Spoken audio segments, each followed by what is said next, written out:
Happy Panda would be better. Yummy. Very yummy.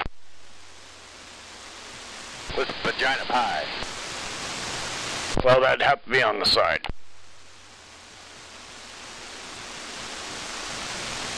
Man's got to eat first. Pork chops and apple pie. Pork chops and apple sauce? There.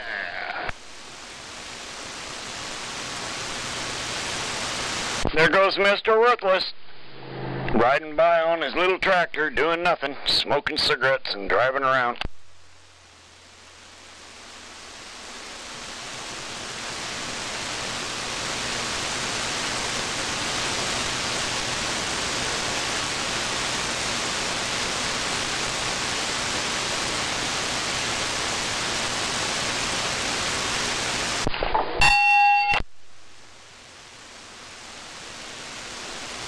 Well, that's working. I'm hitting me at 20 dB.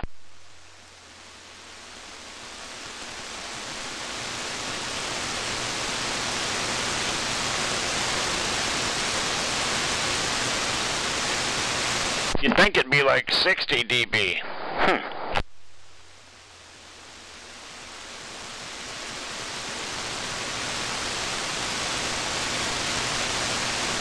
Oh crap, he's gonna mow. He's mowing grass that don't need mowing.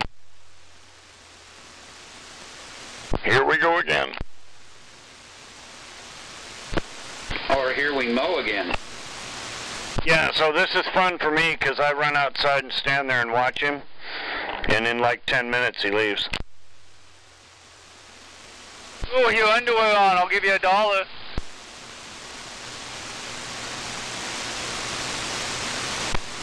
I think I make him feel guilty that he's sloughing and he's being watched while he's doing it. Take pictures. And even if it don't, it's still fun to intimidate him.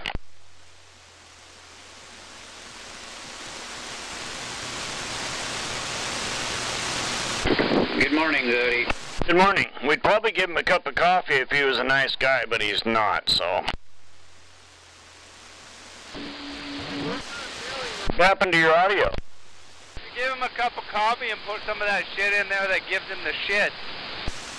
Now here, drink this and get some work done. There you go. That's good. That's the new flavor of creamer. Oh, Jesus, no.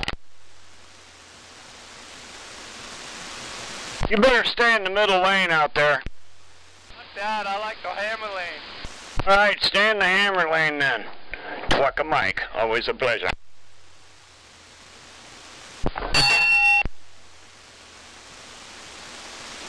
Sound like you're in a good mood. Nobody's cut you off yet, huh? It's working out. See, I was coming up through Tacoma and people were getting out of my way. I was like, what the fuck's going on? Yeah, I was gonna say. Fucking weird. I was like, what the fuck? I turned my blinker on. This one car was trying to pass, start passing me. He backed off so I could get over. I go turn my turn signal on to get over in another lane, and later on down the road, the cars moved out of my way. I'm like, what the fuck? Oh, somebody put the memo out to not mess with you. Something's going on. I don't know. Maybe it's just the niggas aren't out here today. Roger on the this is not a normal Monday morning. Chin strap, hit that fucker off the road.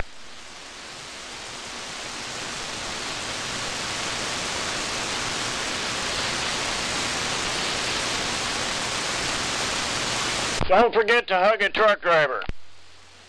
Yeah. Give him money, too. It's Hug a Truck Driver Day. Give him money. Give him money? Give him money with a hug. Money and a hug? Yeah. Man, you guys are asking for a lot. You know, we like it both. Especially Now, we can't get too greedy now. I mean, Hey, you gotta watch that part. I think you ought to just settle for the hug, or settle for the money. I guess if that's my only choice, I guess I have no choice. See, now you're thinking, tell them, hey, you don't have to hug me, just give me the money. Tell them you don't want their cooties.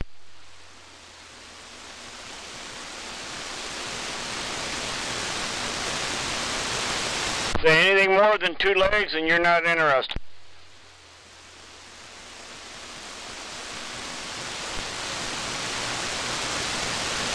Alright, I gotta heat up my coffee.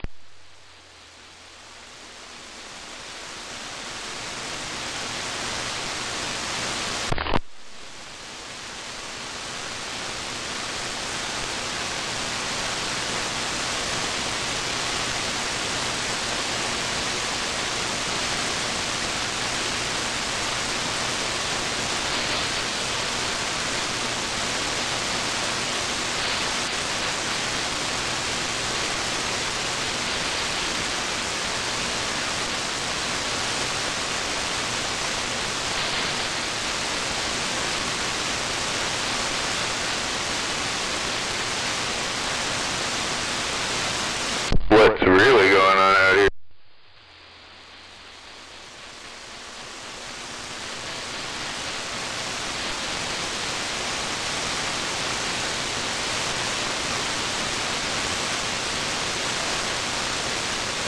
I must have missed all the fun.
You beat.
And the channel was quiet.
channel still quiet.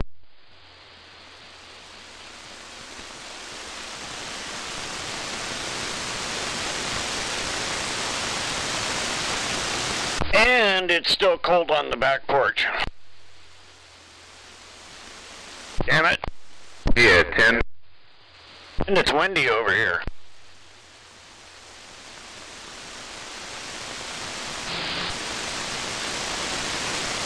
But yeah, it's been pretty slow this morning.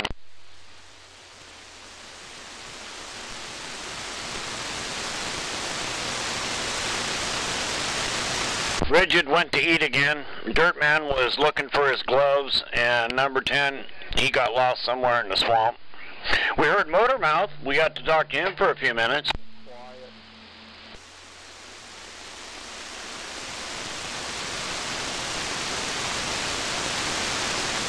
And I got to talk to Twucka Mike. That always completes a Monday morning.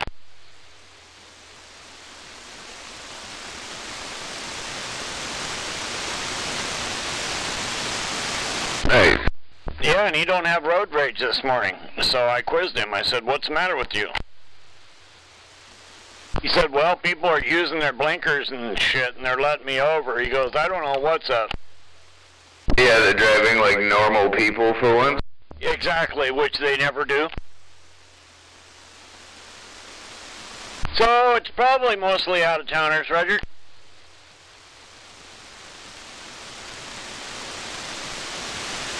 Yeah, probably trying to be on their best behavior so that the Washington State Patrol doesn't fuck them up on their way home. Right, and his signal was going down, so he was heading north. That would explain a lot of that, too. Don't get to go very fast when you go north.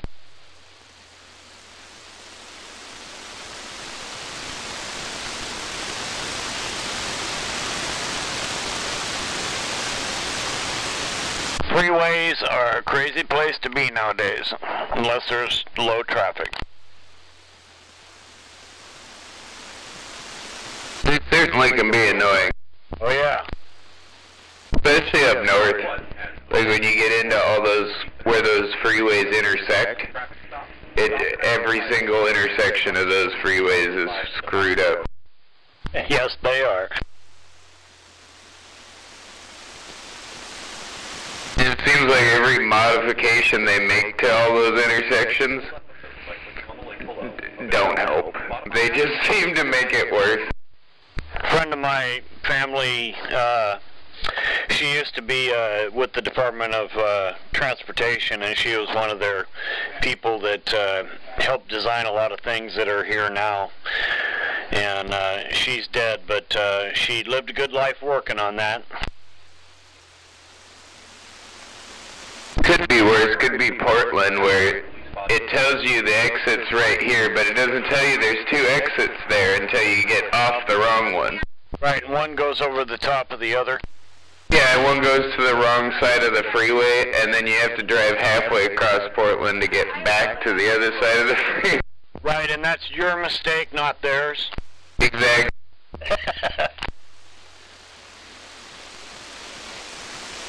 It's not really that bad, but I've been lost in Portland's highway systems, and then I get on the roads, and I'm like, oh wow, I can actually find my way around as long as I stay off the freeway.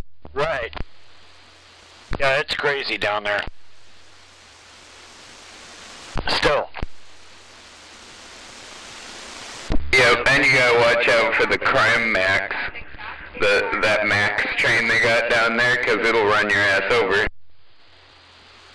Hey, these little chrome SDRs, are they meant to burn warm? The what? The little SDR that you plugged in to the line? Yeah, they'll get... Are you talking about it getting warm? Oh, yeah. Yeah, they'll get kind of warm. Sometimes if you just shut them off or hit stop and then hit start again, there's like a play and a stop button at the very top of the screen there. If you hit play and stop, sometimes it'll let it cool down and like the audio latency will drop again. But that's kind of the disadvantage to those little USB things, is they get warm and they start slowing down a little bit. Oh, yeah, I didn't notice it slowing down, but I wasn't really paying attention to that. But yeah, it gets kind of warm, and I thought, man, a great little hand warmer. Yeah, the one I use for the gate gets hot as hell. Just sitting there on for like 12 hours. But it doesn't hurt them. They're meant to get warm like that. That's why they got the aluminum case. Cool, okay.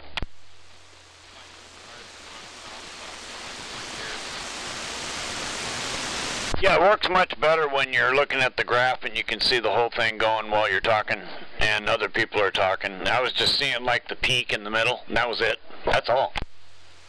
Yeah, it's kind of like you know how like your router or your cable modem gets a little warm? It's the same concept. When you're using it, it's got data going through a little chip in there that, you know, is getting warm when it, you know, from the use. Gotcha.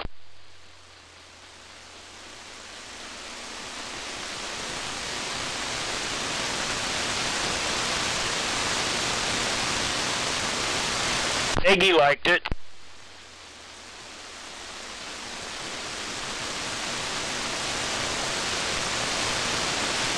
It shouldn't get so hot that it like burns your hand though. If that happens, unplug it. But if it's pretty warm, like warm, that's fine. That's normal. Yeah, it's not hot.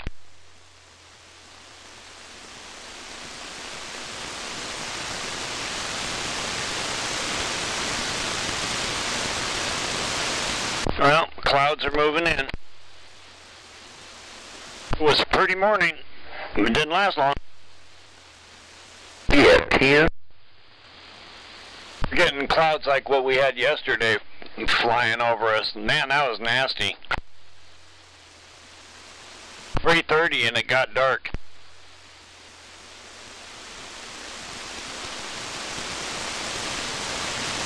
Not too long and it'll be that way again anyway. Yeah, it's gonna be quick. I think we're going to have a short, dry summer. I think we're probably going to end up having it pretty much dry through July, and we're going to have storms all winter. Yeah, we'll see.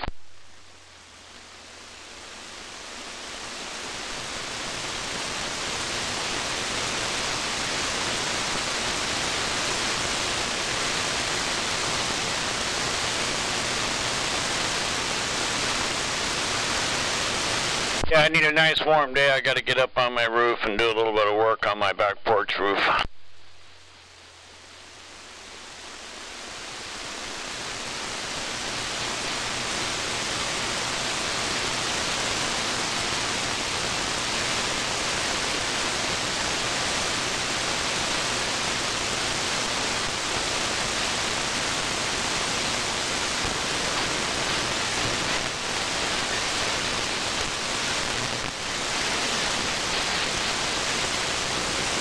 I'll be right back. I might still be here.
Wow, that cools down quick.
Well, here we go again. What's going on in southbound super slab piece of shit?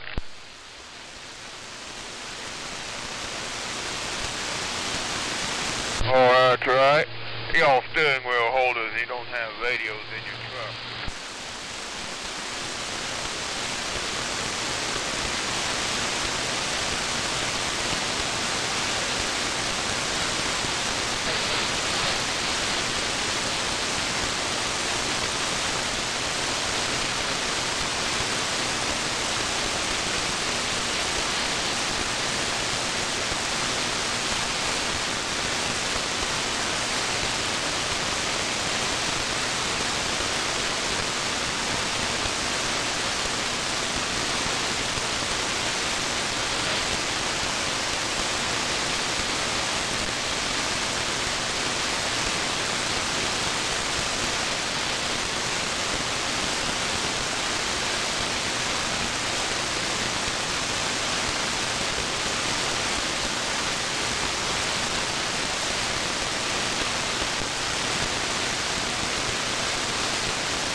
Audio radio.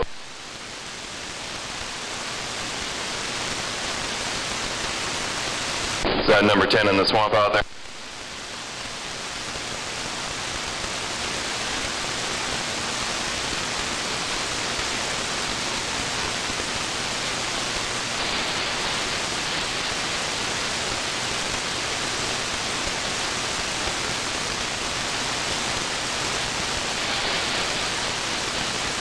Well, I'm not sure who that was. I can barely make out your audio, but Rip's this side. I'm waving.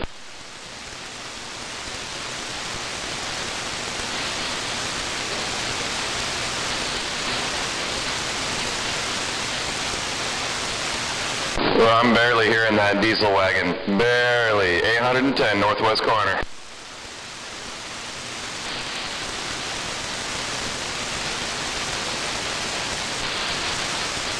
351 diesel wagon, sloppy copy, guy. You're really low on my receive, but I'm hearing you, and I'm throwing a big old evergreen wave your way. 810 this side. I'm back quiet.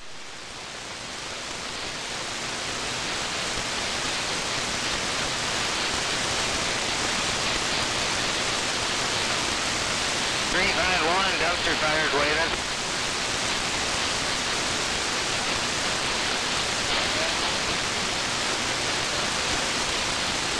Waving, Rip. I gotta go. I'm out. Waving, dumpster fire. I'll yak at you later, man.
The hell you say?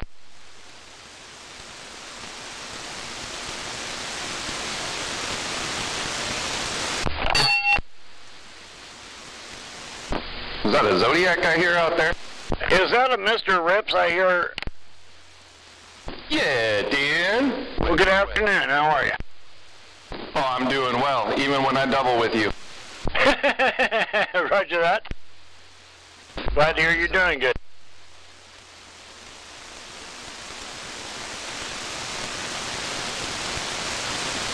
One of us needs to win the lotto so the other one don't have to.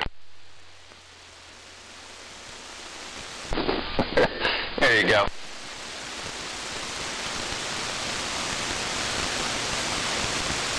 Yeah, I just thought I'd key this thing up and see who was there, because it's been pretty quiet today. Yeah, I was listening to you guys for a little bit when I was on my way home from getting the groceries there. I was listening to you and Al. Roger.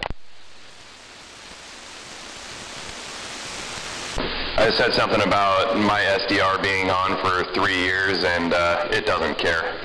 Oh, right on. And it's still warm? Oh, yeah. So, I have an RTL SDR version 3, and I took it out of the case, and I put a heatsink directly on the chip. Damn, they do get hot, don't they? Yeah, I mean, yeah, they get warm. Definitely warm. But it's never been a problem. Dude, I've abused the crap out of that thing, too. I put 12 volts into the antenna. I'll just say that. Yeah, I'm not too worried about it. I put this one kind of in the open air. It was sitting on top of a microphone here, the Turner. And, but yeah, it's as warm as it was when I turned it off. I turned it back on, and after it cooled down, and it went right back to the same warm temperature. So it's like hand warmer temperature. Yeah, 10. That's perfectly normal. So for me, that's perfectly okay because my hands like that.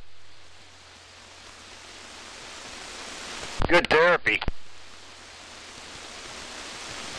Sit there and hold it for a minute or two and makes your hand feel better.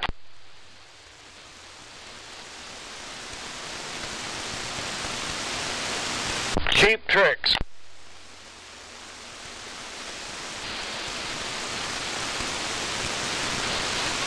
Yeah, Big Al set me up over here with the SDR setup and all that, so I get to watch the signals coming in on the screen, and I'm enjoying it.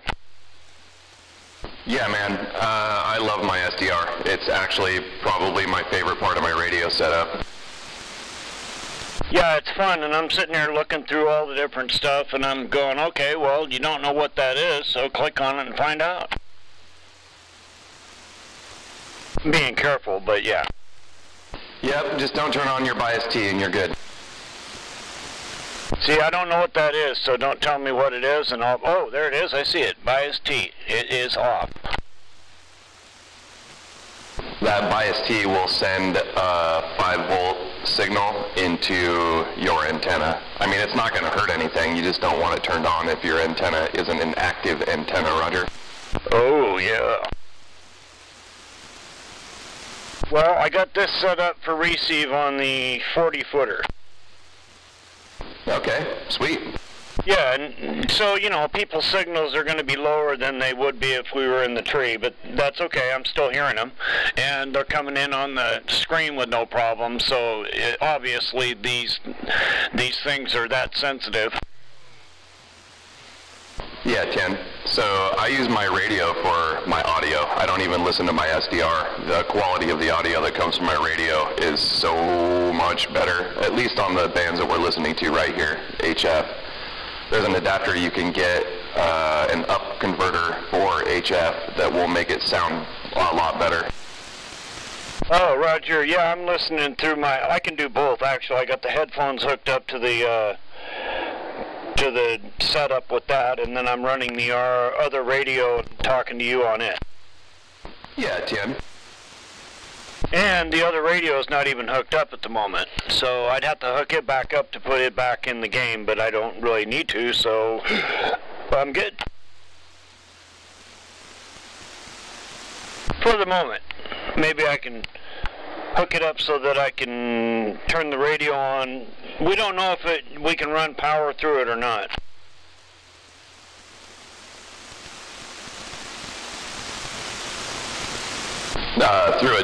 You got a different antennas there? Yeah, I have 2 different antennas. Yeah, Roger. Your main radio's on one and your SDR is on the other one right now? That is correct. Okay. So the SDR is on the lower antenna, and I'm talking to you out of the tree. Yeah, 10. So the SDR on the lower antenna, normally the receive portion of that thing will have an automatic gain. I don't know how you have it set up right now, but normally it will account for that loss in signal strength and boost it up a little bit so you can at least see it and possibly hear it better. Yeah, I was noticing Kilo and everybody last night. I was seeing signals that I don't normally see here. So is that what you mean? Oh, I mean, that's not exactly what I was talking about right there, but yeah, you're right. Your SDR, sensitivity-wise, at least visually, you can see a signal, even if you can't hear it on your radio. That's pretty normal. Yeah, so I kind of like that part because I have that problem here, and this is picking that up, even on the lower antenna. So it might just be the receive of my 148 is kind of what I was thinking. It's like, oh, okay, I'm a little bit limited, where the RCI is a little bit more narrow-banded yet, and you know what I mean. What's that? I got some static coming in with you now, so I was having a little trouble with your last transmission.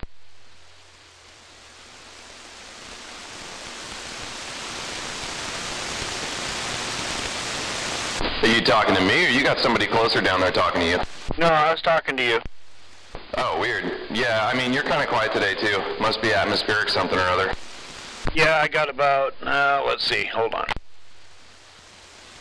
6 S units of static right now, and you're coming in about 7. Yeah, okay. Well, I mean, that makes sense. You're making it just right over the top of it. It's going up and down. Not your signal, just the static. Yeah, 10. It's noisier in my radio than it normally is, too. Yeah, it's always noisy here. It's just what level.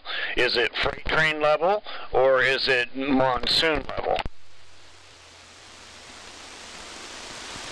And freight train is the worst. There's nothing like it. When it's freight train, it's like 8 to 9 S units of just pure roaring static. I'm really lucky sitting right here. I don't ever get that. At the worst, I mean, I barely even ever have like a full S unit of noise. I mean, my needle is pretty much resting on the bottom all the time, but I do get some interesting noises. Cutter says his place is like that too. He's got it almost drop dead silent. It's surprising. I mean, I have a lot of neighbors here. There is a lot of people and a lot of power lines and a whole bunch of crap, and it's normally pretty quiet. Right, yeah, well, I got an additional power plant down the road here. Yeah, 10. It's Western Washington's conversion place where they transfer the power. So it's a transfer station to transfer power to Eastern Washington, I believe. And it's very noisy, and then sometimes it's quiet. And I have yet to drive down there with the CB radio on to get to listen to what it sounds like at their driveway, which I'm going to do here pretty soon. I would imagine it sounds interesting. There's a couple, I don't know if it's transformers on poles or whatever. I haven't like really tracked it down, but when I'm driving through my neighborhood here, I definitely get a bzzz from time to time. Right. So yeah, that's definitely some power of some sort that's zapping the lines. Yeah, 10. You can hear these lines. I've been out on Trosper Road and stood there and listened to it. Son of a bitch, man, they're fucking crackling up there.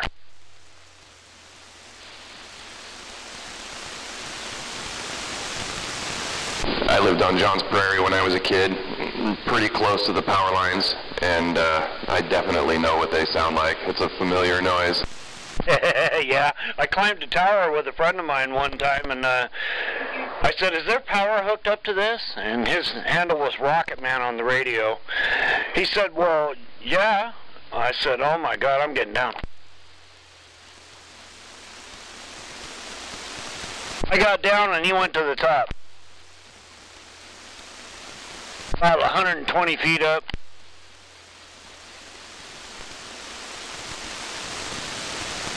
It's up there on top of the steam plant above Centralia. It's a big tower up there. I climbed one of those towers. There's one over on the other side of Wallace Nealon Boulevard that has a red blinking light on top of it so the planes don't hit it. And I've been to the vertical section of that one. I don't know how high that was. It was high enough to where I could see all of downtown Shelton, that's for sure. Oh, damn. Oh, whew. Yeah, I don't think my poor heart can handle that. Oh, dude, I couldn't even think about doing it now. But, you know, I was like 17 or 18 years old at the time. I went up into the mountains one time. I used to not be afraid of heights either. Maybe I always was in the background, but, you know, it took something scary to make me be really afraid, and which I am now, like you just mentioned. So when I was about 25, almost 30, yeah, I must have been about 30, I got my Blazer, and this friend of mine got me to take it up into the Olympics, and he took me up the fucking steepest road that should not exist in the mountains. Been there, done that. I've been some really freaky freaking places in a vehicle, dude. Thinking the whole time, oh my God, if we don't stop right, or if we roll over, dude, we're done. This is it. There you go. I was on a road like that took us up to about almost 4,000 feet. Yeah, 10. Never again. When we got to the top, I got out and I looked at him and I handed him the keys and I said, you're driving us back down. He just laughed at me because, you know, he'd been there a million times. Crazy son of a bitch. Range, let her creep. Don't use your brakes. Yeah, you need to know what you're doing when you're out playing like that. Yeah, 10. I agree with that 100%. And Wave and Slayer. Yes, nice and dry. No chance of rain in the forecast. No snow. When you're playing that high and you can't turn around and you can't hit the brakes and you cannot let off on the gas and you have to keep going and you can't see the road because you're just too high of an angle, there is no fucking road. That's how bad it got. He told me, just keep looking at the right, keep looking at the mountain and hug it. Yeah, if you're in doubt, just aim for the hillside. Because the hillside isn't the drop. Right, but you can't go off into the ditch either because then you're really fucked. I mean, I'd rather be stuck in a ditch than go off a cliff, though. Well, this cliff was, like I said, you know, you're talking about 1,000, 1,500 feet of rolling before you hit anything. Yeah, 10, there's a few of those out there. Yeah, they're pretty scary up in the Olympics. I'll never do it again. I would go and drive to the bottom of that road and look at it, but I wouldn't go up there now. I'd watch you guys do it, but I don't have what it takes anymore. And I was in a four-wheel drive Chevy S10 Blazer. So you'd be jumping to the other side of the vehicle looking out the other window at the hillside, correct? What's that? If one of us took you up there, then you'd be on the other side, jump to the other side of the vehicle looking out the other window? Yeah, pretty much. And I was the guy in the driver's seat all the way up. So yeah, I got the bird's eye view, and it was pretty scary. I've had people like that. I've taken people up to some of the spots I've gone up there in the Olympics and in Capitol Forest, and like you come around some of those corners and there's those drops, and they're like, what? Whoa, what? Yep, there you go. I've been on those roads in a fully loaded log truck. I wasn't driving, but... I mean, we're on the road. Admittedly, like, when you're going downhill and you're, like, on the, you know, like, I've had a few times, especially in the snow up there, that, like, you know, your butthole kind of clenches. Yeah, it's scary. What did you say, Rip? I've been on those roads in a fully loaded semi. I mean, I wasn't the one driving, but, you know, you add an extra 40 or 50 feet to your vehicle and, you know, tens of thousands of pounds, and it's a much different story. Oh, yeah.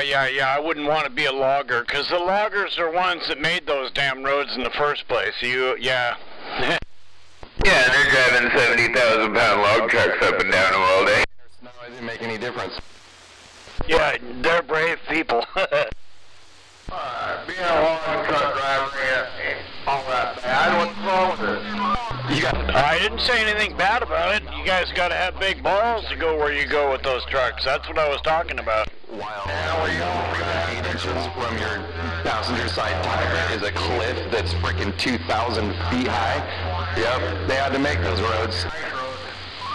No, yeah, I'm not going to argue with any of that. Yeah, being a log truck driver, you know that hard until someone loads you top heavy and you fall off one of those mountains. Well, let me just say that I gained a very big respect for altitude. Roger? Yeah, well, on the ice pack, it goes up, it goes down, it goes up, it goes down. Yeah, you're talking about Alaska, right? The ice road? Now, Florida, last one I did up there, I was 14 and a half miles west of the Russian border out there on the Barents Sea. Oh, damn. I've watched that show many times and seen a lot of the drivers that started out their first day, and some of them are still there. Now, I would still be there if the company I was working with and I was owner-operator with, if they didn't go belly up, I'd still be up there. Oh, Roger. Well, I commend you, man. You're tougher than I am. I ain't so tough anymore. I'm 56 years old, and I'm starting to feel it. Well, yeah, that's a lot of work riding around in those trucks all them years, especially when you're going up and down on a chunk of ice. Yeah, well, you know, the land up there. So, do those strawberry plants, they like that faster draining soil? I mean, it's all really nice and calm. But then when you get out there, back, the horse, out there in the distance, you can start seeing it going up and down. Oh, shit. And you hope when it goes down, you come back up. Oh, damn. Yeah, I saw a few of those guys get deep in water, and they had to go through it. And that's pretty scary work. Well, I hope they paid you very well for it. I made more money up there than I ever did down here in 6 months. Oh, I bet. Yeah, it's probably pretty hard to walk away from the money, but not the ice moving up and down. If they offered me a job to go back up there right now, I'd do it in a heartbeat. Because up there, it's a whole different ballgame. Yeah, you kind of have room in between trucks. I'm just worried that my luck, something bad would happen. I'd be one of them guys that it just would keep happening to. And I saw a few of them on that show that it did happen to them. Oh, yeah. Yeah, well, the very first day, my buddy told me to come on up there, I'll go drive on the ice. I was driving a 379 Pete, 8.5-inch straight stack on it. Propane and ice is on there, a whole 9 yards. And he goes, when you hit the ice, you're going to hear a lot of cracking. When I hit the ice, my front seat became my new best buddy. I thought I'd get that goddamn seat out of the crack of my ass. All across that goddamn lake up there that we had to go across the first time. But, and he goes, oh yeah, by the way, don't worry about the cracks in front of your truck. You're You'll be all right. Then I'm watching the goddamn fucking ice pack crack and snap and pop and all carry on what kind of conversation on the night, you know. It's like, but when I got to the other side, got back to dry land, I got out of the truck and I kissed the fucking ground. I don't blame you one bit.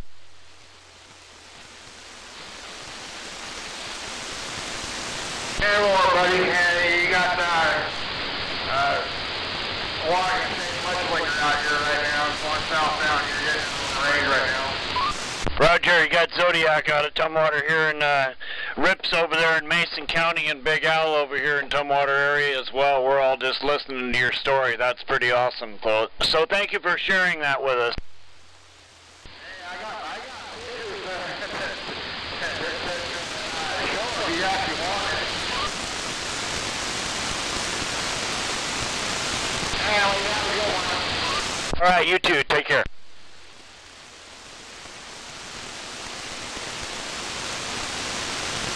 Damn. He's still rolling on the road. Oh, I bet he saw some shit, boy. Well, I haven't done any ice road trucking like he has, and closest I've gone to it's going over Snoqualmie and fucking Blewett in the winter. A couple of years I had to chain up every day both ways. Oh yeah, we hear about a lot of those guys around here all the time, but yeah, up north we don't get to hear about those stories too much. Oh no. That was awesome, thanks. That is cool.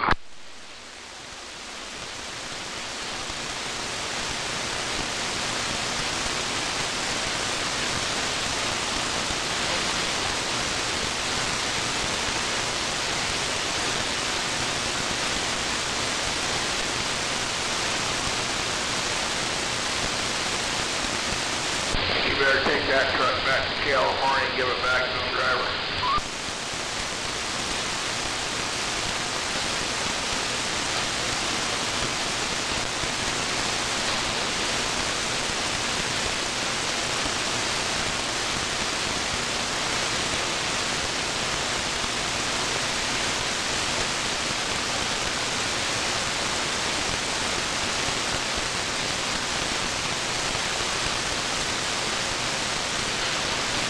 Holy crap, that tourist submarine is missing that was going out to the Titanic, and all the people on board, everybody, they're all missing right now. Sub and all. That is not good and a little freaky. They haven't heard from them in over 7.5 hours, and the U.S. Coast Guard's on TV right now saying, we don't know where they are. Something's up. $250,000 for each passenger to sit on board that sub and go look at the Titanic. Fuck. Now, I don't know how many seats are available, but I'm hearing that there's at least 8 people on board that are buying people. Man. That would be really scary, and I wonder how long they can last, because these are like 8-day trips.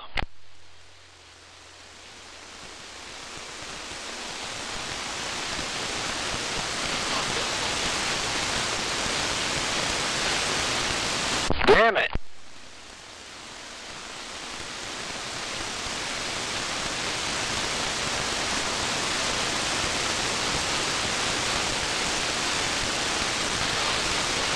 That's a lot of money to spend to go drown.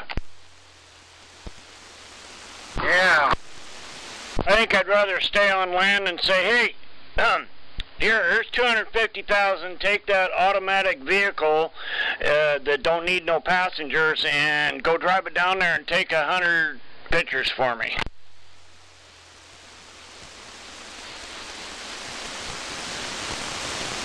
A little too late to turn back when you're already underwater. That's true. And I can't believe they can't find the frickin' sub. Doesn't it have GPS and all that on it? Yeah, even the sonar beacon, so it could set off a sound to where it's at. Right, so what's that mean? They hit a fucking underwater mountain and ran into it, and the vehicle is destroyed to the point where they don't have any way of tracking it? This is the U.S. Coast Guard, for crying out loud. And they're out there with sonar looking for it, and they can't find it. Well, shit like that has happened.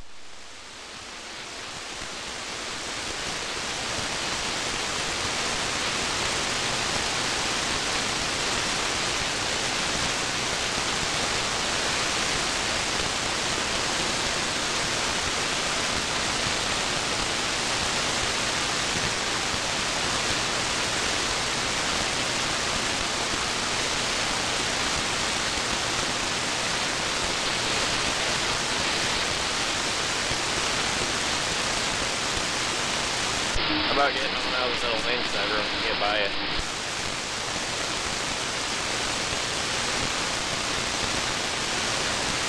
Coast Guard commander says they've got 2 days to find them. If they don't find them, then they're gonna be dead.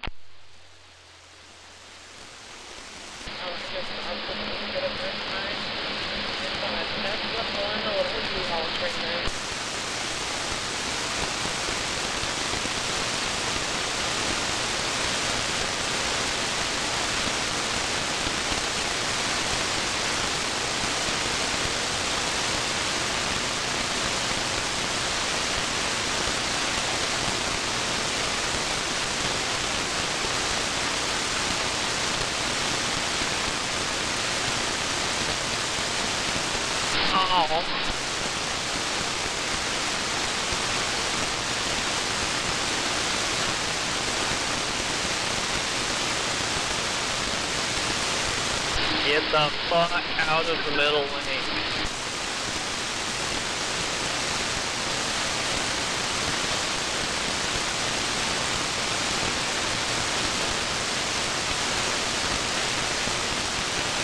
Did he do it?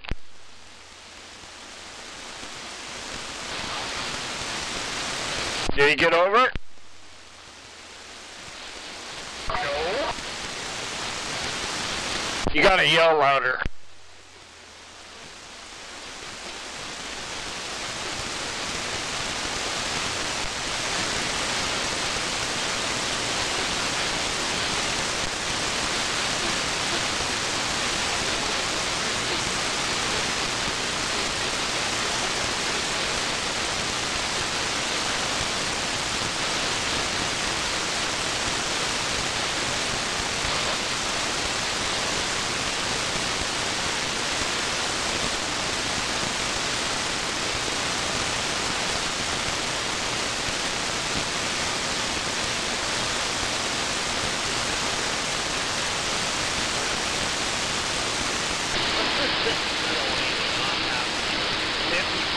Miles, plug up the entire highway.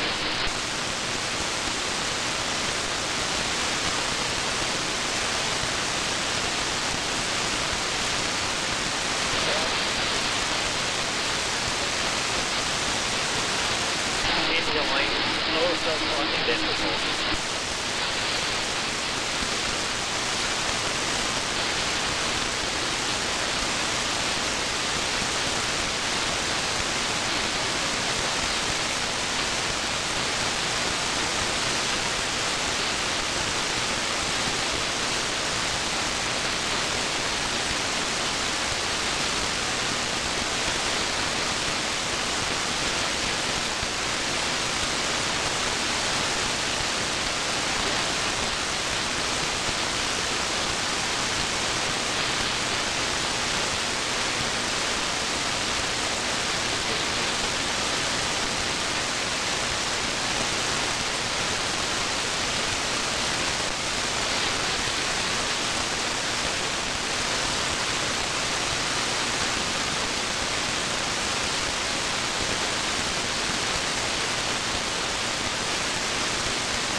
Whatever it is you guys are into, southbound, you're going to be clear of it pretty shortly. I don't know why you're backing up.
going on out here.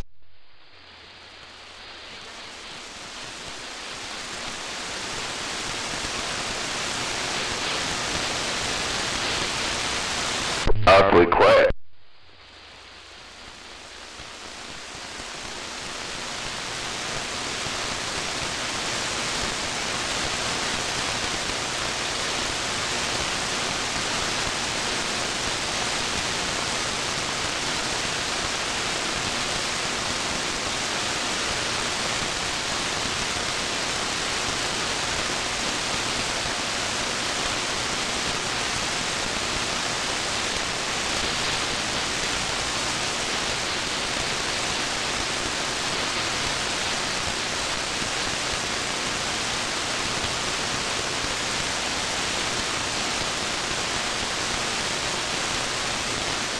Oh, I heard somebody come back to me on 45's gate. Was that radio tracker?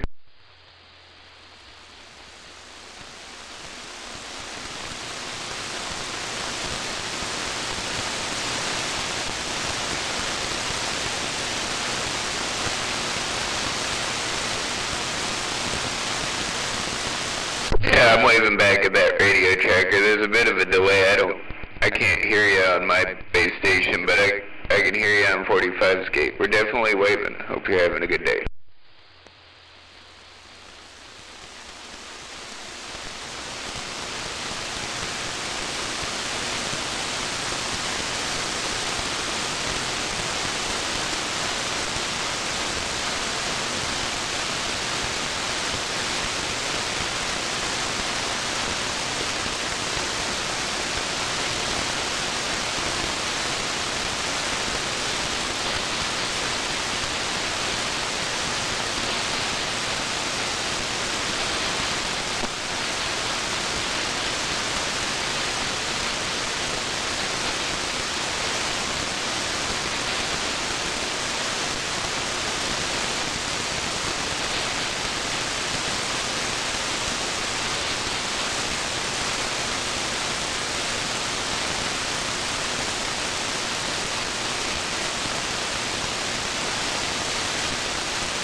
windy.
baby blue or whatever it's called.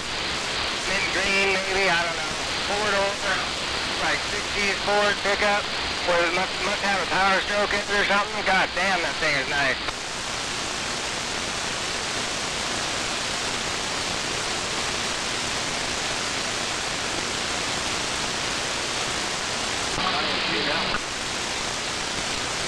Yeah, I saw it the other day and then it just passed me. I didn't realize it had a freaking diesel in it.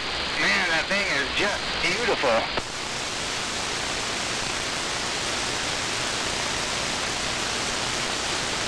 It's that Ford super light green or super light blue color with the, I believe it's got the white top on it. I can't remember now, I just passed it. But man, it's nice. Yeah, yes, exactly.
What's really going on out here? Like we got a super low tide. 10-4 on the mud smell.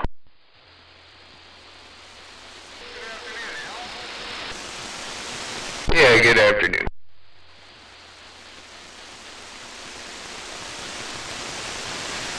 Low tide, you can find the bodies. Strider and the mobile waving. Good afternoon, Strider. Good afternoon.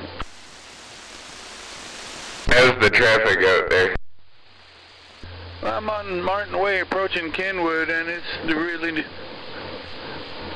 blah. Good. Yeah. That's the best kind of traffic.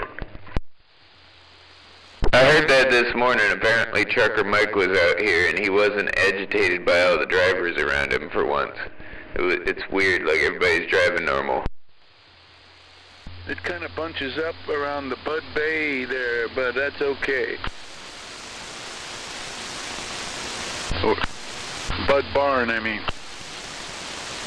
Yeah, Tim. Yeah, they changed it. It used to be the Bud Stop, but it's the same owner as the Bud Barn out in Yelm, so they changed that one to the Bud Barn Lacey. For a while they had one right next door, but that shut down quick. I don't know what the hell happened to them.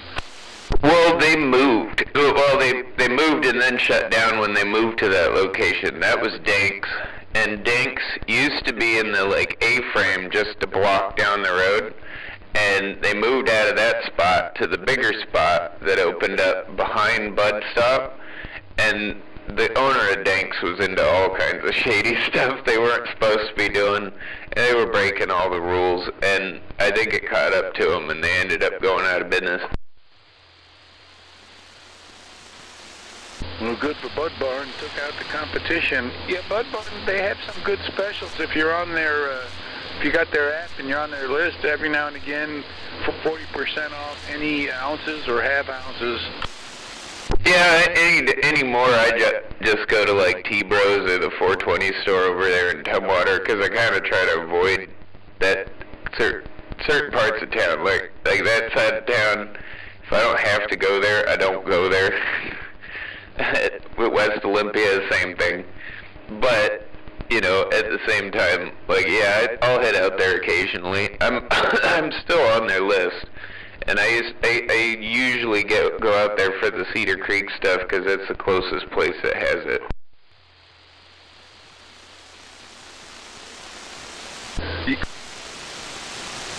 Yeah, unfortunately, it's kind of my side of town, so. Yeah, I know you have to deal with it. But you know, yeah, I would much rather go over to Tumwater where I'm kind of halfway in between where I used to live when you first met me to where you live now. But yeah, I'd prefer to go back over to Tumwater than go out to Hawkesbury and deal with that mess most of the time. Oh, most time the traffic's just nuts here, but I got to hop out the car in a second, so I'll be on the side waving out there. Whoever's there, you got Strider in the mobile. You have a good day there, WD-40. You as well.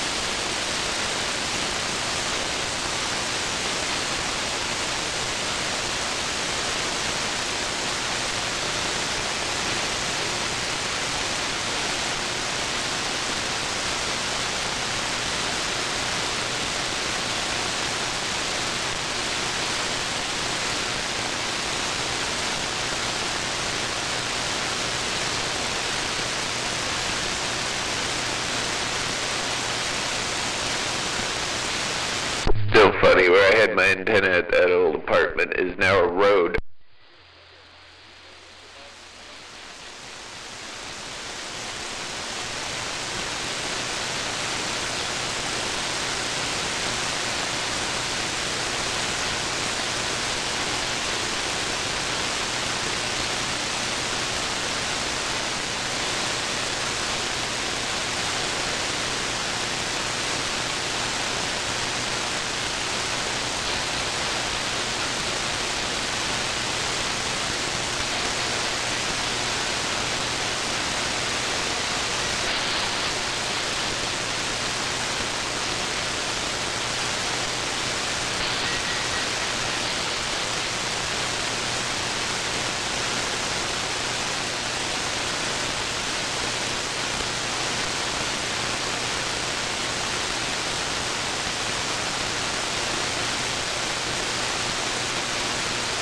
And the channel was quiet.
Greetings from the Log Cabin Tavern.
Hey, dipshit with the blue door trailer, move over.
Alright, made it home alive, driving into the Bat Cave.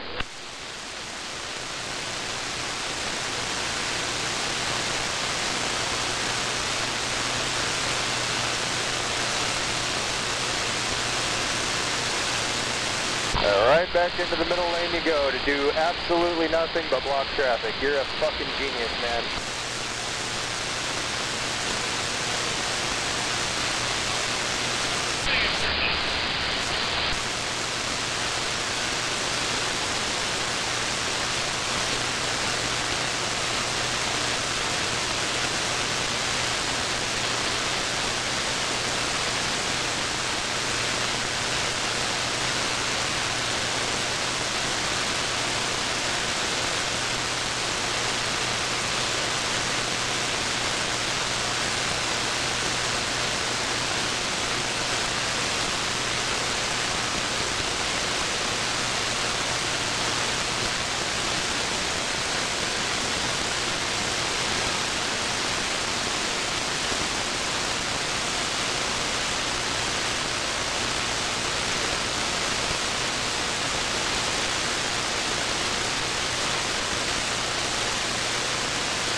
things did today.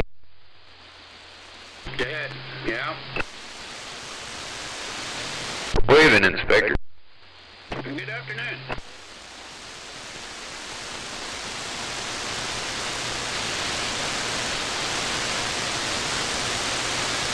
How's things over at the inspector station today? Oh, not too bad. Just kind of taking it easy today. Yeah, I haven't heard you out here too much. I assume you've been busy. Yeah, still working on building a catio for the cats so they can go out and hang out on the deck and not wander off. So that's one of my projects, and, you know, listing more train stuff. And, yeah, today I dug out some of my old power line insulators from out in the woods, and I may do something with those and display them. So how's the model train business going? Oh, it's going, you know. I mean, the stuff definitely sells, and some of it sells for quite a bit. Well, you got a lot of it. Yeah, and I bet that's kind of a gold mine sitting there, you know what I mean? But yeah, I bet you it's going pretty good. I know there's still a lot of collectors out there. I see stuff on like eBay and stuff like that of Lionel stuff, and I'm always checking to see if it's something you listed. Right, yeah. And I had just a 2-car set the other day that I knew it was going to go pretty good. I figured it was, you know, for these 2 passenger cars. I thought, okay, well, that might bring, you know, $350 or so. I was wrong. It sold for $600. Right. I mean, if it's in the condition like most of that stuff is, new in the box, like, I mean, some of that stuff was like $700 new, and it's still worth at least that. Sometimes, you know, but I have other stuff that's new in the box that was, you know, $300 or $400 new, and it might sell for $150. That's true. There are some things that aren't as worth as much as others, but like the older stuff that you have there, like the real collector stuff, that, yeah, I mean, that can go for the thousands depending on the, you know, especially for like some of the locomotives and whatnot. Like I remember some of the HO steam locomotives I used to be looking at were like $500-600 new just for the kit. Uh-huh. Oh, yeah. That's where I started, was in HO when I was a kid, you know, because the O gauge was a little too spendy, and that's what my stepfather collected. So I had the little HO, the lower end, and yeah, you know, that was fun. You know, he just knew it got me kind of into model railroading a bit, and yeah, and he kept collecting and collecting and collecting, obviously, and yeah. Unfortunately, his health went south before his plans for a layout ever became reality. See, I've always wanted to do kind of a layout, but if I ever did, I think I'd go with the N gauge now. Just the micro, because, I mean, you can make it, they have everything you need there for that, and it's just smaller. Yeah, it doesn't take up so much space. Yeah, I mean, to set up this O-gauge stuff, I mean, you really, if you want to do a nice layout, you're going to need, you know, at least a 20-foot by 20-foot building, if not more, you know, to really, you know, if you want to run some big stuff, you know, yeah, you're going to need probably a 20 by 40 would be a better building. Yeah, that you'd need to have pretty much his whole shop to set something like that up in with all that stuff. And he probably still has too much.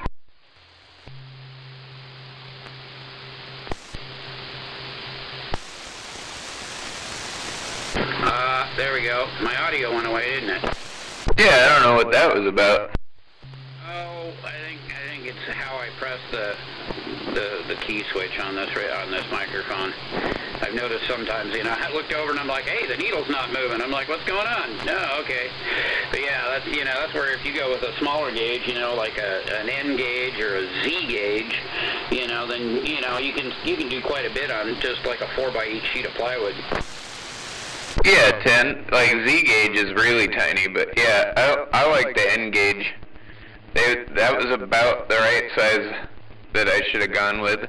Because even the HO stuff, like with what I still have, I don't have enough room to make a layout. That was the problem, is you don't have any room to keep something full time.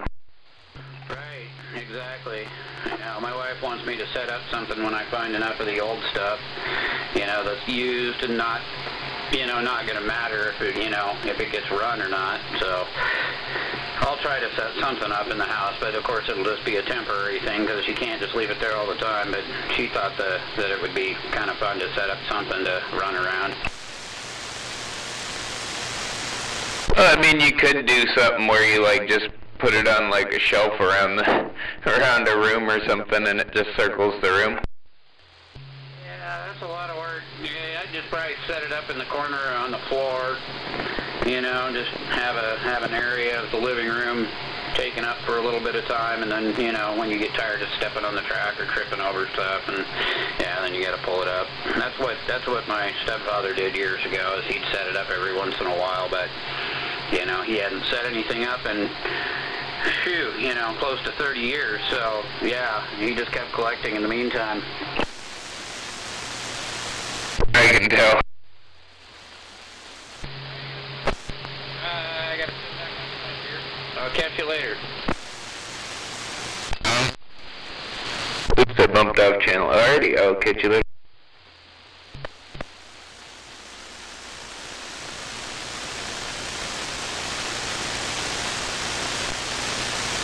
Rock any-tone mics with the buttons on top.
You in there, Big Bird?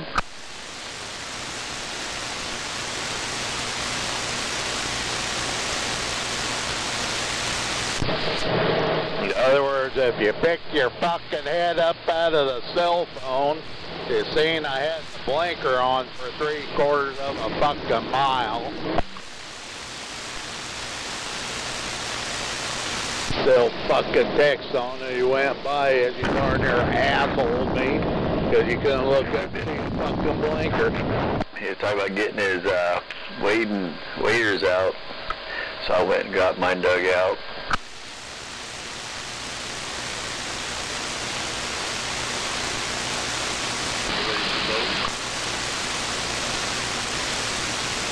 I don't think so. I think we're just going on the river.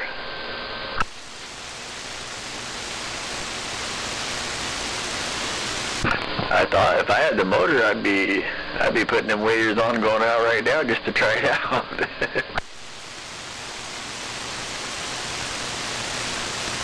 I don't got the fancy, nice ones like you guys. I got the old heavy ones, but it's not quite summer yet anyway, so I'll survive.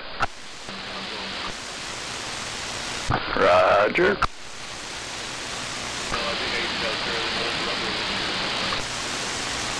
I've got some hip waders of the rubber ones.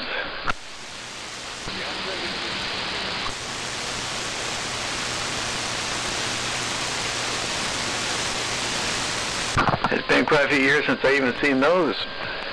I know I got them out there, and I know they're tucked away underneath the butchering supplies. I got a butcher shelf that's just one of the pour shelves of butcher stuff, and down underneath there I got some hip waders, the ones that strap onto your belt loop or your belt.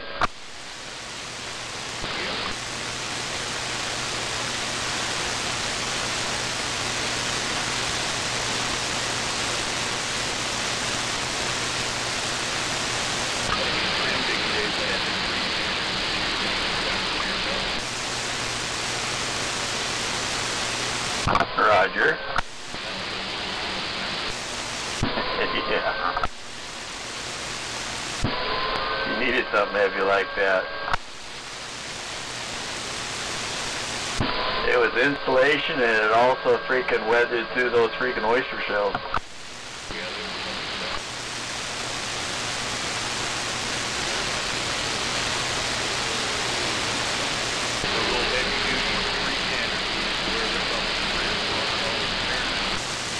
Whoa.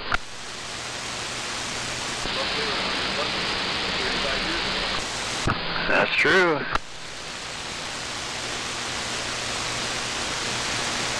Well, I drilled holes for those front foot pegs on my pontoon. I stood them up and drilled the holes out, but I'm going to figure something else to put on there than what I had going on, because it's too tall. So that electrical tubing, they don't make a 40. It kind of rounds, so I made it tall.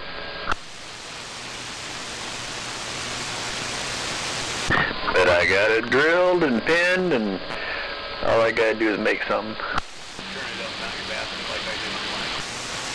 I'm gonna leave the basket on the back. Oh no, that's what I did. I put all that shit on the back. I turned it right up and drilled holes in the basket in the back. And then just That's what I'm gonna do. Except I'm gonna leave everything in back intact. I'm not gonna mess with anything on the back. Except I might have to move the motor mount. But I don't wanna, I wanna make it to where I can put the motor front or back, whichever I choose. You know, that way I can try them both out and see what I like. well, with mine, if I want the motor in the back, I just pull the pins in the back, put the footrest off, pull the pins in the front, put the motor mount on the back, put the footrest back in the front, and off I go. I follow you. Yep. That was my thinking too. I'm putting a deck on the front that goes all the way up to where they start going upright.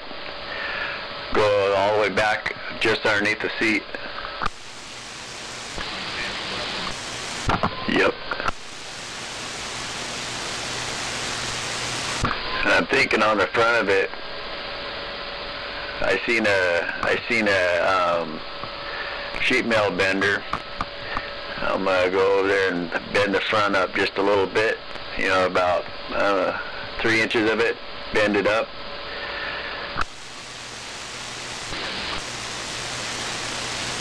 A little bit of a splash guard, something to push your toes against.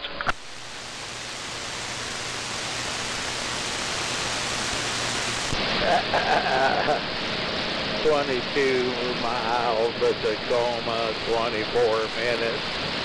Way it's going, be lucky to make it there by tomorrow. I got some thin plywood out here. I don't even know what it is, maybe 1/4 inch or something. But I'm gonna make something to fit the way I want it, and then use it for a template. Yep. So I got some stuff to go around. Got all that anchor stuff to go around, pins and stuff.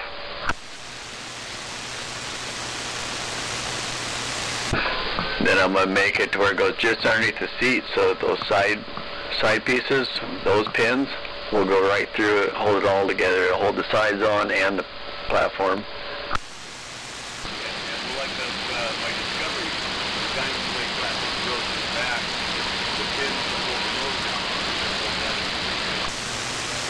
Sweet. That's pretty slick the way that slides back and forth.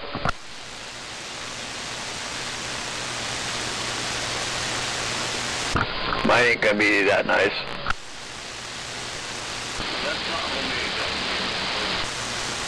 Right. I'm just gonna have the luxury of standing on it. I won't be able to kick it out of the way.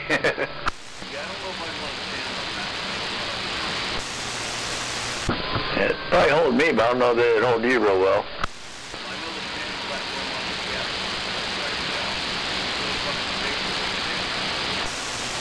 Is that the new one?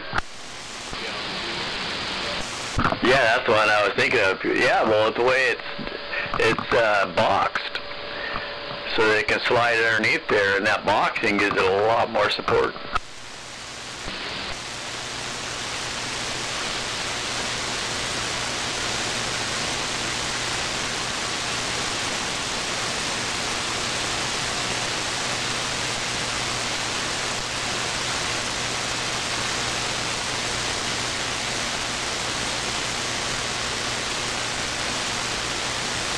Yeah, I'm just going to pin mine there underneath the seat where the pins are already at, and then I'll drill it up front and pin it up front.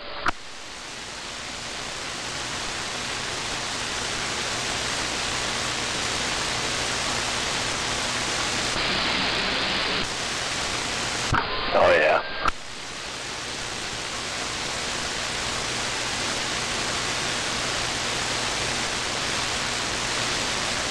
I got cutters, I got nibblers, I got all kinds of stuff to make it pretty easy. I got some straight edges and some clamps so I can make it look real pretty.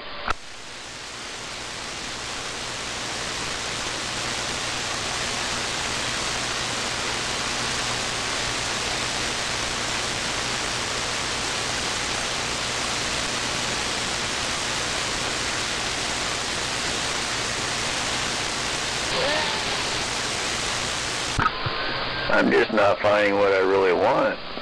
I'm finding stainless at $75, but I didn't want stainless to begin with. And it's like freaking paper thin. Yep.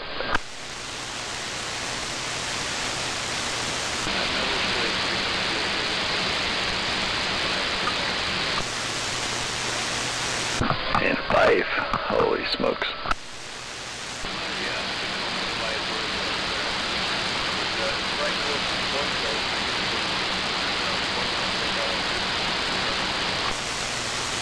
Huh.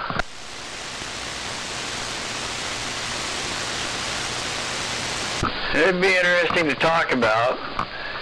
I'm just going to go over there to that Navy City Metals or whatever, some kind of scrap they got around there.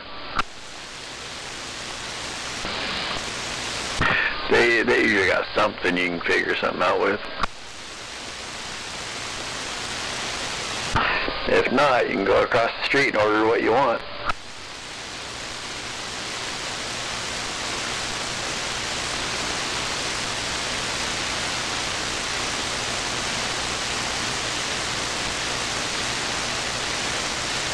Yeah, you can go to that welding shop there where they have all the welding supplies. They can order any metal you want.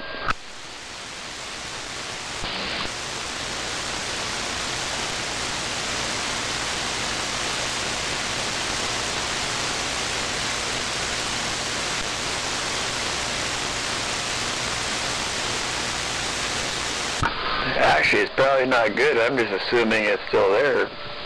That might all be gone. It's been a long time since I've been there.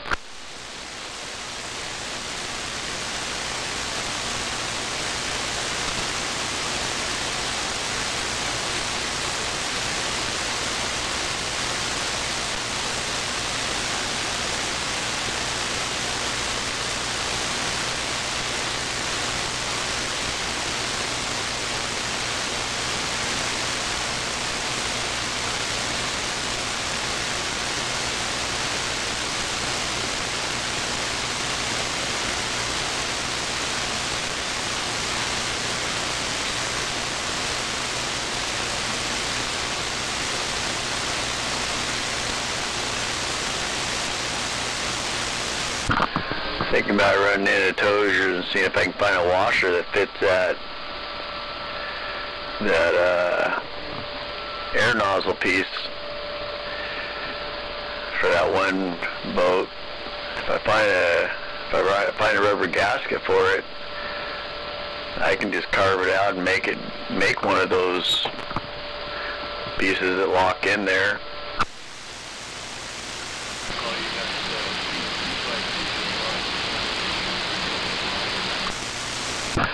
I just got a regular old, no, I could do that too, but I got something better.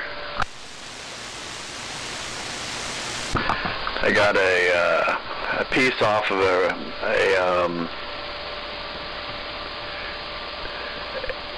air pump thing from China Mart that fits in there almost snug, but I figure if I find something a washer to put on there so that when I push down and lock it in, it'll take up any air, that'd work.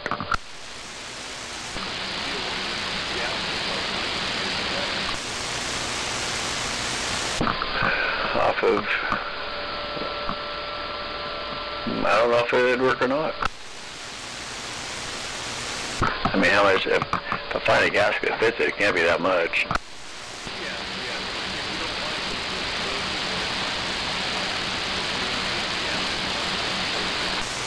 Roger.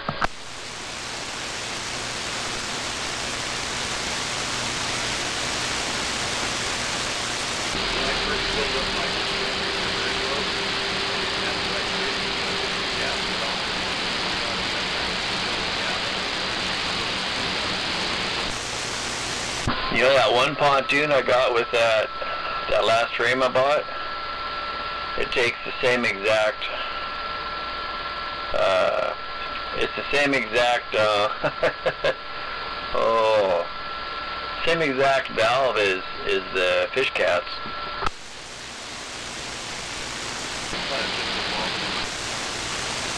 It looks identical. I didn't actually try it in there, but it looks identical. Yeah, no, it needs to be longer. It's the summit valve, but the adapter I looked for you online.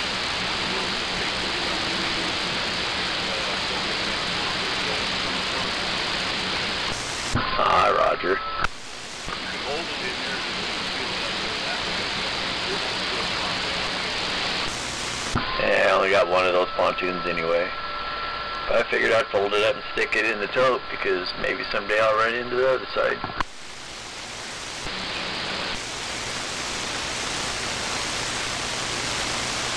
It's better to have them and not need them.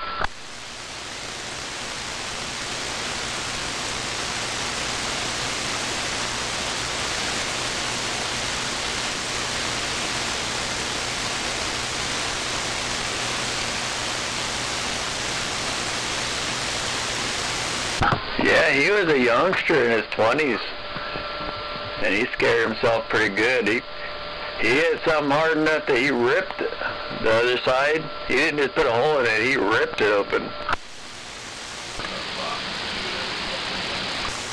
Yeah, he didn't want to go out anymore.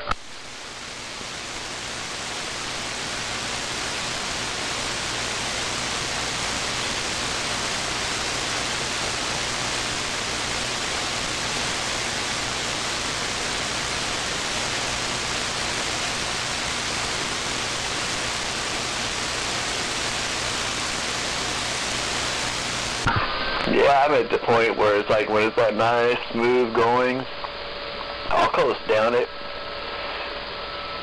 But when I start hearing the spray, I'm getting out and holding on to the anchor line and let it go down by itself.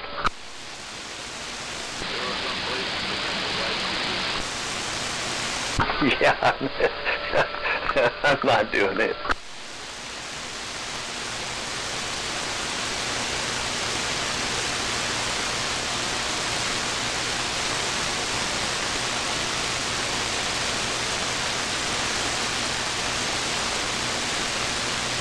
Well, I see. If you got your back of your oars locked on,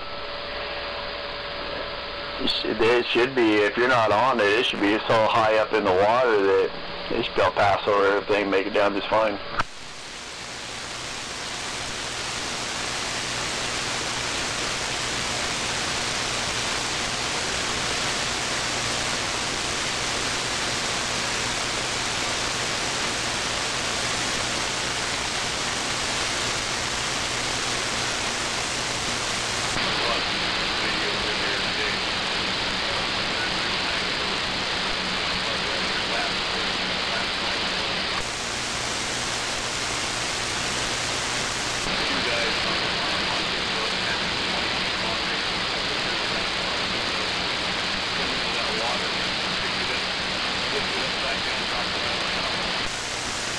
Right. In my 20s, I might have thought, well, I would have been all over it in my 20s, but I'm not doing it.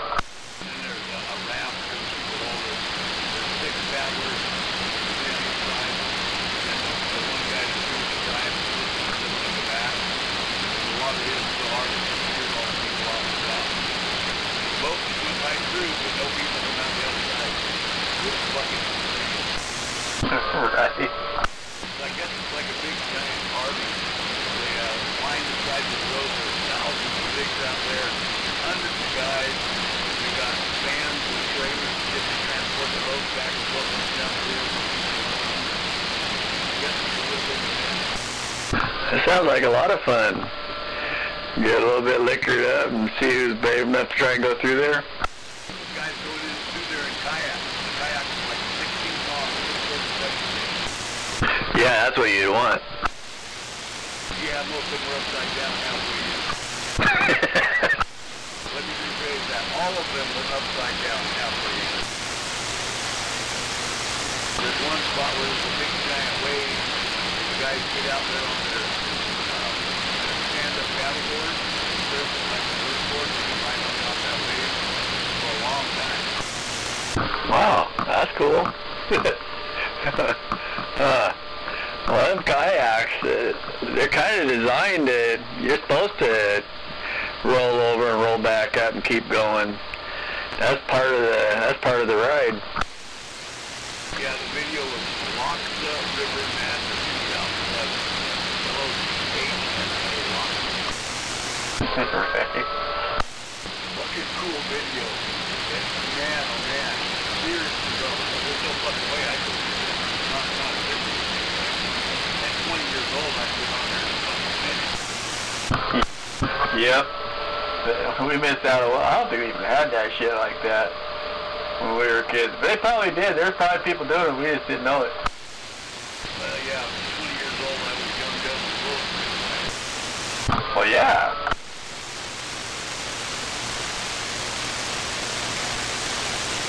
That's when I was 6 years old and humble.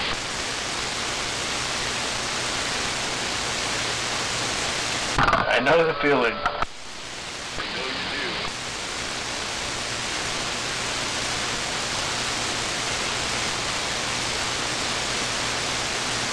Don't regret much of it, though. I don't have too many regrets. I enjoy my life.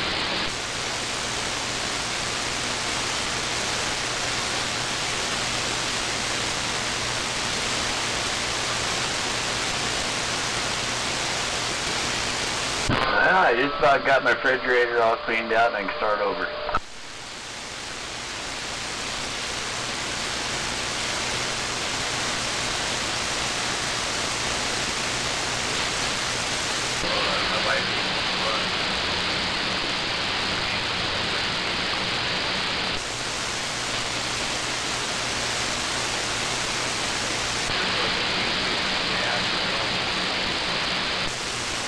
Oh man, I like tuna. I don't have no problem with that.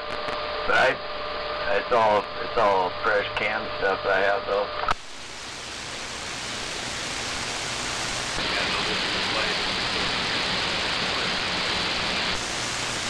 It's been so long, I don't even know. I don't know the last time I had anything from the store, any tuna. I know they were yelling about the dolphins being in it last time when I was by. I think it was like in the, I think it was early 90s, late 80s. They were yelling about dolphin being in it. Yeah, I ain't got no That's what I do.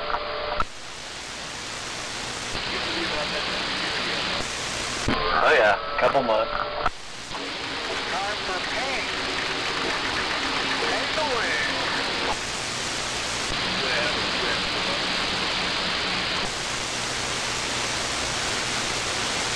No, it's going on together. Usually, the more you get, the better deal you get, usually.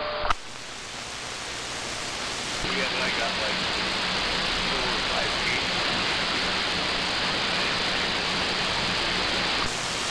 Oh, you don't need none then. Yeah, but it's not good.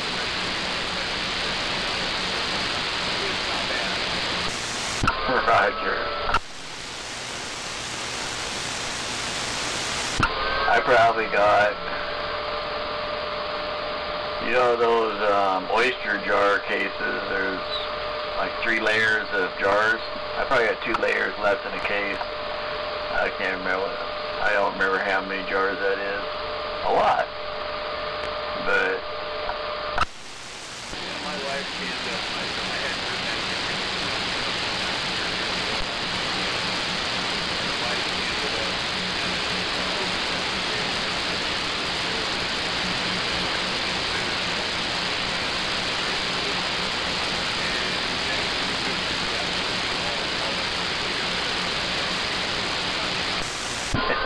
yep. Get away from my tuna. Yours is in there.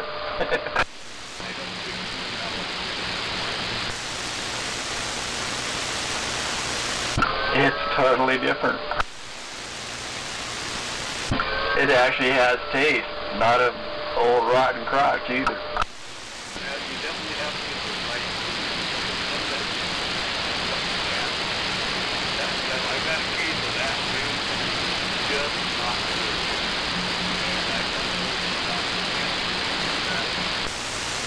Hey, there you go. I gave away a yeah, I got one case of that. I got some canned beef and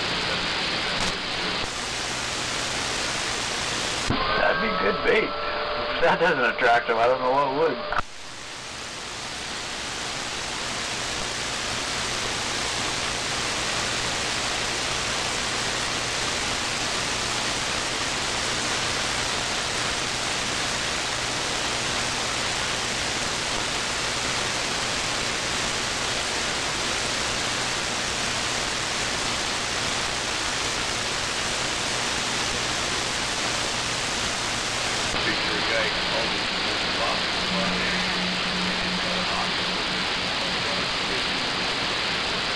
Damn, I still got static. Yeah, I seen one like that. That was pretty wild.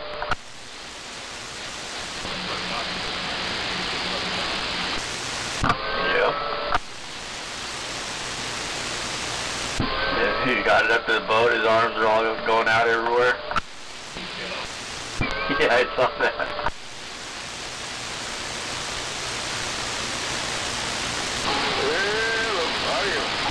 He's standing there, okay, what am I supposed to do with this?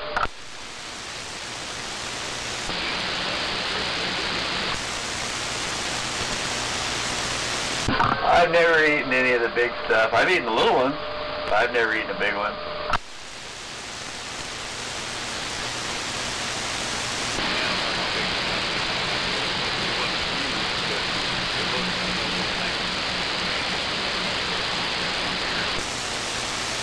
I like them little ones.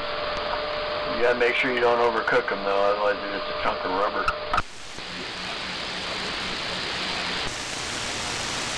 Yep. Freaking steam them and throw them in some sauce.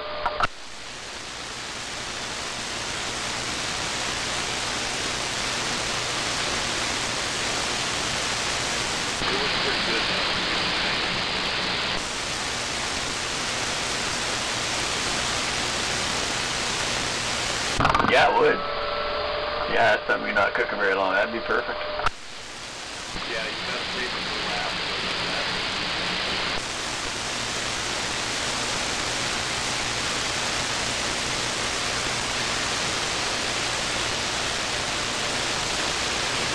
Man, I had that shrimp Alfredo the other night. That stuff hit the spot. I made a pig of myself.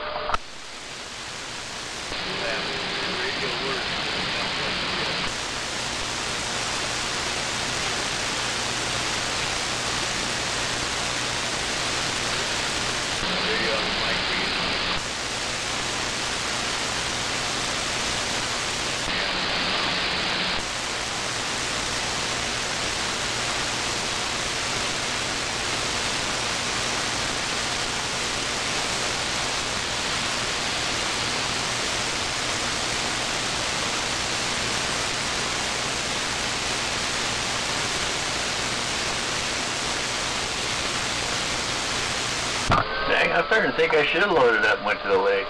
It's looking pretty nice out there.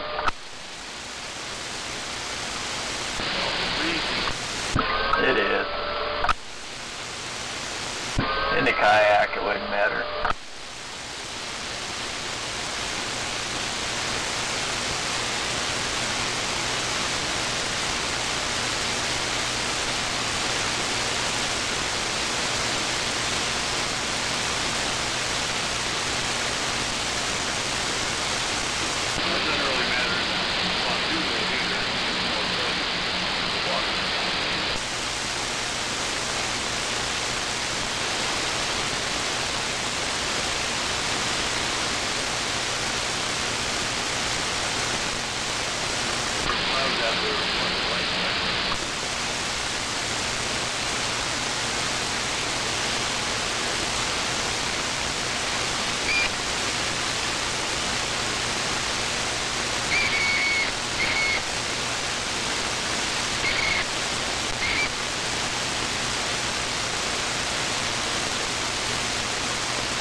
I got one of those spring-loaded things on my pocket knife this time.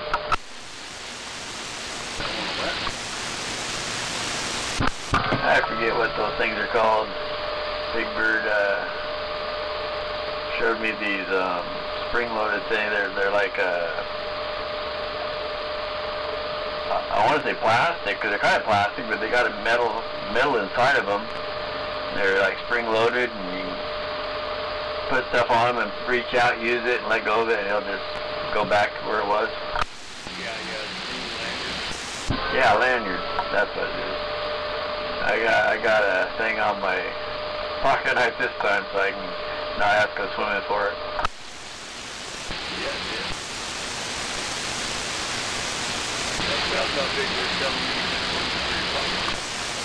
Oh yeah. nice bench made, and I wasn't leaving it there.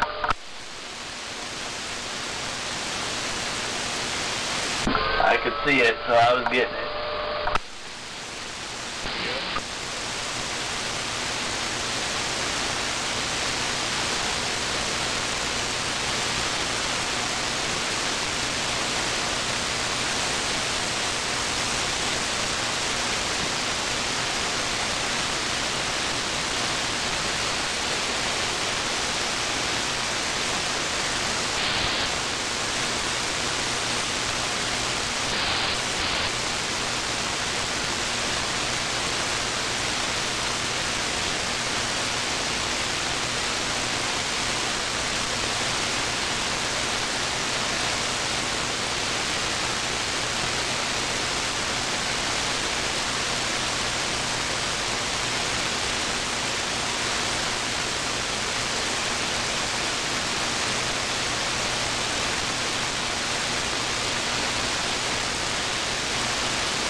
Yeah, I'm out here.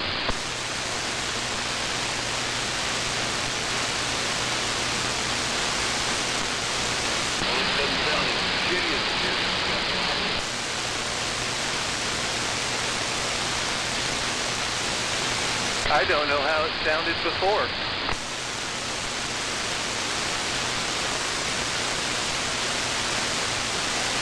I got 9 inches.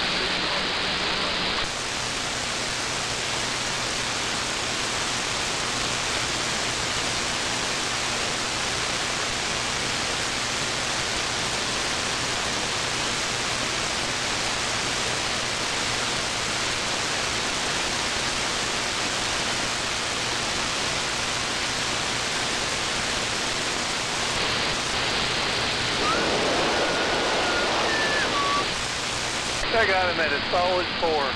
Good afternoon here, Gunner. Good afternoon.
P-Rex is a piece of shit.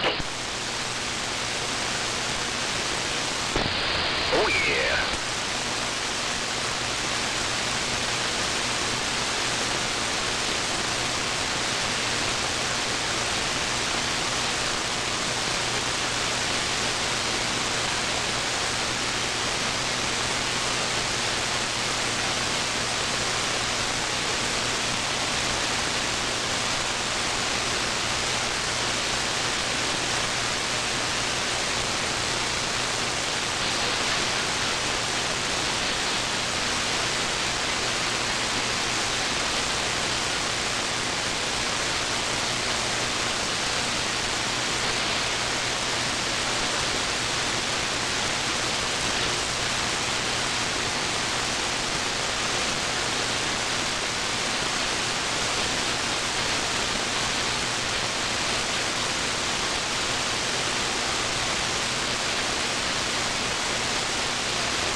Test 1, 2, 3.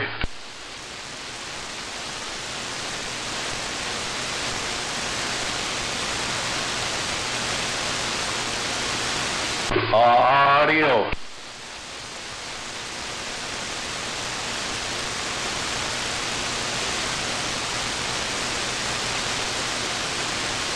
Test 1, 2, 3.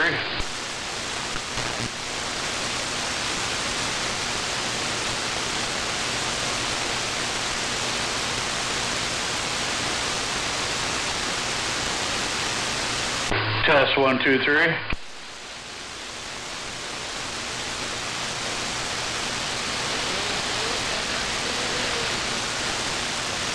Hey, who do we got out there?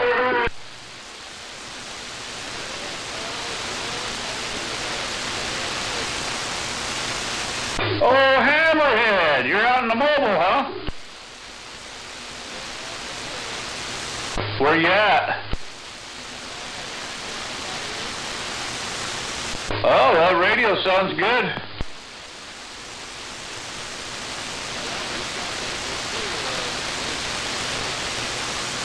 Sounds better than your base station. Well, it does.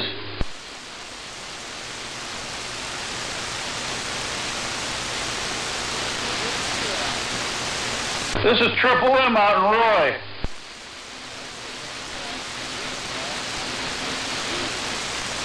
Well, I talk to you every once in a while out there. You just don't know it's me.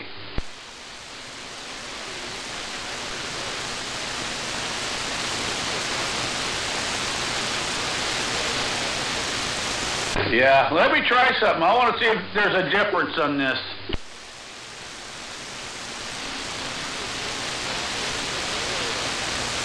What did that do right there?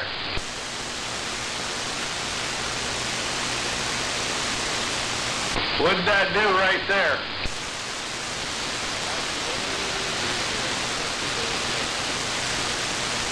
Okay, there we go. We're back.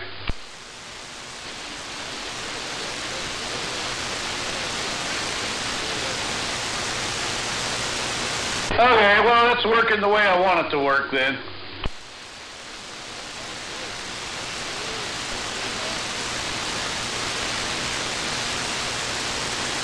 Yeah, right on. Well, I appreciate that, Hammerhead.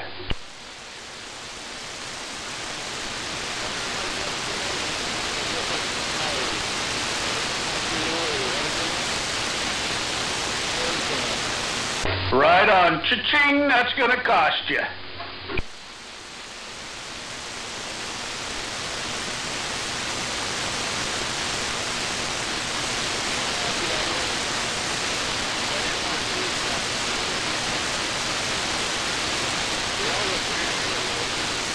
Wow. It's still going to cost you a lot of money. These tires ain't cheap anymore, that's for sure.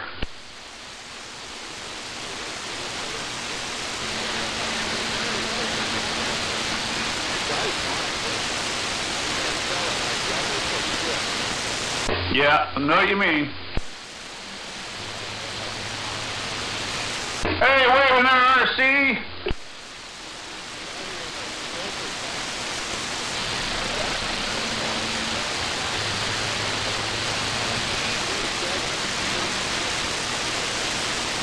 What was that, RC?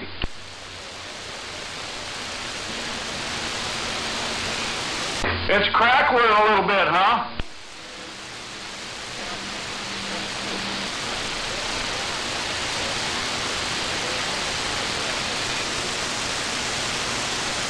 Okay, how about that?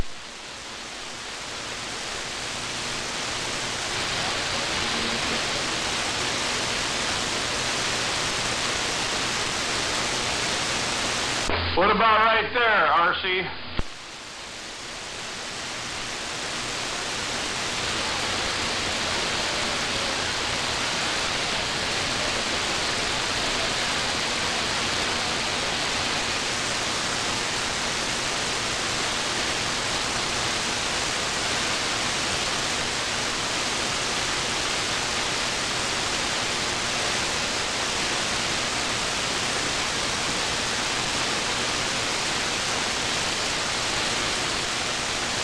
on there a minute, Hammerhead. I'm talking to RC.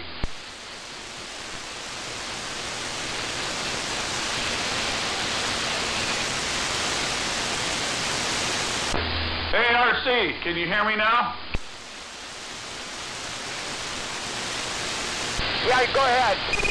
How does that sound now? Did that sound all right to you? You did. When you're talking right at first with a hammerhead, you had it right. Now it's all messed up. Okay, what about that right there? It's getting better. Getting better. Turn down your mic gain.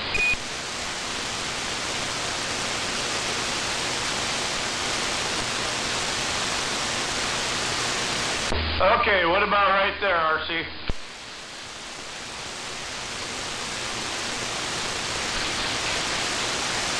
Is that any better right there, RC?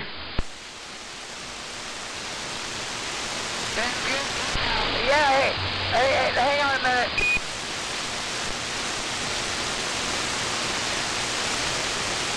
Hang on, I got company. I'll be right back.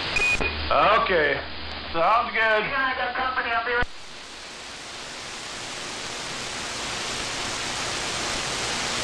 Audio, 1, 2, 3. Oh, you got plenty of that. I just got a crackle in my audio somewhere. Well, I don't hear it, and I'm waving a hand. Who was that? Well, that was just me, you know. Oh, Zodiac. Hey, yeah, how you doing there, Zodiac? I'm doing all right. I just was out evaluating the laurel tree and have decided that it's bigger than me and it needs to come down. Oh, how did that work out for you? I'm just making the plan right now on how to bring it down because it's a big sumbitch. So you don't hear no crackle or anything? Nope. No crackle. Does it sound clear? Sounds clear here. Yeah, Hammerhead, he said it sounded good too, and RC says I had a little crackle in it. But I listened to it on the gate and I hear a little crackle in it. Yeah, I'm not hearing it here and I turned the volume up. Alright, well I appreciate that. I don't know what RC's hearing, or what you're hearing, but I'm not hearing it. Give me a 5 count. 1, 2, 3, 4, 5. How is it going out there, Zodiac? No crackle. Okay, well, I'll just run it right there. Don't touch it. Well, is it a big maple tree or a fir? Who, mine? Yeah. It's a laurel, but it turned into a tree. A laurel, you said? Yeah, it's a laurel bush that turned into a tree. Wow. Uh-huh. It looks like some Japanese guy tried to bonsai it. That would be me. I bet there's a lot of roots in the ground. Oh, you know it. And there's just as much above ground as there is below. Oh, yeah. No doubt. Right, and it's getting choked by a wisteria plant, which, at this point, I'd rather have the wisteria plant and get rid of the laurel, so I'm talking to Aggie about that. Well, I'm gonna be. Yeah, I messed up today. I was supposed to be at work, but I messed up on my reset. Uh-oh. Yeah, I got 33 and a half off. I just needed a half hour and then I would have been resetted. Oh, no. They get mad at you? Be off work for another 34 hours. I can start work tomorrow at 8 o'clock. Oh, I see. In the evening. Yeah, I got you. Oh, yeah, swing shift. Nothing like it. Well, I work that most of the time anyway, but it really ticks me off that I missed the day because of my stupidity. Well, how do they say it? Shit happens, right? Yeah, I said that to a boss one time, and he didn't like that. Hey, did he fire you? Oh, hell no. He would have never fired me, but he got all upset. What do you mean shit happens? Oh, I would have lived that one down for a couple months. I never stopped saying it either. Don't blame you one bit. Remind him every now and then. Hey, man. That's what I did. Every once in a while I said, hey, you know, shit happens. It does. And somebody made a bumper sticker about it a long time ago. And that's where you made your millions, huh? I wish it would have been me, because I've thought of all kinds of sayings that would be funny and could go on to a bumper sticker. Well, why don't you do it? Well, yeah, a friend of mine was, when he was alive, Billy Buckles, spin doctor, had the machine, and he was making all that kind of stuff. He was doing buttons and stick pins and even pens, writing pens. He'd put his logo on the side of it. Well, you could be like another Forrest Gump then, you know, wipe your face with mud off of it and have a smiley face for shirts. Well, like the guy that invented the pet rock. Yeah, no kidding, right? Right, and he patented it, so he get, if anybody sells a painted frickin' rock, he gets some proceeds. Wow. Wow. That's how that works. You have to have a patent. If you get it patented, then it's yours, and anybody that uses it for anything at all, they have to come and ask you, can I use it? Yeah, if you pay me.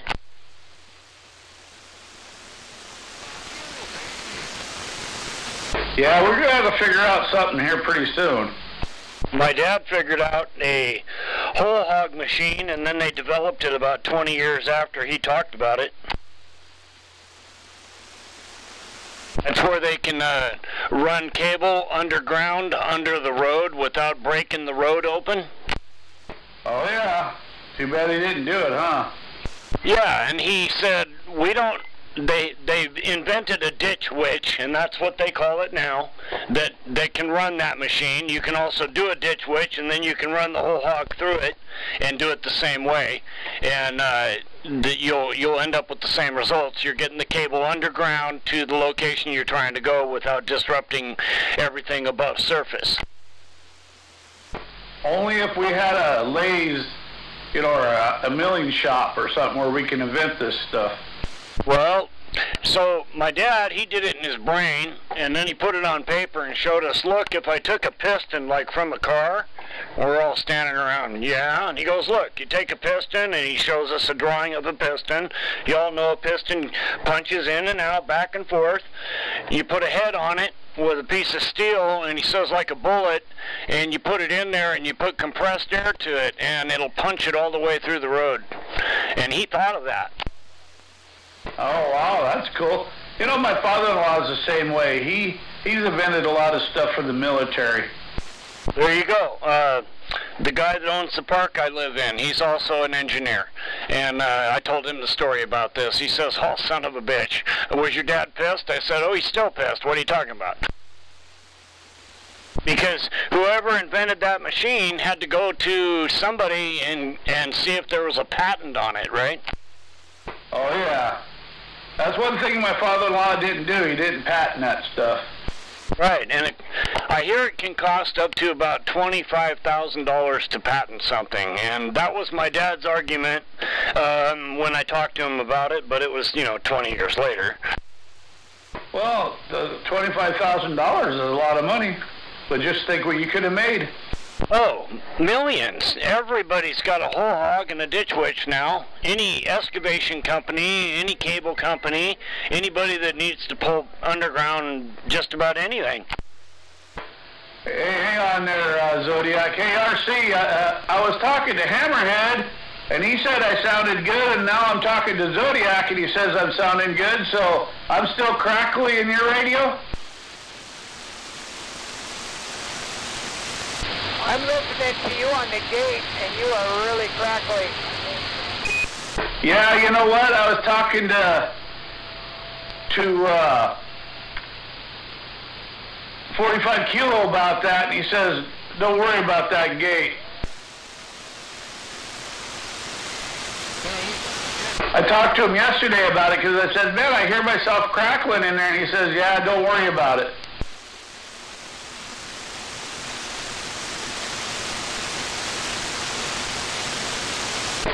Are you picking me up on your radio in the rig?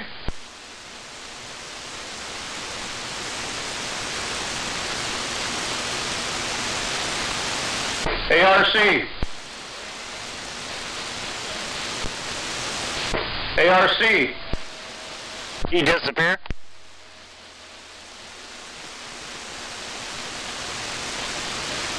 Maybe he's smacking his radio around.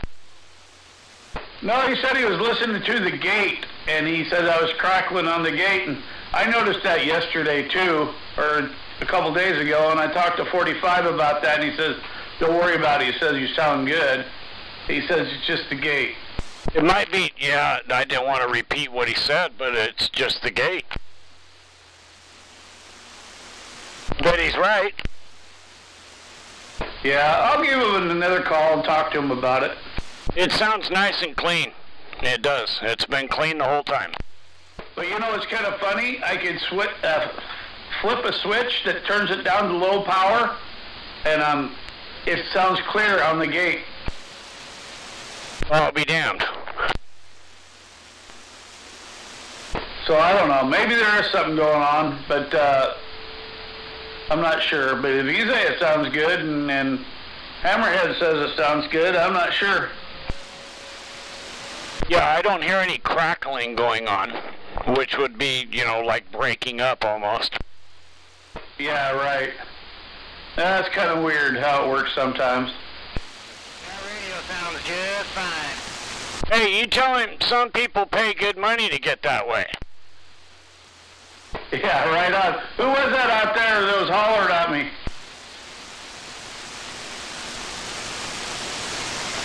Who was that out there that said I sounded just fine?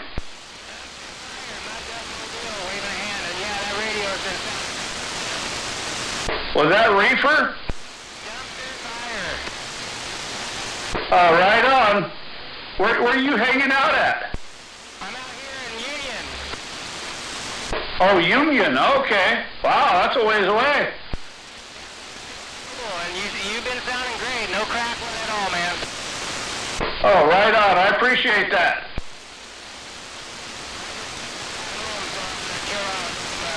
Good to hear you, man. Yeah, good to hear you out there, too. So that was over there, Union, Zodiac. Dumpster fire got down. Yeah, I'm not pulling him out. Have a good afternoon, dumpster fire. Hey, I'm waving right back at you.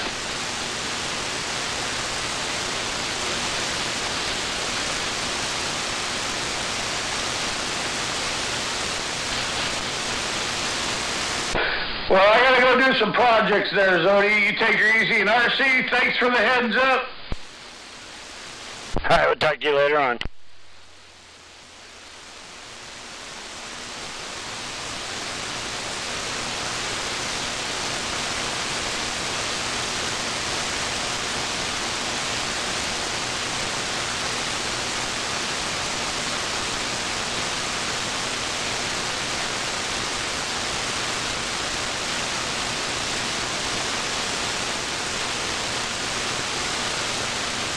Thanks for getting over, bud.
of shit.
Beavis is a fucking piece of shit.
What a piece of shit.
I wonder what that bug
Yeah, I'm waiting on my grounds to get in so I can ground this thing all up.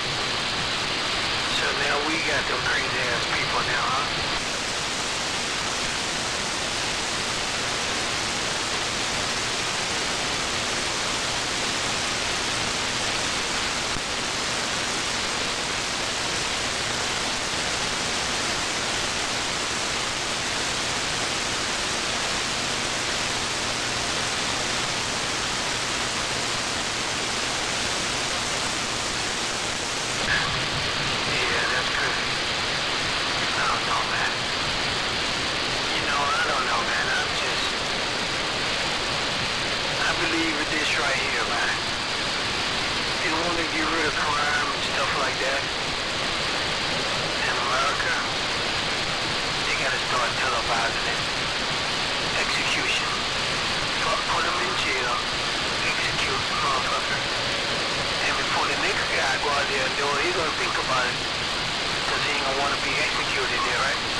You guys better get to your doctors and get your booster. The FDA is saying it's time to get a booster. Oh, yeah.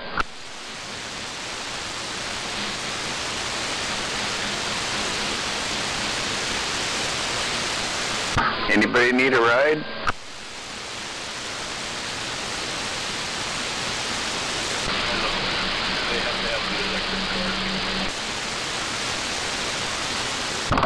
Roger, with the generator in the back that runs off gas.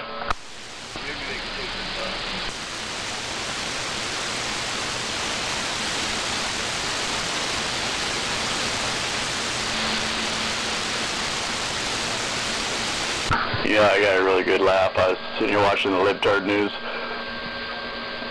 and what was it?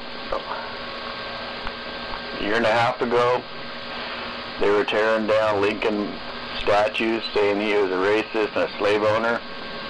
And today, these same stupid liberals, they're out there freaking holding up signs of him, pictures of him, because he's the one that freed the slaves.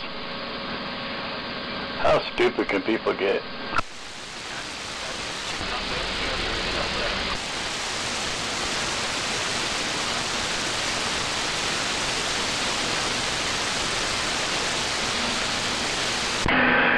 Good afternoon, Agent. Mr. Air Gunner. Good evening.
in the Mud Duck Mobile.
water.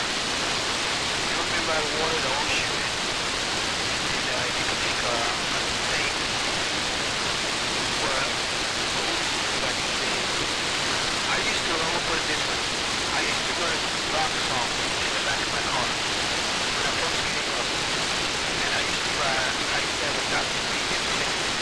And 2 gallon cookie jugs of rock salt. Put it about halfway of water. And then you go in and I take my cotton cable and I get the black part of it. About 6 inches and I get groundwater, run it around it. Then you run it groundwater, turn it on the button. Then you get around it.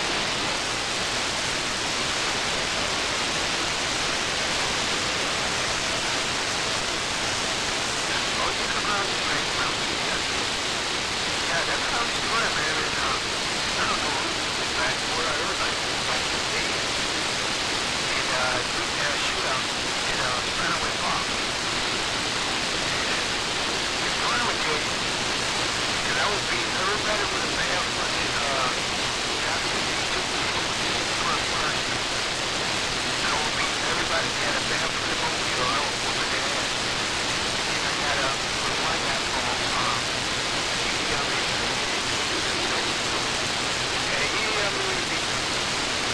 only because he was running a torpedo and he had mounted his glove on the time.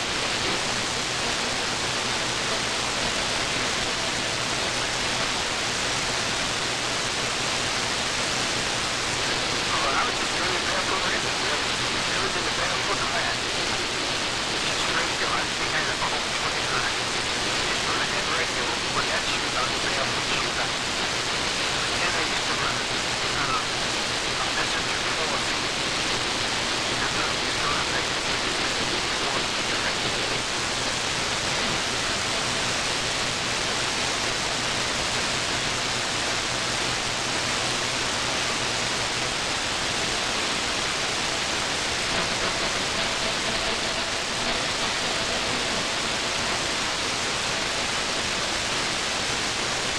Well, I'm sitting down. I don't know if that counts as standing by, but you haven't heard Roger or Break out here this afternoon.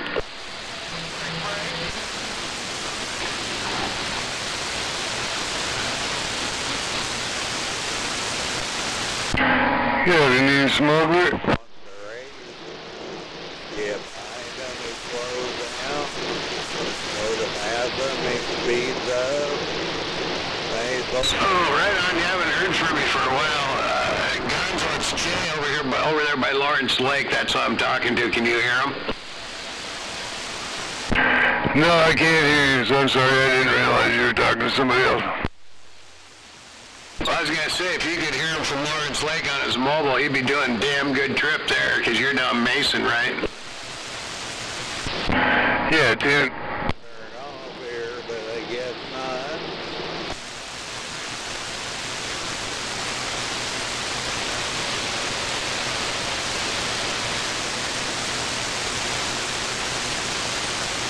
Somebody else down there in the bottom of the radio is talking to me too. I couldn't quite tell who it was because you're getting your neck stepped on.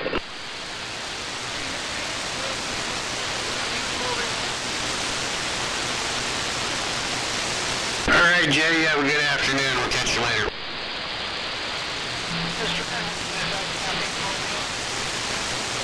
Oh, that's caffeine jumping up and down. I had him about 3 S units, but Jay's taking him out over here at Lawrence Lake. I was giving him a radio check. Good afternoon, Mr. Ed. Good afternoon, caffeine. Oh, War Daddy's out there, too. We're waving a hand at you, too. Waving at War Daddy. God, I think I heard that rocking chair bass in there creaking away. Hear that or no, it's not my bones. It must be rocking chair bass.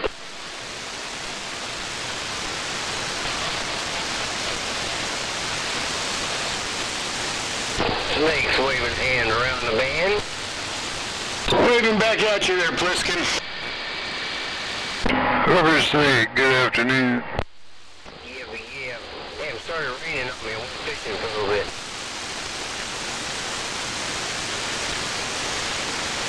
1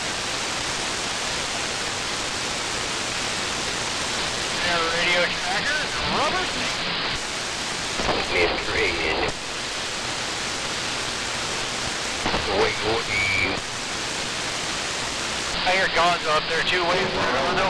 Yeah, bye. Mr. Ed, always a pleasure. Good afternoon, sir. Runs alongside you, get high and they blow down. Where's Mr. Ed and Gonzo, Cappy Mobile? Cappy Mobile. Waving there, Cappy Mobile.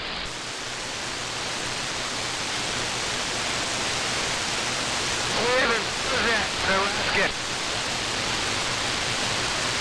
I'm coming down.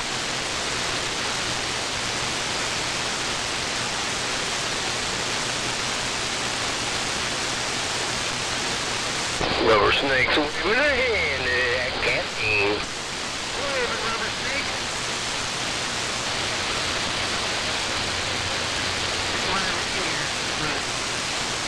Hey, waving pizza guy.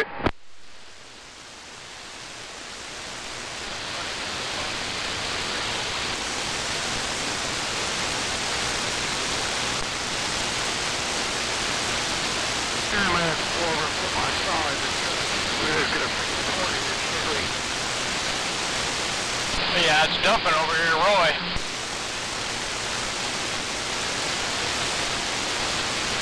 Hey, Gonzo. Yeah. Hey, the place I went fishing today over, I went about an hour and a half. Called Sequatchie on Northport. Man, I was catching the biggest bluegill I've ever seen around here. I wouldn't know a bluegill from, well, I know what a trout looks like, but yeah, I don't think I've ever seen one. I think most people around here call them sunfish.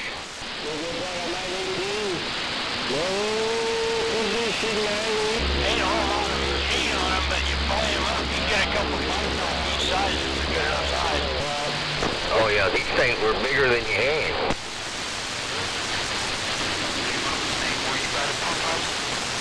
Yeah, I was just, not by the pump house, just down there on the right where the rocks are.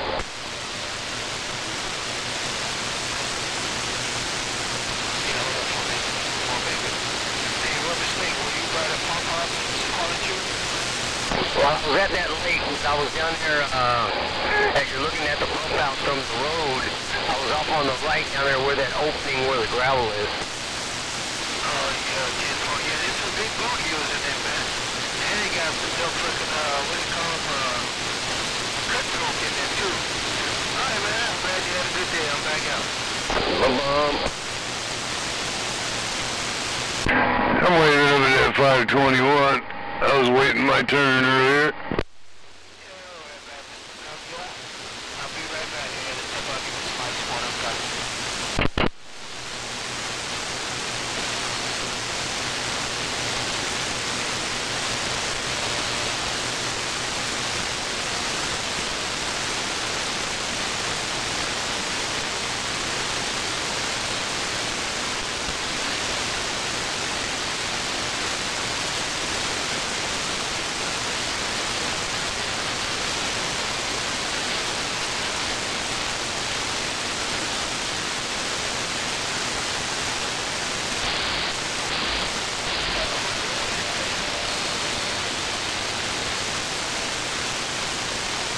Yeah, Rubbers.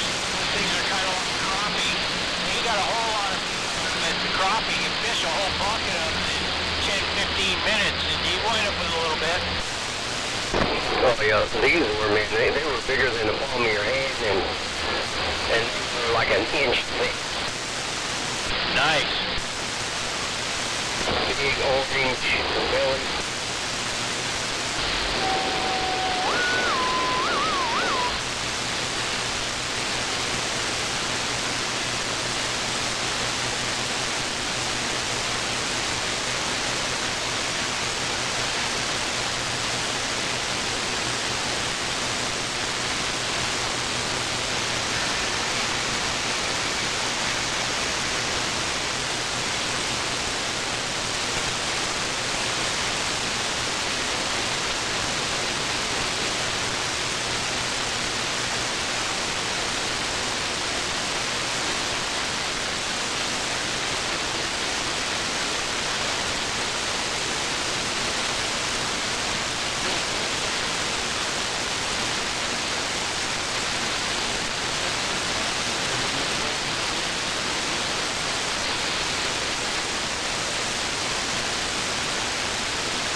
Oh, damn, it's quitting time.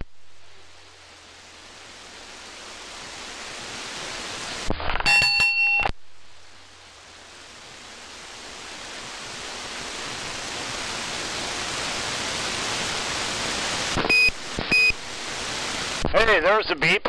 That must be across the lake. What's happening? Oh, just got the boss to okay a job site. So the supervisor has okayed the job site for future demolition, Roger? Roger that. And to take down a 25-foot laurel tree that was a bush that turned into a tree. Yep, I understand. And it's got wisteria on top of it, so that makes it about 30 feet. And that's about 20 feet higher than I want to play with. So I said, can we get rid of it and just have the wisteria? Yep. Roger, hooking the chain to the bush and pulling it out of the ground. Oh, no. This is big enough. It's chainsaw. Get the chainsaw out and start cutting. Oh, damn. Yeah. Get after it.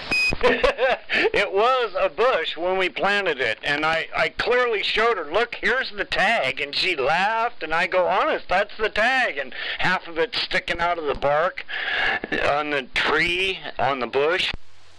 Yeah, my buddy's got some grapes over there on Tumwater Hill, and he's got two houses, and they've spread it that are next to each other up there on the hill, and they've actually spread just all. It's absolutely fucking amazing how far they've gone. I'm telling you, it's crazy. It is. That stuff grows quick. I got wisteria here that can probably do 20 feet a year if you let it. So you just interweave the vines and let them do their thing, and as long as you do that, you're okay. But if you let it grow to the top of something, it's going to win.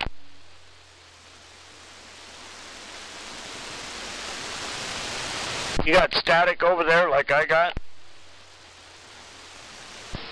Not bad.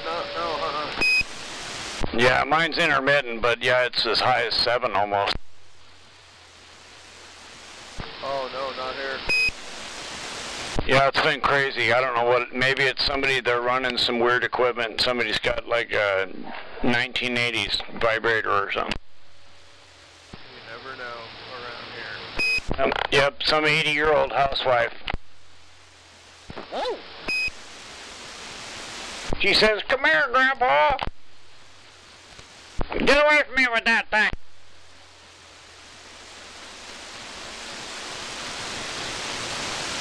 How you doing? Some others. Yeah. To be expected. Yep. Just gotta keep putting one foot in front of the other. No, sometimes it's hard to get out of bed, but you got lots of reasons to. Yep, it is definitely something that I have to tell myself to do now. I used to just jump out. Now I'm like, well... Yep, I understand completely. But we both know that ain't gonna do anybody no good. No, that's for sure.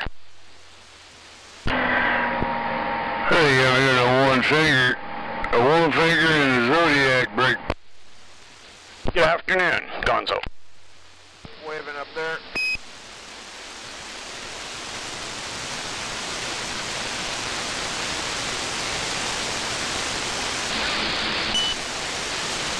Well, hopefully we get a few sunshiny days here before they call summer off, right? Yeah, it's gonna show up at some point. I think next week. They were talking it's gonna get better for a couple weeks.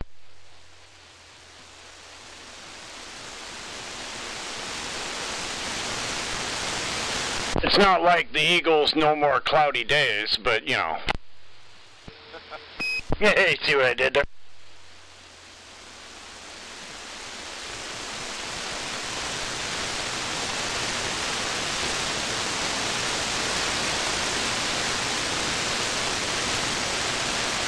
It's like a frickin' thunderstorm over the top of your place right now, just like it did yesterday. Oh, yeah? I'm hearing some weird stuff going on now. I'm telling you, you got a thunderhead right over you right now. Okay, well, I'm going to walk away from this right now then. Okay, yeah, it's looking pretty scary. You're not grounded? If you're grounded, you're good.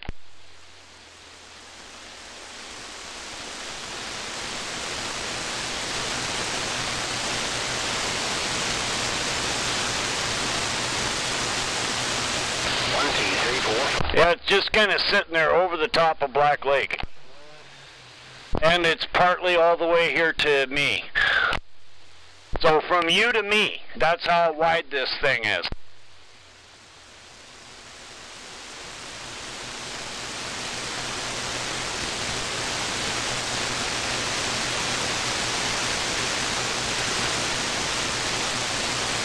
That is a badass thunderhead. I'm going to go take a picture of it.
What does they say down south? Como chingas, puto!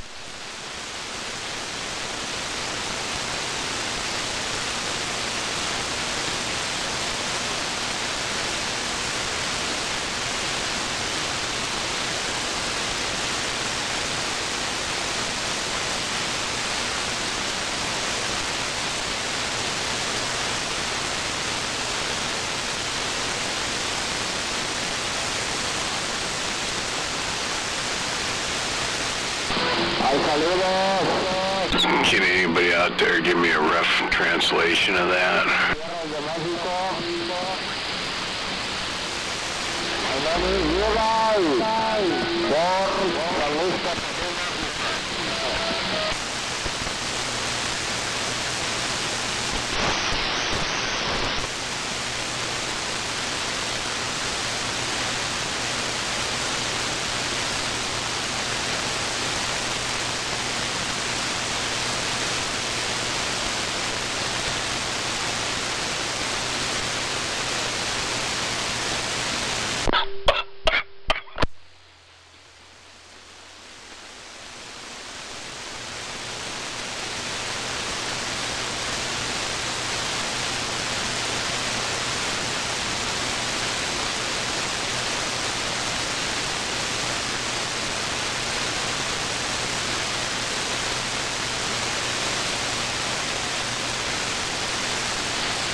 Alrighty.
Audio.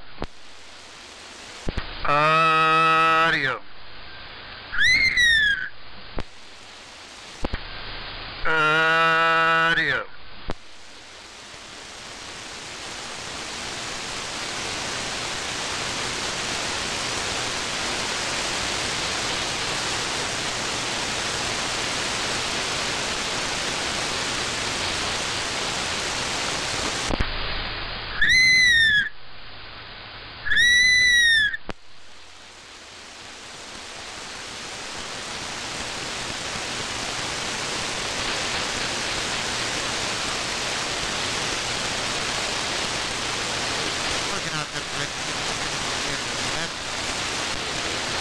Alright, let's start this day over again.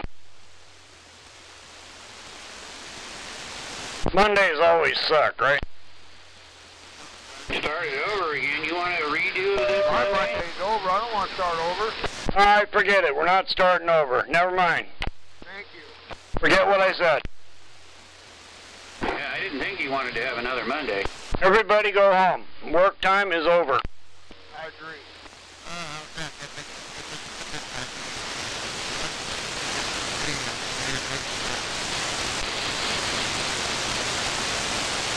Oh, I don't know.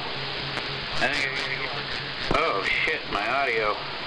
I was thinking I gotta get this thing listed, and then I may go out and work on the catio a little bit.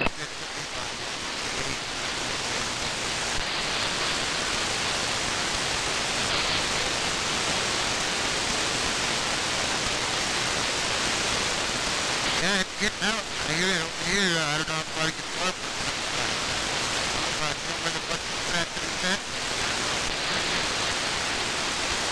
Yeah, well, it sounds okay. I think some modulation probably, I don't know, problem. I think that I might do that.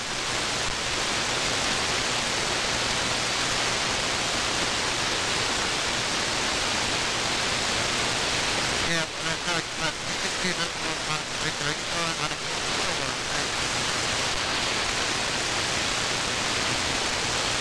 Okay, well, it should be, I don't know where you're at. Once it gets playing.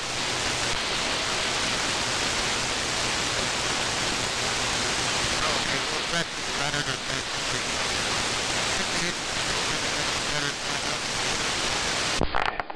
Evening, Inspector. Yeah, good evening. I gotta send you a picture of some items that I threw in the woods a long time ago that I dug out today. You found them, huh? Well, I knew they were there. I just decided maybe I ought to do something with them and display them somewhere in the yard or something. Oh, right on. So, good yard ornament material, eye candy? Yeah, I'll send you a picture. Right on. Yeah, I was outside for a second, and I went, oh, he was talking to me. Sorry.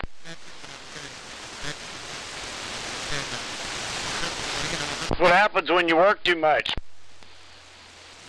Right, yeah. Like I say, I wasn't really done working because I still got a couple of things to do, and I may work on the catio a little more. Yeah, right on. Yeah, you were making that look pretty good. I'm sure that's going to turn out really nice. Yeah, it should do pretty well. Making your own screen door for it and all that?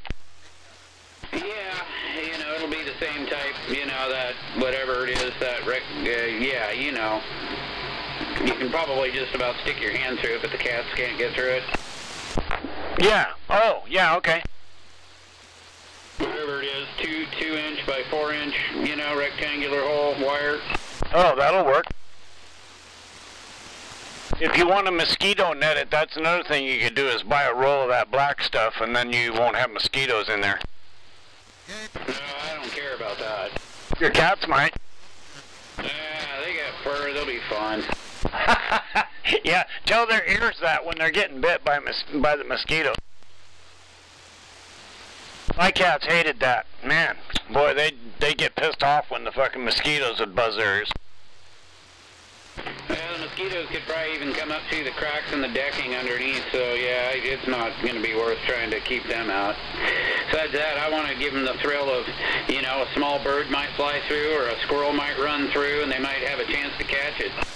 Oh, well, then you need to make them one for the yard. So build them a tunnel out of there, going out into the yard, and make one for the yard.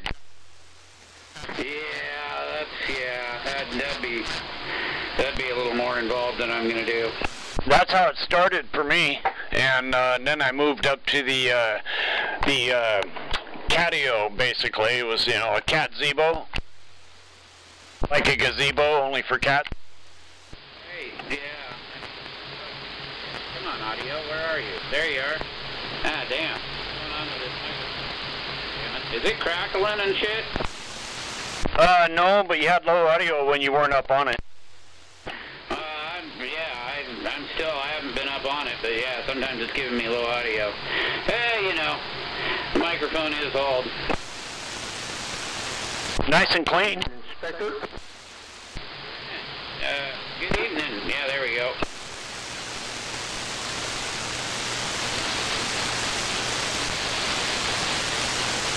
Anyway, I sent that picture, I think. Oh, yeah, I'll have to take a look. I'll have to find my phone. Oh, okay, now I just sent it. I thought I had, but I hadn't, but now I have. There's an app for that, Inspector. What's that? Says there's an app for that. Find my phone. Oh, right, yeah, I know. That'll give it time for it to, you know, get there. That's why people bought the clapper, remember that? Oh, yeah. And then they couldn't find the clapper.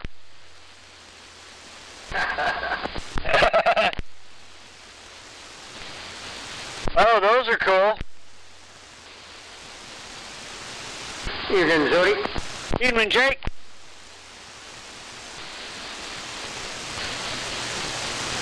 Those might even be worth some money.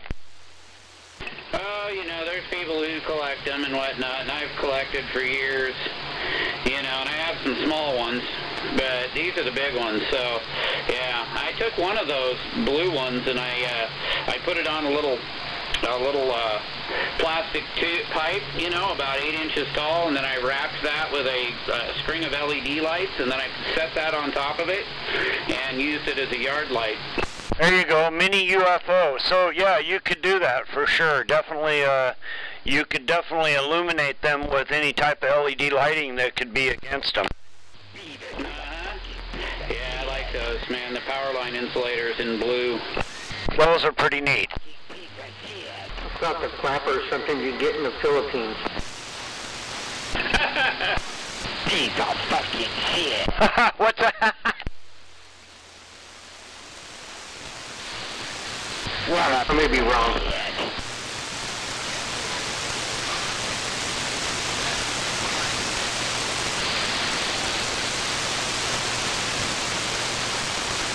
Yeah, I've always liked insulators. They're cool, especially the, you know, the glass ones with color. Yeah, I got a bunch of them. Love the other style.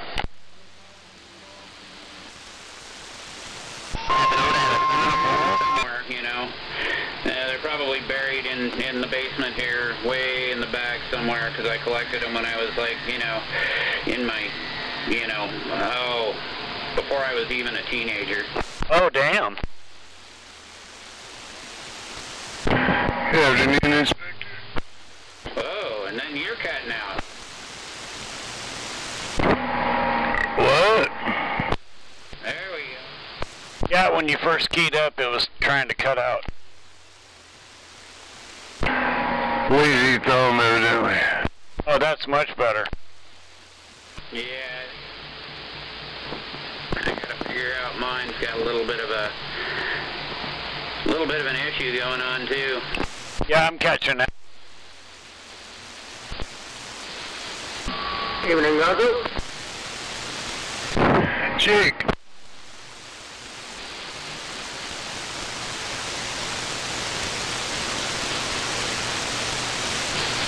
Yeah, chili and crackers for dinner. Make for a good Dutch oven come morning. Oh, you know it.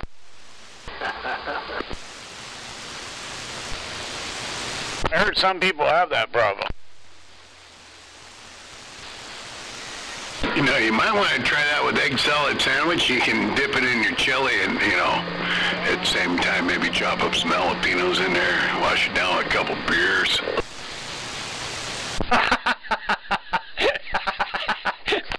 There's a chemistry set right there.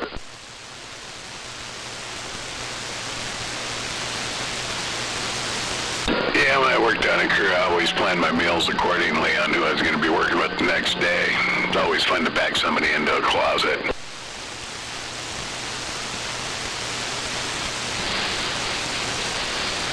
Apparently employees he didn't like. Oh, it didn't matter if I liked him or didn't like him. I was quite the practical joker. And yeah, it was always fun.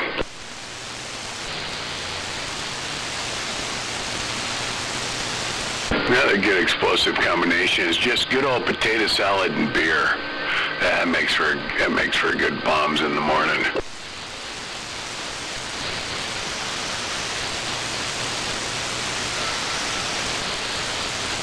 You know, get 4 guys in the cab of the pickup truck and get the heat going. Put the child locks on the window and just let her rip away.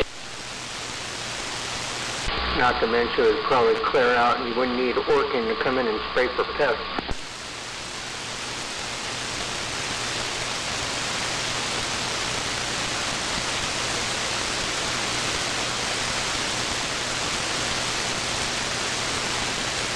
I think it was one of those Far Side cartoons I saw where the guys are in a submarine and the guy's like, it's not like we can open a window.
out there, Brigger.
Oh boy.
check. Hello. Captain Caffeine, welcome to the evening.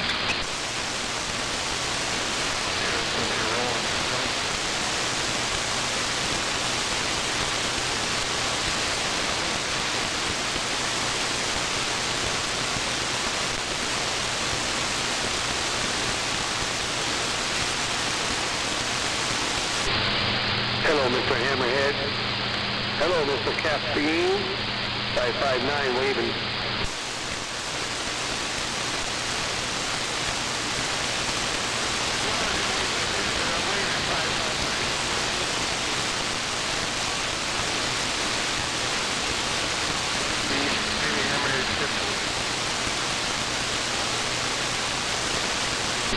He was loud on my radio.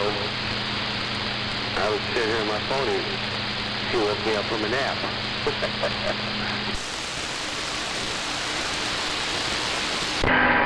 Where's 559, Mr. Caffeine once again?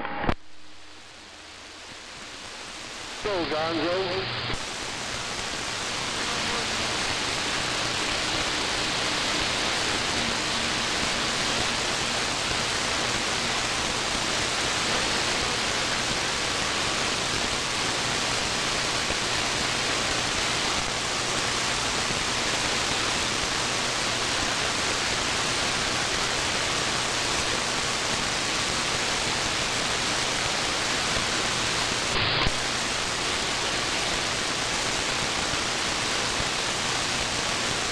That's the first thing I do before I walk out to the shed.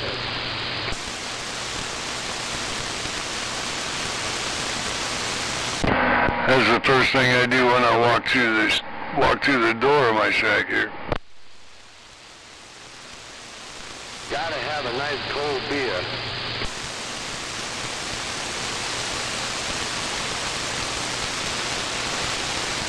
MAP.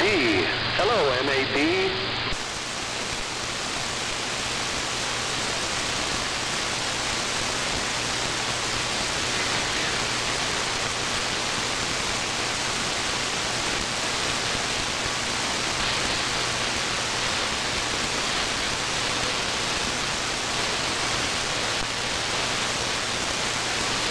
My favorite beer when I first came here to Washington in 1976 was Rainier.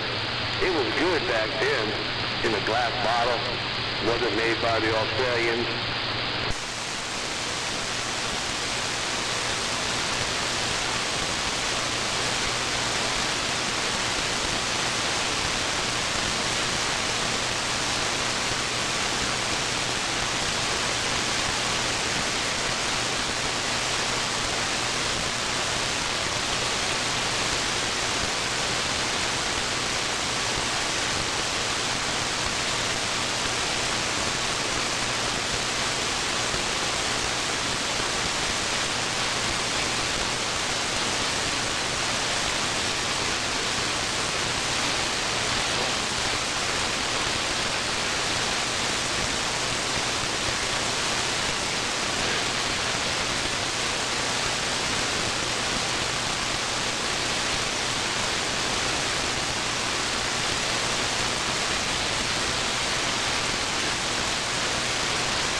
Back when I still lived in Jersey, Rolling Rock, 8-ounce bottles, 24 pack, $2.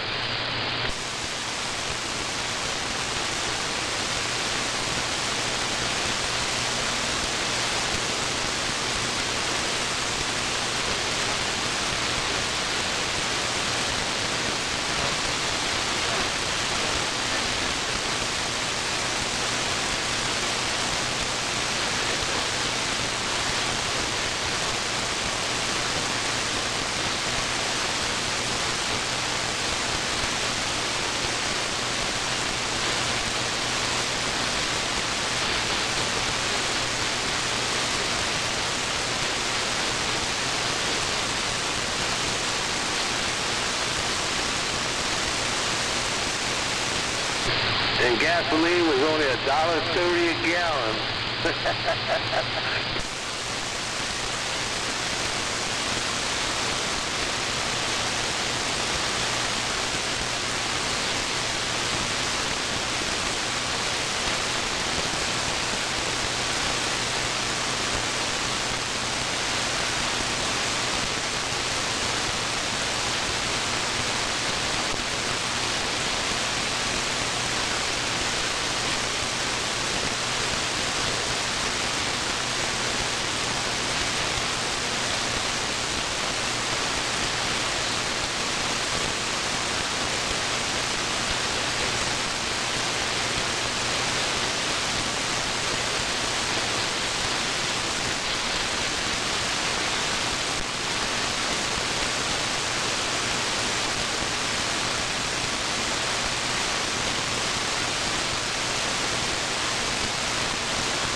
get over there towards Shelton and do a little audio out that way.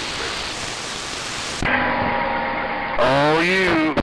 Good evening, MAD.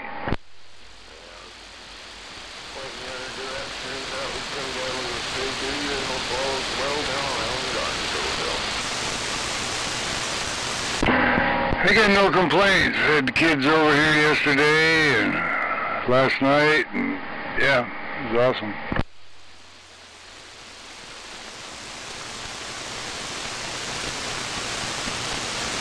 Like 2 days a year, 3 days a year, Christmas, your birthday, and Father's Day.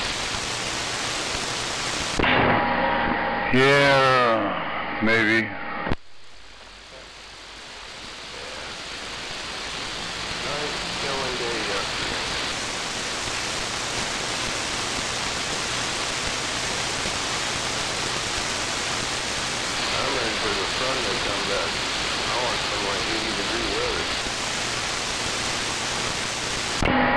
Yeah, I took one of the kids for a ride in the ELC last night, and yeah, it was raining. It was against my better judgment, but they loved it. That's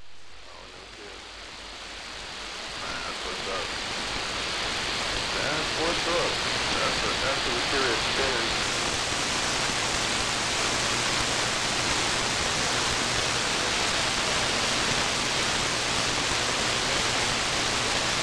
Whoa, what the heck? You're back in town.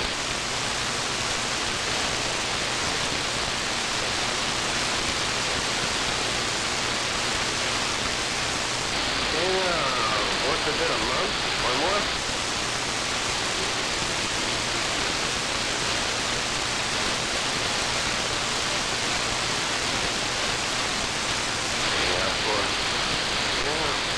Well, if you get a chance, man, get out there on the base station. I want to get that cotton dipping gear out.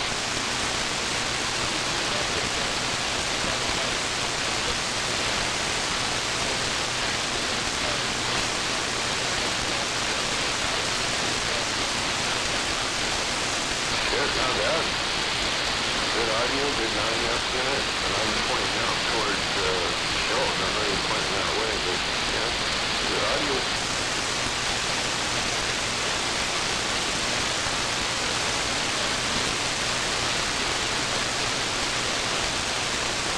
Oh, that badass one.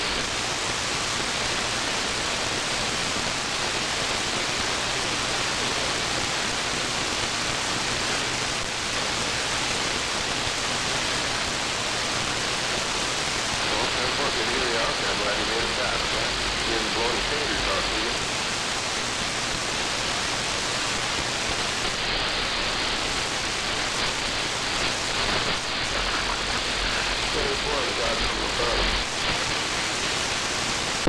Waiting at that 777, knocking my receive.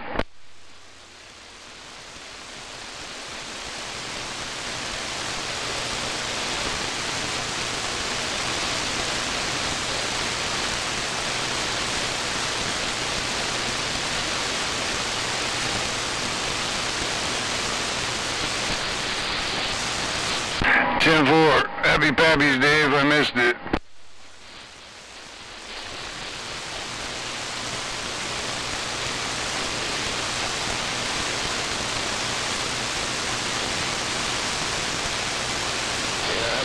Father's Day to you, bro.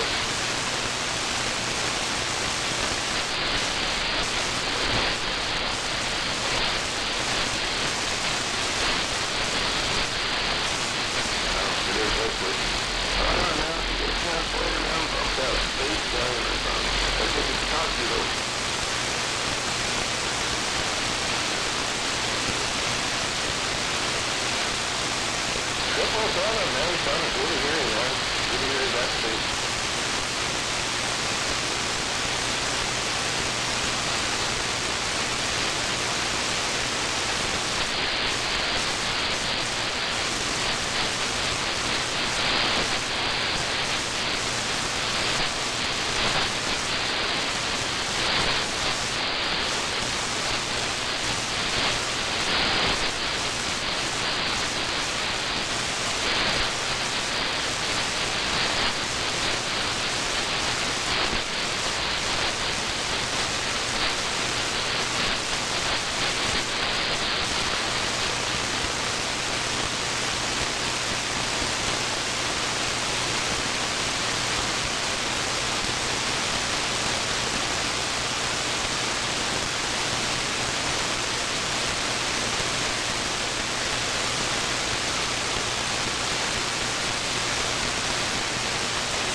Okay, hello there, Trip Lamb. You out there? You got a copy of NRC?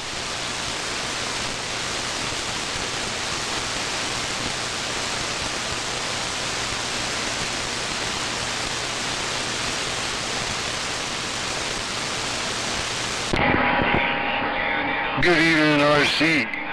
Hope you had a good Father's Day.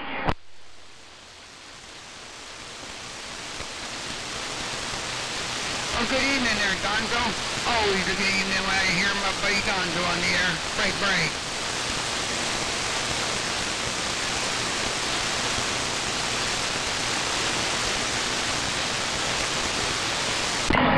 Just hope your Father's Day weekend went well, sir. Yes, it did. Thank you very much. It sure did, my brother.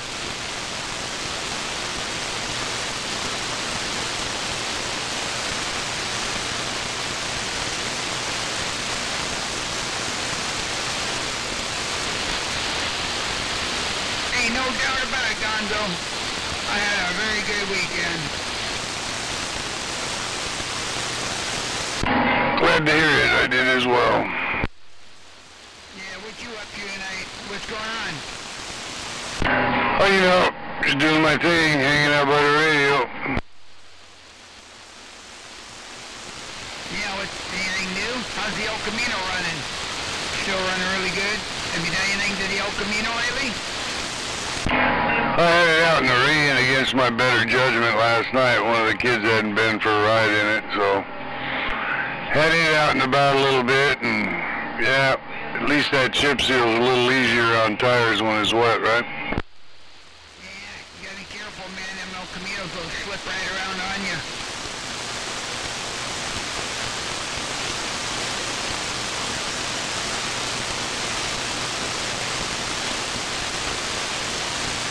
You got a posse in the back of that? No, we're gonna get it locked up this summer. I haven't gotten it up to my brother-in-law up in Monroe yet. We're gonna put a ratchet locker in it. Oh, you're gonna like that. That'll just click and lock and go.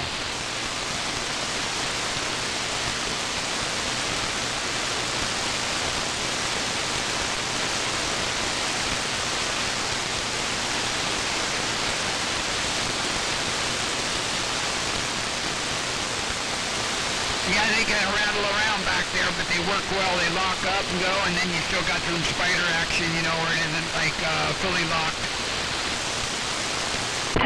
Yeah, that's why you recommend it. It's got the, 737? Yeah. It's geared right, so yeah, we just need to get it locked up somewhat. I don't want a total lock because that just fucks you when you're going around the corner and shit, so.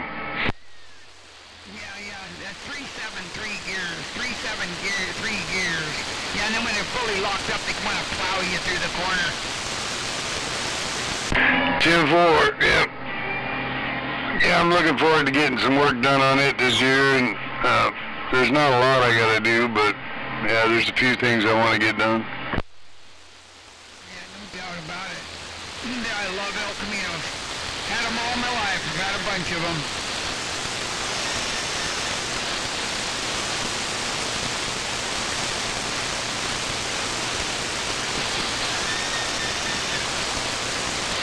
Yeah, 3-7 gears. 3-7 gears are perfect for those things. And run tall tires, like you run tall as you can get, maybe 30-inch tires on that thing, and away you go.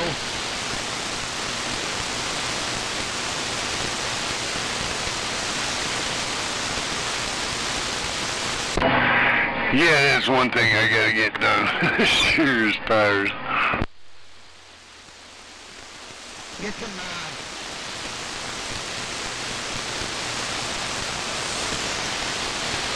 get some drag radials. Those drag radials are sweet. They're radials, and then they're drag, they're sticky, and they got lines in them that are street legal. You'll love them, they look sharp, they grab and go. I'm trying to keep this thing era, you know, so I want to stick with the the BFG, the radio TAs. They look really sharp on it, and I don't need all the drag radio or the drag tires and shit because that's not why I'm putting this together. I put the AC back in it and shit. It's got plenty of horsepower. I don't need all that. Hey, well, you ever thought about it? Let me help your thoughts. When you get ready to get rid of that thing, will it to me, will you? I'll take that in the will. Oh, trust me. I got kids that are just drooling on it, and it's like, God, how do you pick one out of all of them, you know what I mean? So, I don't know how that's all going to happen, but I'll be driving it till I die, I know that much. That's my boy. I love those things. You haul a payload if you need, you know?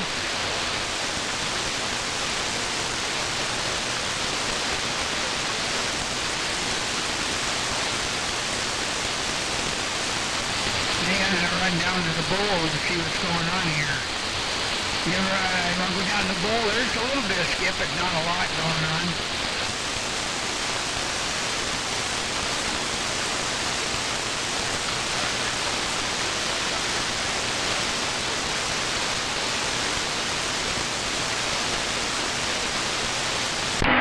Alright, well, I'll let you go then, RC.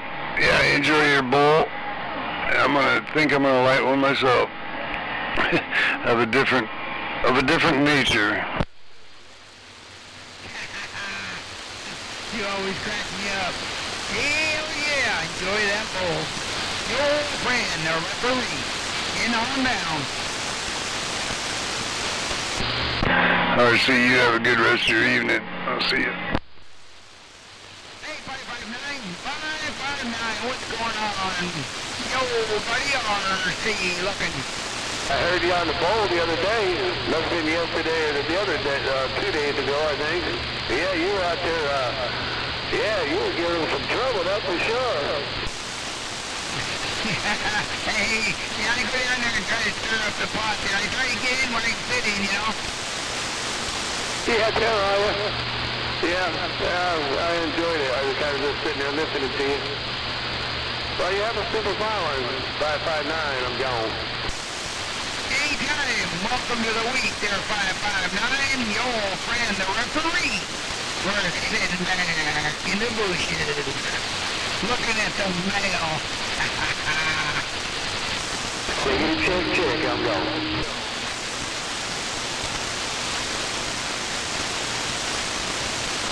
Somebody keyed up together with you.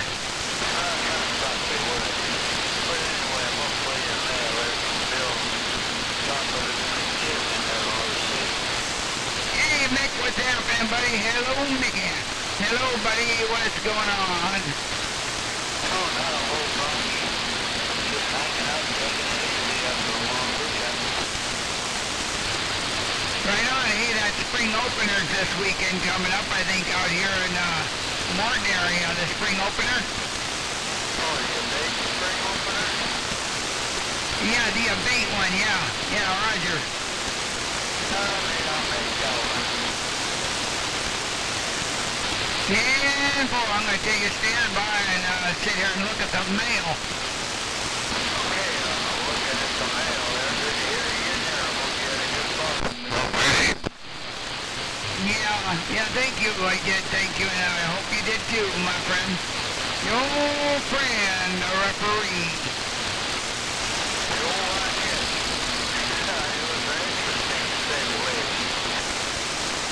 That's good. All right, everybody, I'm going to take a standby. Let my twin turbos cool down just a little bit there. What you think?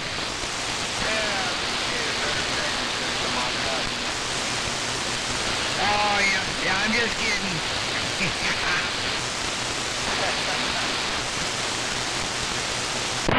Good evening, Mick. Happy belated Father's Day.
You may all come out and thank her. Come out, wherever you are.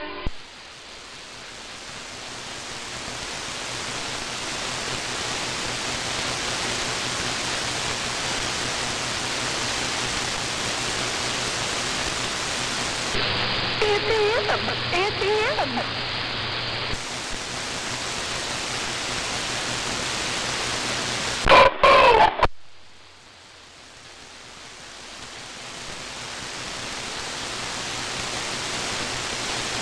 I'll get you at the end, you little bitch.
Do you have feelings of inadequacy? Do you suffer from shyness? Do you sometimes wish you were more assertive? If you answered yes to any of these questions, ask your doctor or pharmacist about tequila.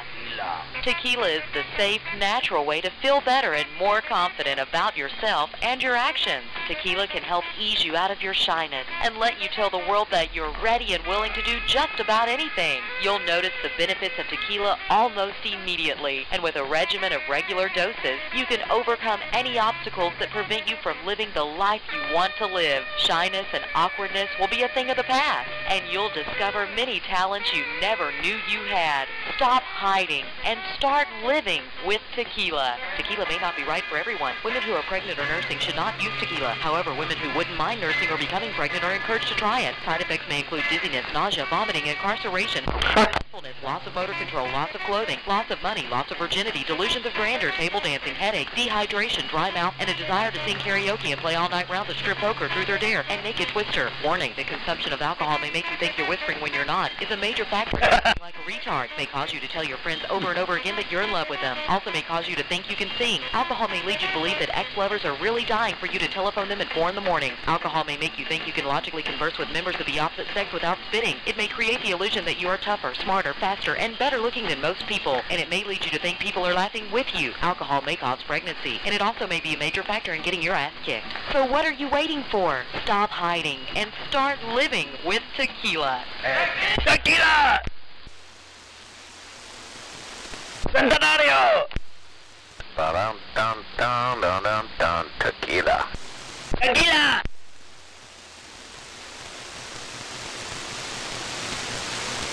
And the band played on.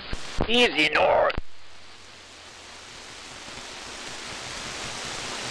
That was pretty good. Yeah, if you're having problems with your sinuses or your accent, that's right, even the nasally nostril can do some of that.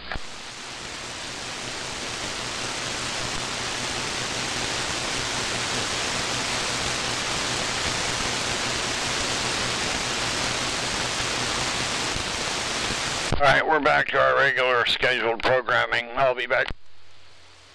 Yeah.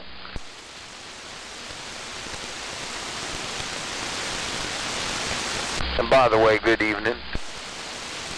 Yeah, back at you. I'm watching Iron Man 2. Iron Man 2, and I'm waving out to that gonzo. Good evening. Likewise. Thought that was you, number 10. Who Canal waving? And I'm waving right up that Hood Canal from the beautiful swamplands down here about 10 miles south of Bud Inlet. King Pope.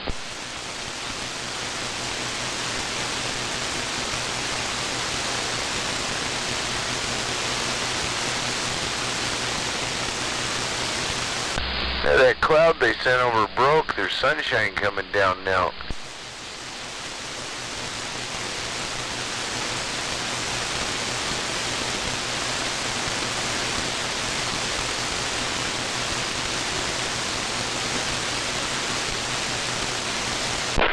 You better get a broom out and sweep up all that sunshine. You might need it for a rainy day. Yeah, I got the door open. I'm trying to get as much of it as I can to kind of spill in here on the floor, and I'll shut the door and trap it in here later.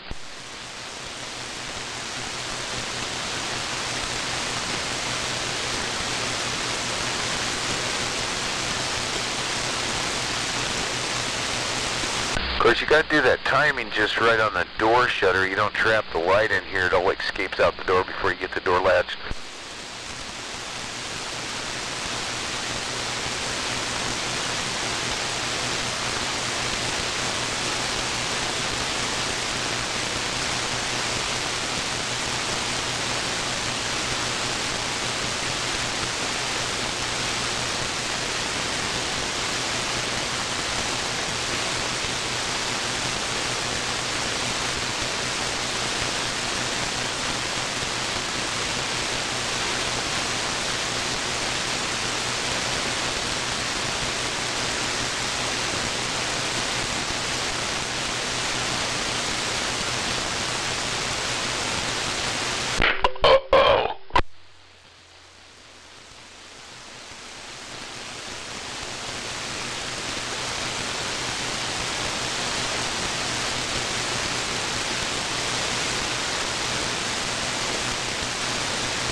viendo R15, si andas ahí, brother, comenta, andamos escalando la radio Ranger, por si miras señales blanco y negro.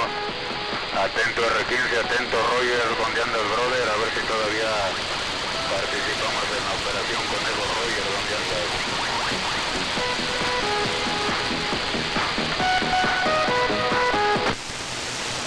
Don quiero, señora. No, have we gone to the dogs? Uh-huh. Thought so.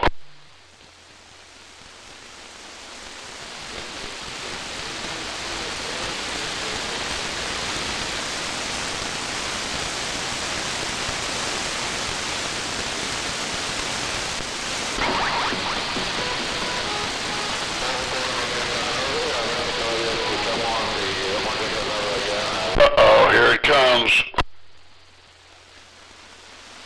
Are you ready, senora? I just turned my receive down. I'm more than ready.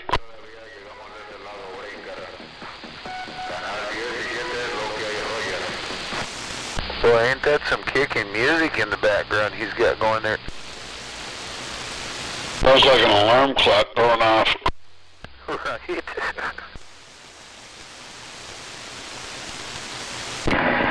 Good evening, Lazy Dave. I'm waving a hand to that gonzo. Top of the evening to you. How's your Monday? I got no complaints. Wouldn't do any good. Who you gonna complain to? I could complain to you guys, but fuck, I'd just be wasting my breath. I'd listen.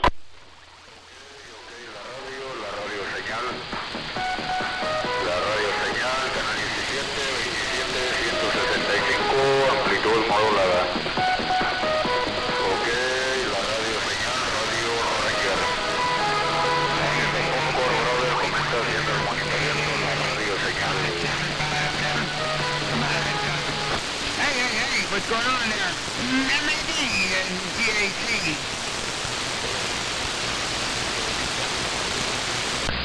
Oh, I was looking for my pipe. I set it down somewhere. Couldn't figure out where it's at. It's sitting right in front of me.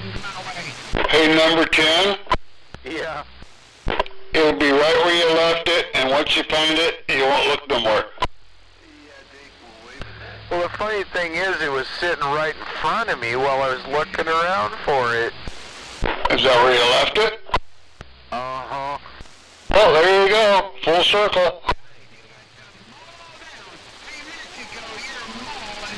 So, now that you're one with your pipe, you need to put a flame to it and enjoy the benefits. Pipes with benefits, yeah.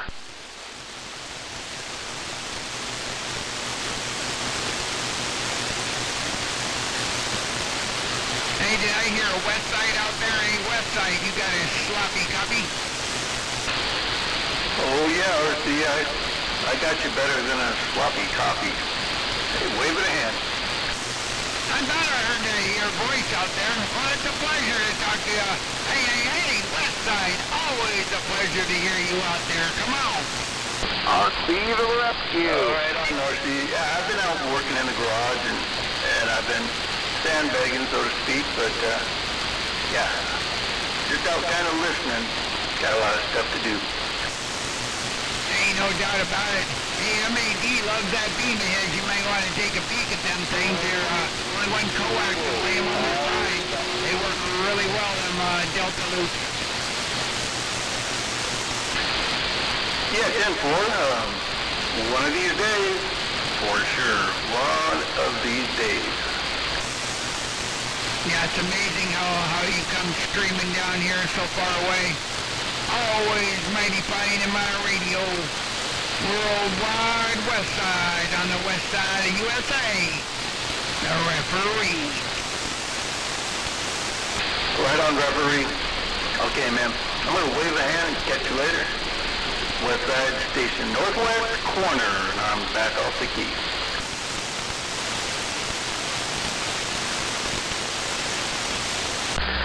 Good evening, West Side. Good evening, RC. What's going on? How we doing there, West Side? How we doing out there, Westside? Hey, but the hit me needle there, any better or worse? Up here? Oh no, I got you about the same. You're doing about 7, swinging 9. Yeah, all over up in between the 7 and the 9, no doubt.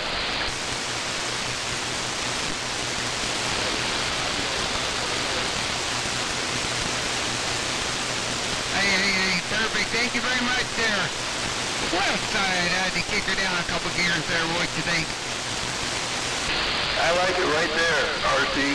You got swing from hell and great audio. All right, I'll leave it right there.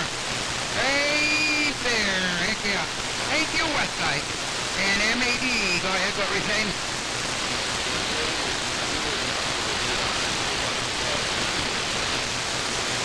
Hey, it's them Delta loops, man. They're full wave, I love them. Jesus is a piece of fucking shit.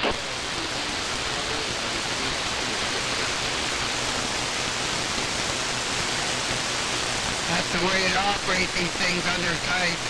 They're just extremely awesome antennas. For sure. Right there, you got a nice little carrier. See right there, how's that there, Westside? And MAD. Perfect. I say perfect.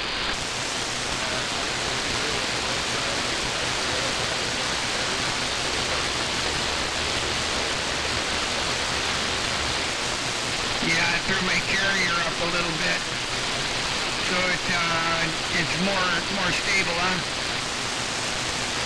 Yeah, I got you at a solid 7, swinging 9.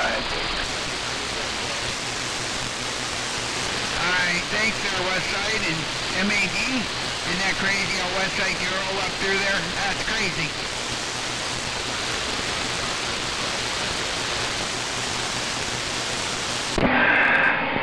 Yeah, it's crazy. That's crazy, RC. I got the same signal Westside's got on you over here.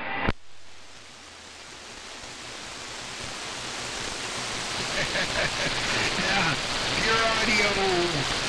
I changed radio, so I'm on a different radio. Much better audio, huh? MAD?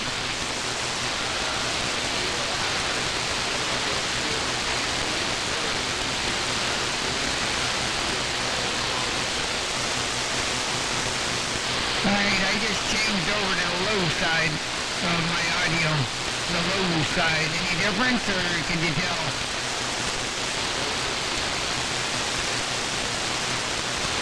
Alright, now I just changed clear to the high side on my audio. You can't tell any difference?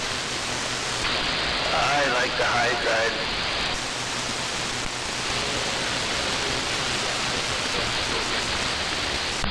That cup of coffee put up a valiant fight. It was a valiant effort, but it lose. My cup's empty. I better refill that thing. Hey, number 10? Yeah. Do you have a hole in your cup? What's that? Do you have a hole in your cup? Yeah, it's right in the top where I keep drinking it out of. Oh, you know how to keep it full? Yeah, put a lid on it so I can't drink it. Run a little cleaner, what do you think? Oh yeah, no doubt about it, RC. Sound good. And I'm back out. Well, you know, you can always get 2 cups, and that way you're good for the next one, too. I can have 1 hot one and 1 warm one. I can get 3 cups and have a cold one, too.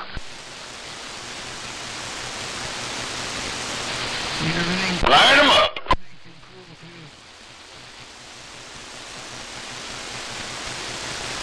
Man, the Kirk scored 14 pounds of cocaine. Waving to that RC, the referee out there.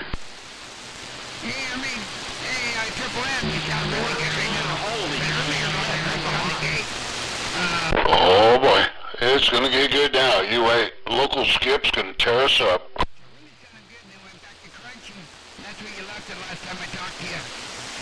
Yeah, I was talking to 45 Kilo, and he said it was a gate that was doing that. Okay, yeah, because I was monitoring you off the gate. Triple M, waving. Yeah, Triple M, you sound really good right now. Don't change a thing. Sounds great. Right on. Thank you, RC. You sound good too, my friend. So who was that yelling for Triple M out there? That's a beautiful Swampland South Puget Sound Station number 10 waving.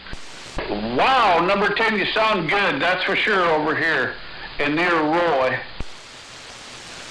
Well, I hope the radio's working better now. Yeah, your radio's working really good. Well, that's good. Had several people help me out with it. I always try to get by with a little help from my friends, you know. Yeah, 10 on that, man. I've had a lot of help from a lot of friends out there. We all need those friends out there to help us now and then, that's for sure.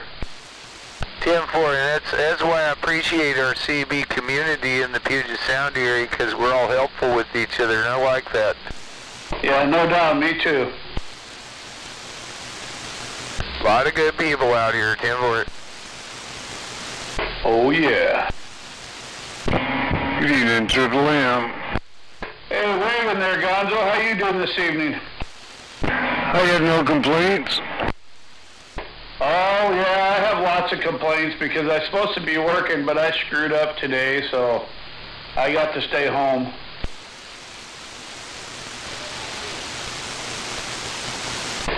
Yeah, I forgot to take my 34. I took 34 off, but I missed it by a half hour, so I had to take 34 off again.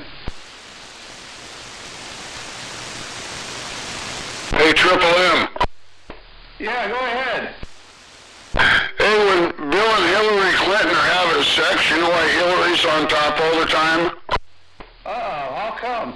Because Bill can only fuck up. Yeah, no doubt.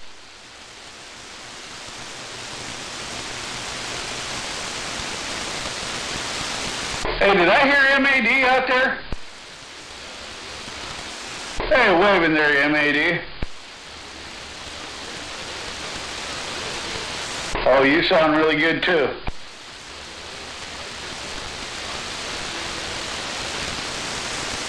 Right on, it's working for you. Is Jedi out there?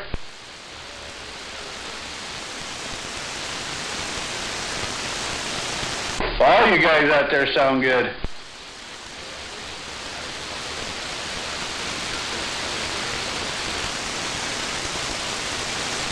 I like it when it does that.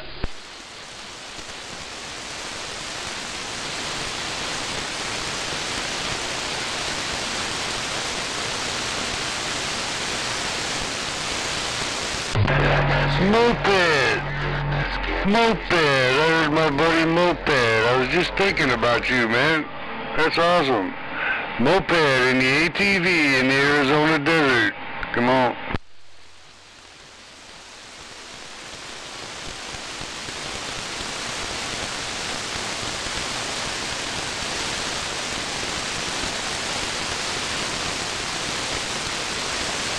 I did hear that moped in my swamp shack. I'm back quiet.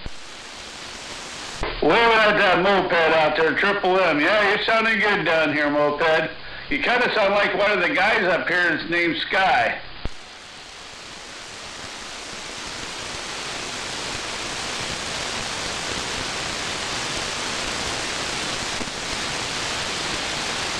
Can anybody tell me if this radio's working or not? I don't know. They're all hearing you, man. Triple M was waving. Number 10 was waving. Yeah, they all heard you. You're doing good up here in the corner, so keep it rolling, man. Yep. Good evening. Good evening. Moped. Right.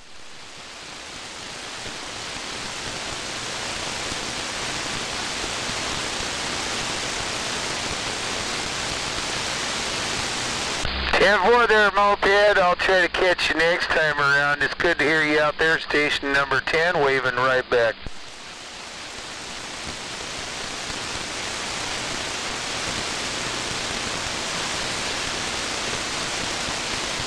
Station number 10.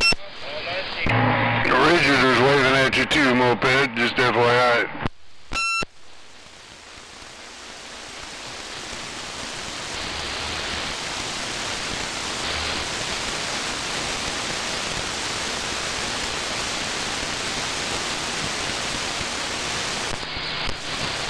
Looks like we lost conditions, but I'll be listening. That's pretty cool here in Moped. He's all the way down there in Arizona now. Yeah, still talking. You guys are squishing him.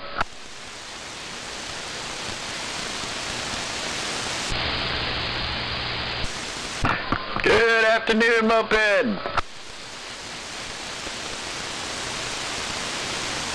I'm back quiet, not getting out.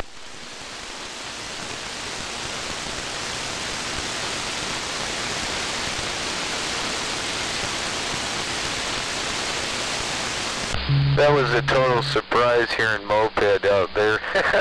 I'm glad I was out here. Is he from around this area? Yeah, he used to live over there in Mason County, but he moved. He's down in Arizona now. Yeah, Roger. Yeah, he used to be my neighbor right here. Hey, waving there, Mickey T. Good to hear you out there.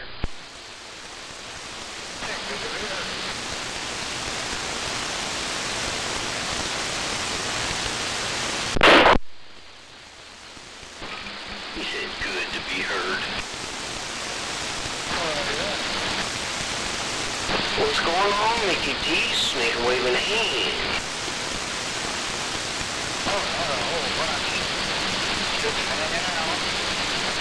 Going in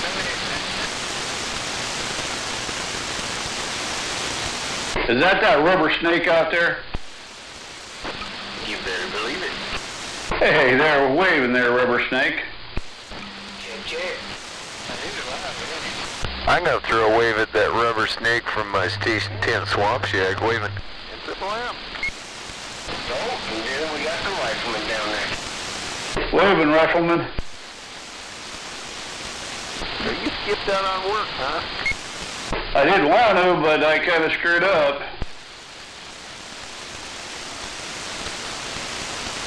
I'm going to throw a wave out to that rifleman from my Swamp Shack also, waving.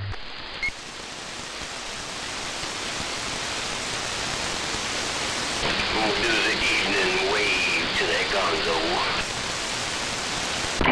Mr. Rubber Snake, sounding choice.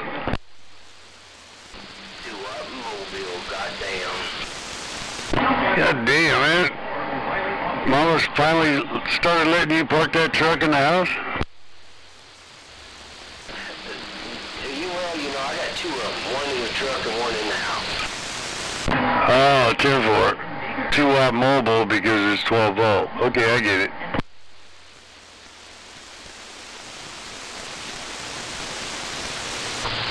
Oh, yeah? Hey, I heard that motor mount just key up. How you doing there? Snake, Mickey T, whoever else is out there. I'm waving around the band. Good afternoon.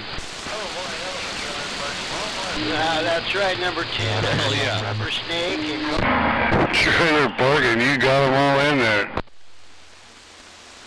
Yeah, 10-4 motor mount. It's like everybody's out here now, 10-4.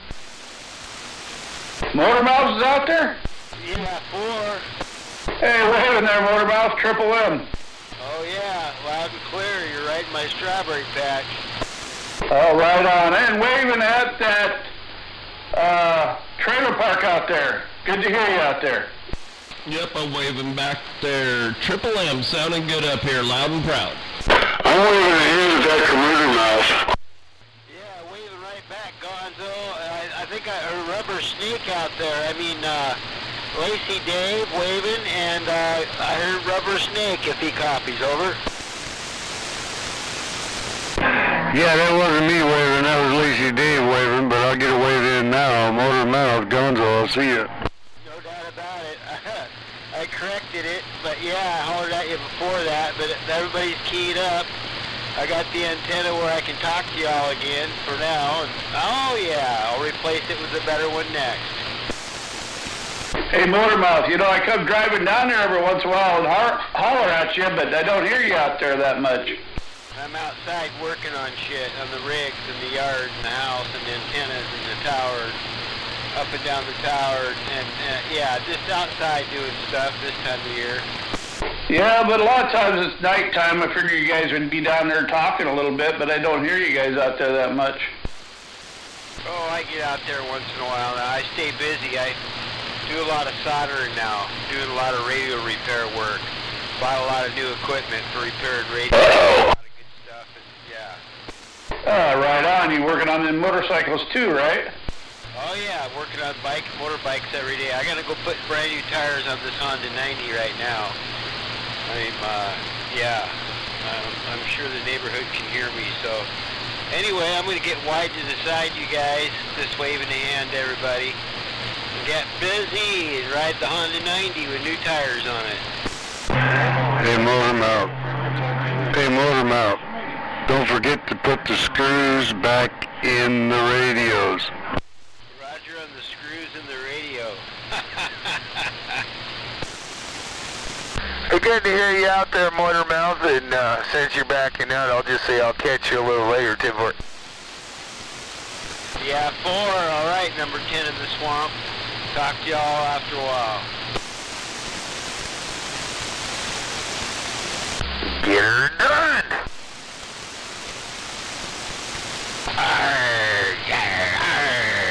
We're back out.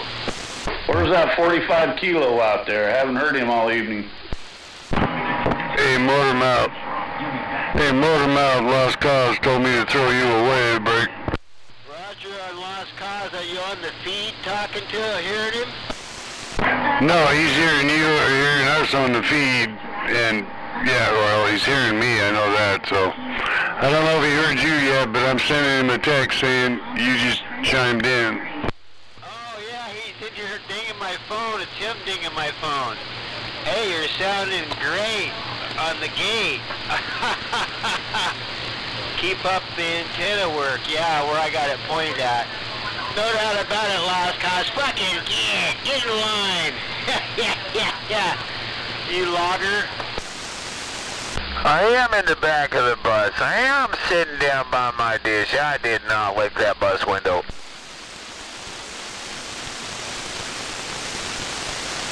Well, I'm going to put a wave out there to Lost Cause. I hope he can hear me. Triple M said that.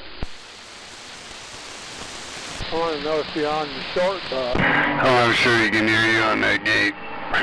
You're closer to Capalson than I am. Wave out to that stinky pinky out there, Mr. Pickle.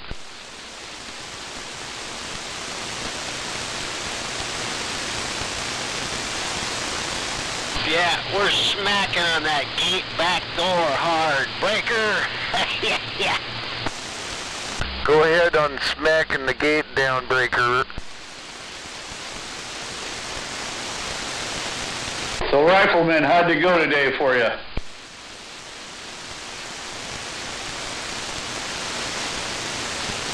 I guess he checked out.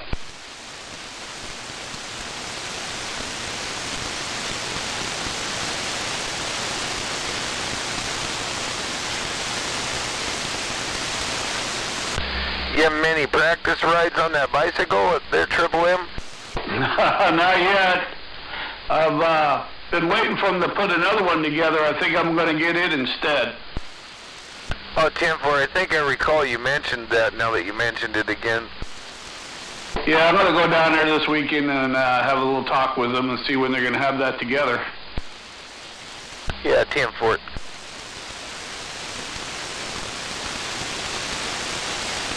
God knows I need to start doing it. Yeah, you got to get yourself all prepped before you go out for a long bike ride. Oh, yeah. Got to get the body conditioned for it or you won't be in condition for it. Get your butt conditioned. There's that too, you know, I always recommend that 20-minute ride on the saddle, stop about 5 minutes from your house and walk it off or you'll be hurting. Just like riding a horse. If you ain't rode a horse since you was a teenager, you go out for a 4-hour ride, you're not going to sit down for 2 weeks. Yeah, I don't get that, man. Sit on a seat between two wheels. That don't make sense to me. When I sit in a seat on 4 wheels, and it doesn't hurt at all. Right, them bicycle seats are a little narrower and they hit your sit bones a whole lot different. I heard someone out there asking for a radio check.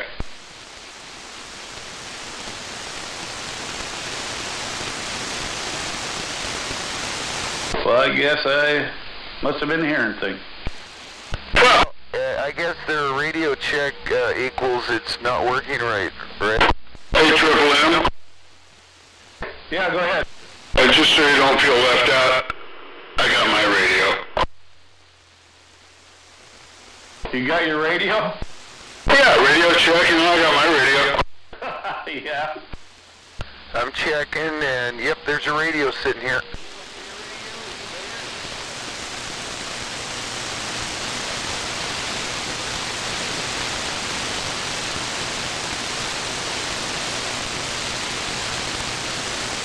I hear that moped out there in the desert breaking for us up here in Washington State again. Hey, 333. Hey, 333 moped. Yes, you're back in my receive. And I was told wave a 5 from Lost Cause who heard you on the gate. I'm just letting you know.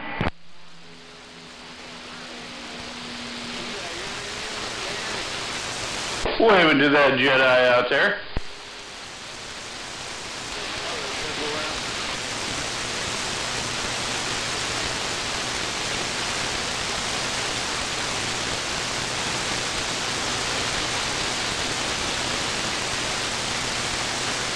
Waving over there, Jedi, Trailer Park, good evening.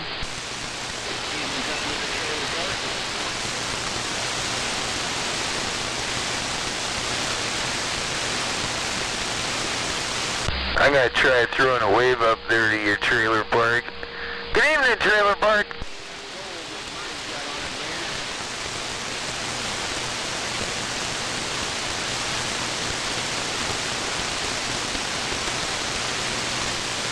I think I fell a bit short.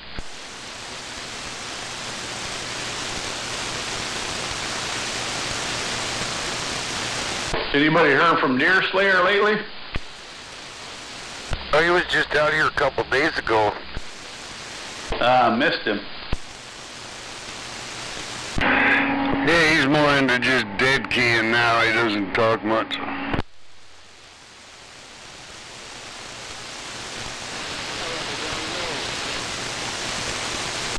Jedi, top of the evening, sir. Happy Pappy's Day. I don't think I got that to you if it applies.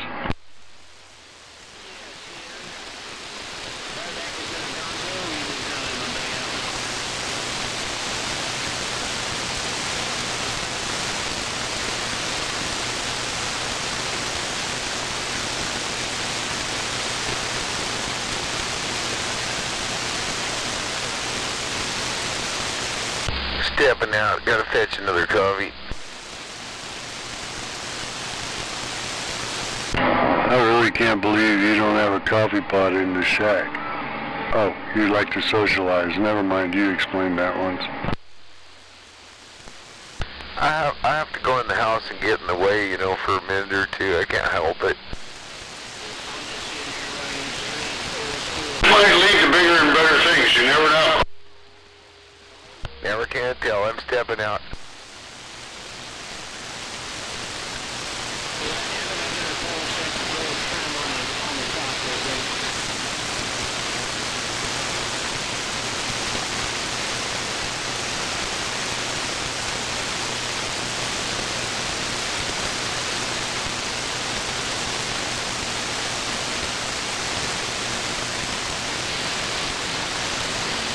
Let me polish up the gold trim. There we go. Are we working now, Bear?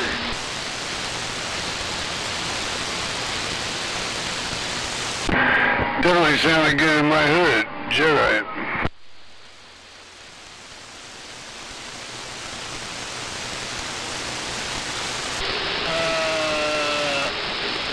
What? I heard both of you in there. I couldn't figure out who was who, though. Damn it. Jedi, I'm just saying you sounded good in my hood.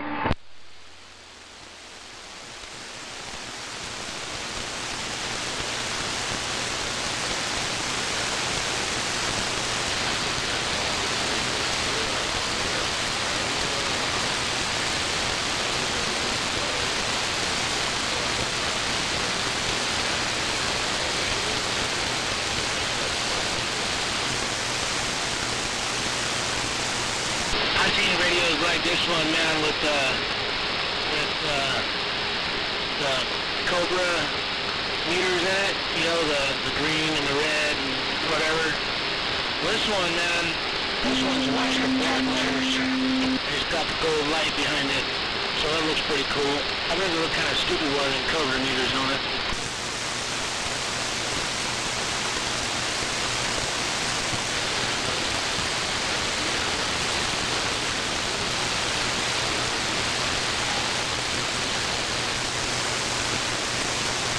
Oh yeah, this fucker gets nice and warm too, man. Like I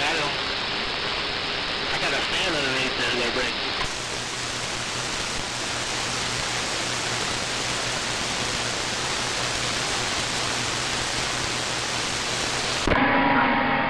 AMAD. AMAD.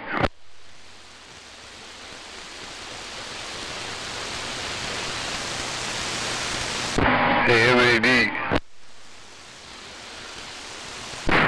Why am I listening to a one-way conversation? Why am I listening to a one-way conversation? I hear Jedi, and I can't barely hear you. What the hell, man? You're getting too attached to that beam, bro.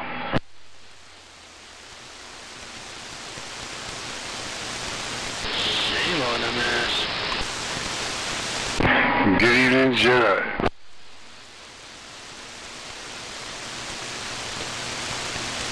MAD, you better get your shit together.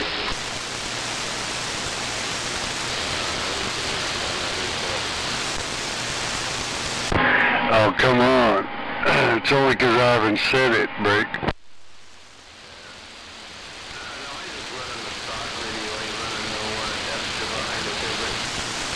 No, but now you're pointed in the right direction. That's all I'm saying.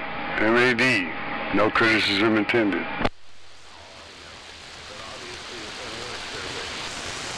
Yeah, I have no doubt. Now I could hear you, both of you. But I don't know that you could hear Jedi. I don't know how you had it. I don't understand all the beam stuff, you know what I'm saying?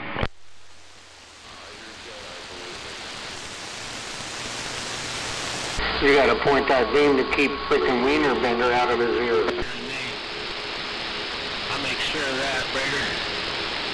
Y'all hearing me, that's for sure, one way or the other. Yeah, I've had no issues hearing you. It's just I can't tell when MAD, I couldn't tell when maybe MAD was keyed up talking to you, so I was trying not to interrupt by getting a wave into you, that's all.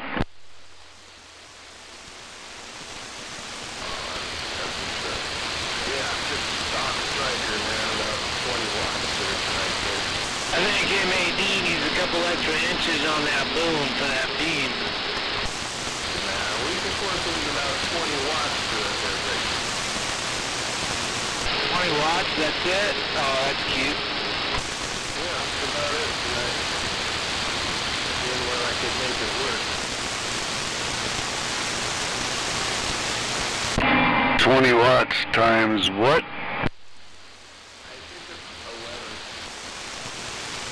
So about 2,200.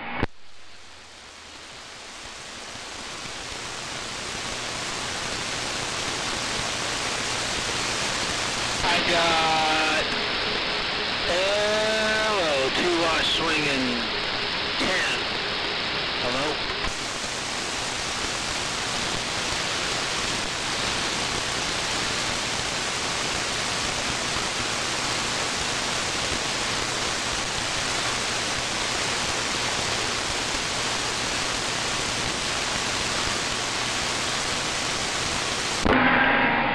I can't focus on my meters right now, so I ain't gonna fuck with that. And I got a big fucking meter.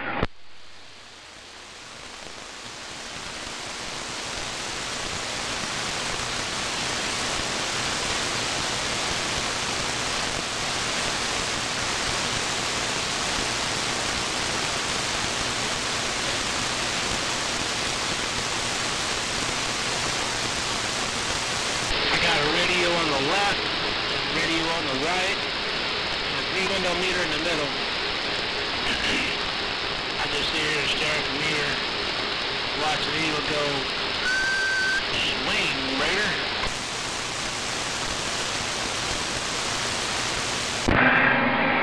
Yeah, dude.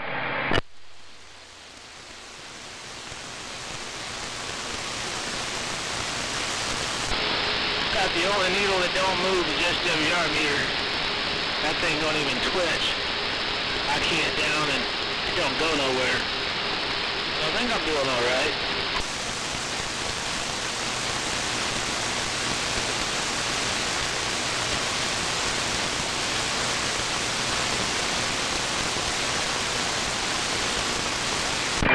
Well, you're getting no criticism from me.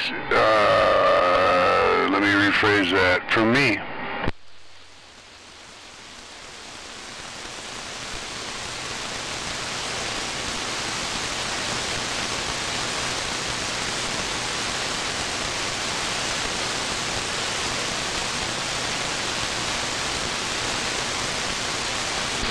I would probably put a little audio in your name.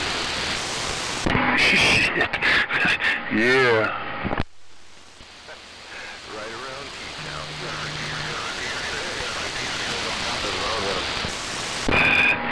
Yeah. Yep. You're right in and out.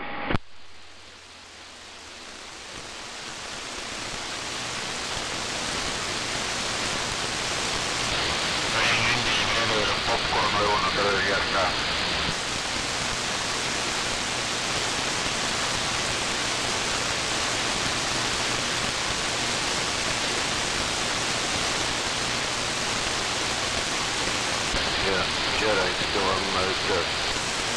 Acá andamos de este lado.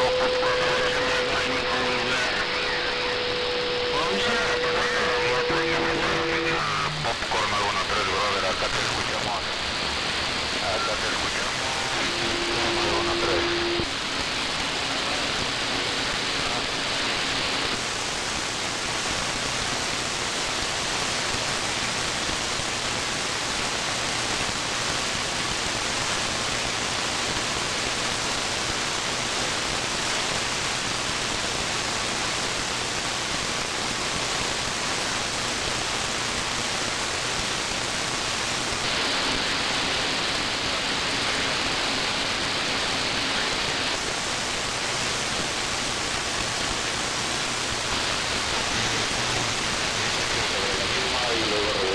Popcorn alguna 3. Ahí estamos monitoreando la misma. Mañana regresamos a ver si copian las señales de blanco y negro Roger. La radio señales.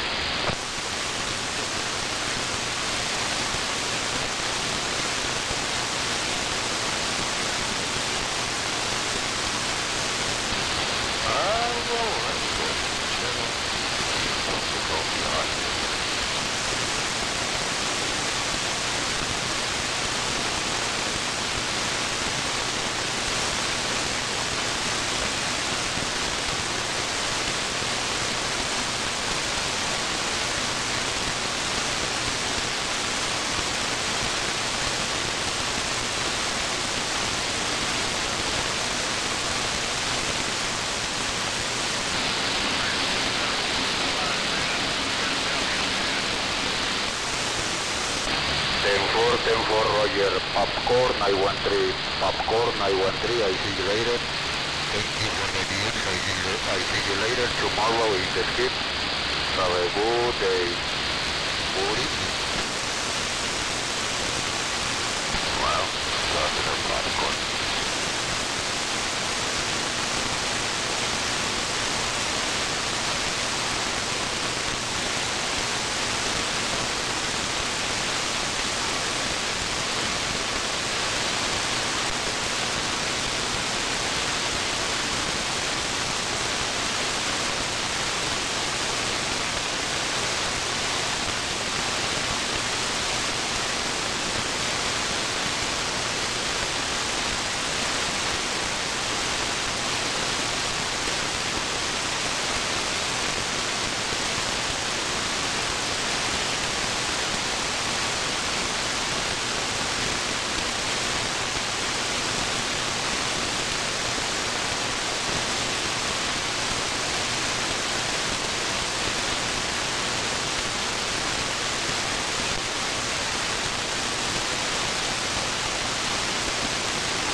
All right back, Max at radio, right back in Mexico, I hear you, let's go. Popcorn, I want 3 brother, let's go.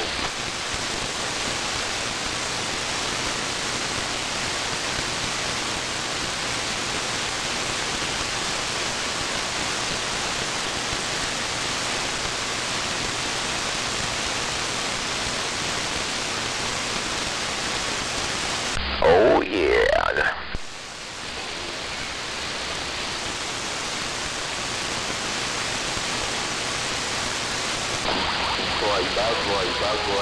Right back, popcorn. Right back, with the music in the background.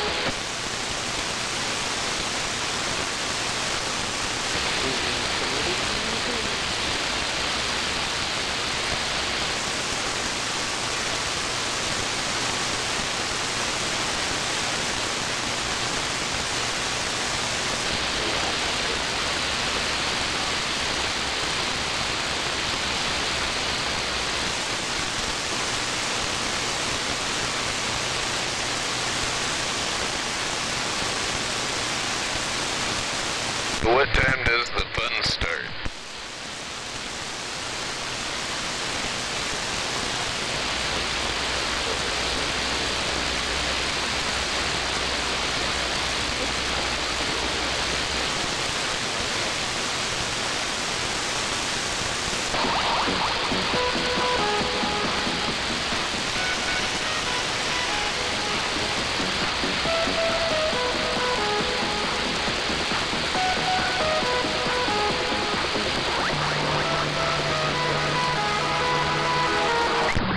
Really?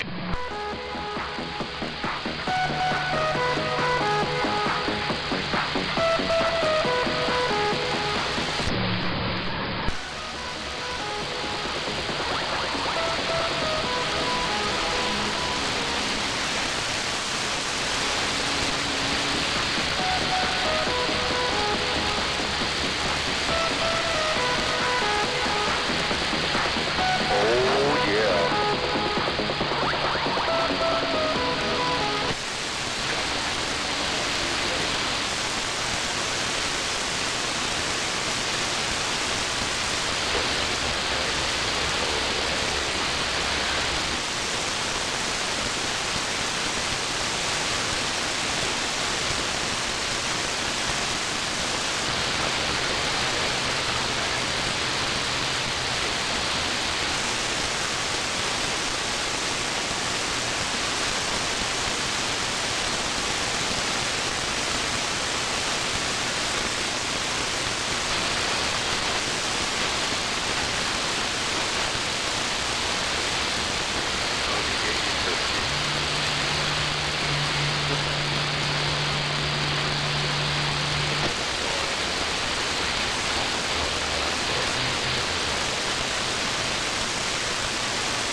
It's not a whole lot to sandbag on, and we're back out.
Is that Oscar Mike out there?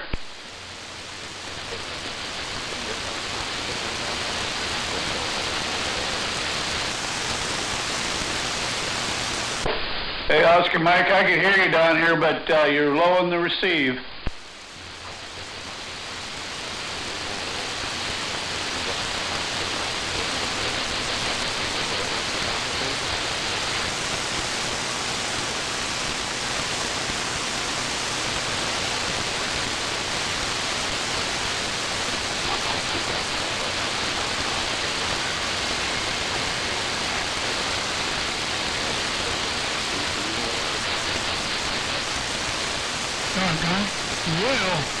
Doggone it, Triple M, you're smoking them. Who was that, RC?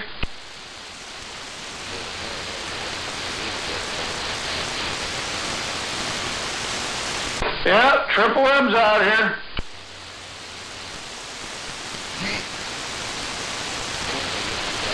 Hey, he's asking where are you? Yeah, I'm not too sure who it is.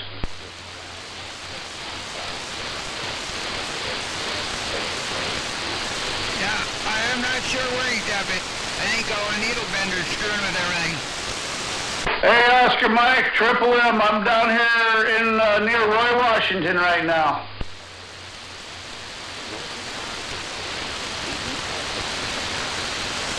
Yeah, I don't know where he's calling from there, Triple M, but I hear him on the gate. He's probably up there in Mossy Rock.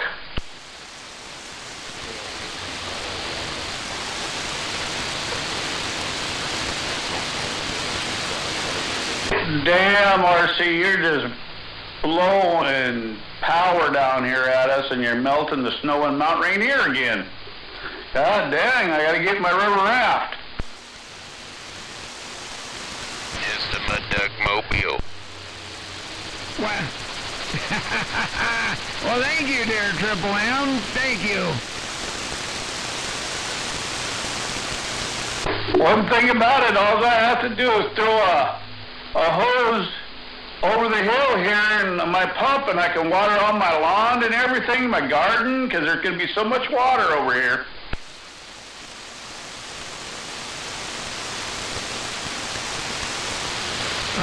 Well, there you go. What the heck? Just keep a distance from the flood. Yeah, no doubt. You're sounding good, RC, that's for sure.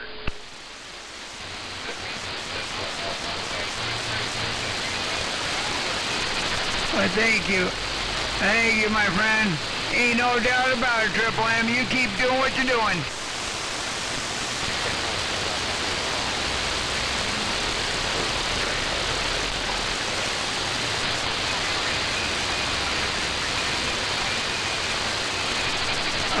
Is that Johnny Green out there?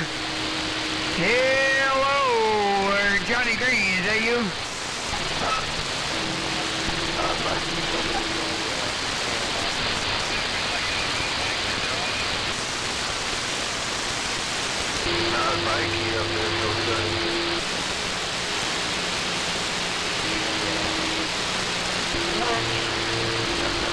That's right, Triple M. You just lay it down, and MED and Tacoma, you just lay it down, break.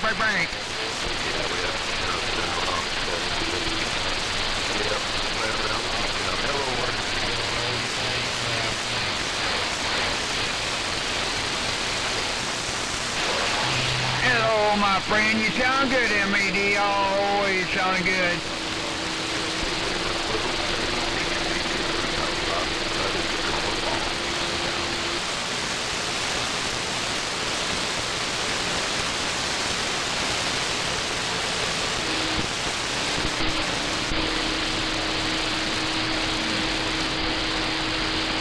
I could just do that there. Hello, breaker.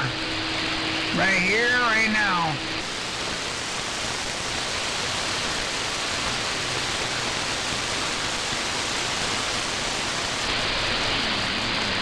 Throw a little carrier in there. What do you think there, Bryce?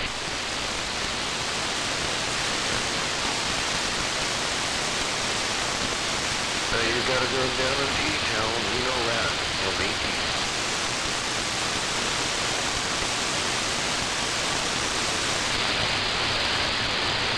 Ain't no doubt about it. They're just rolling up and rolling out.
This is like a skip and pool now in that beam, huh?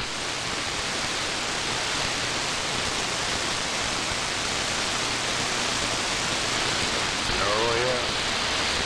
Getting down south a lot, too, down around Georgia, Florida, Arizona.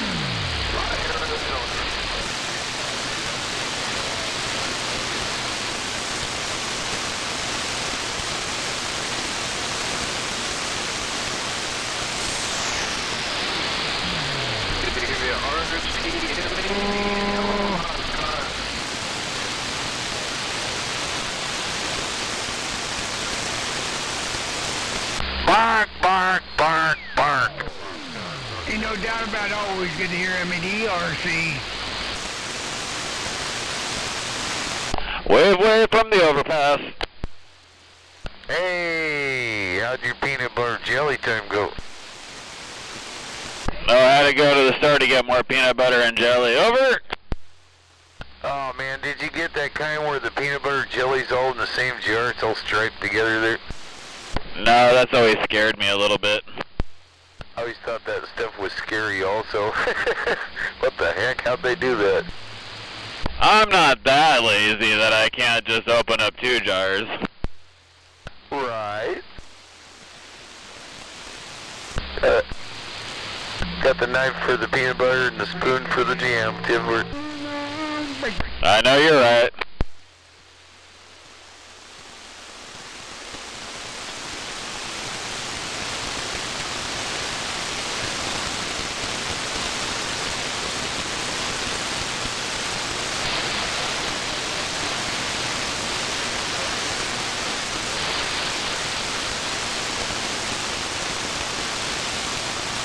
Right around P-Town and all where's Cocky Chicken,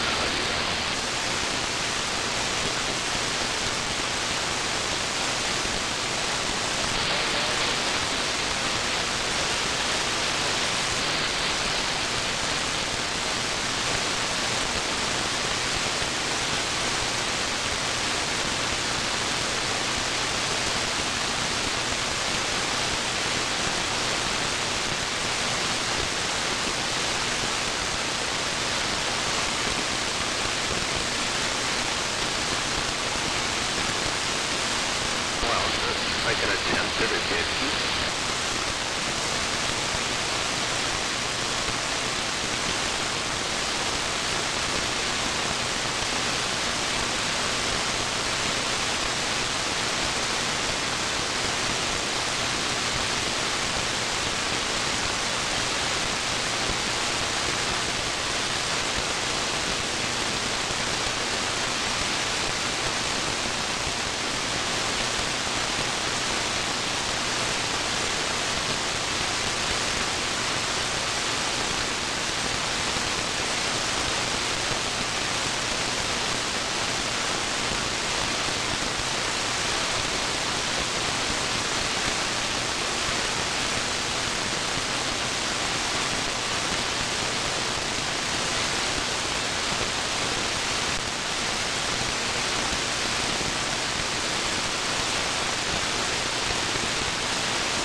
Pretty quiet out there.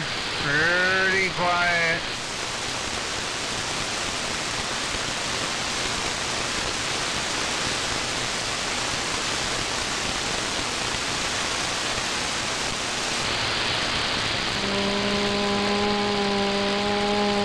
Hey. Hey. Keep it right there.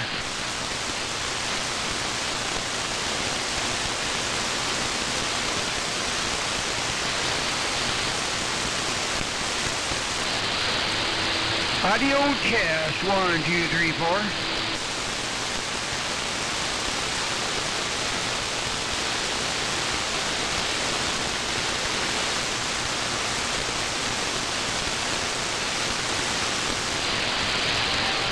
Talk about touchy.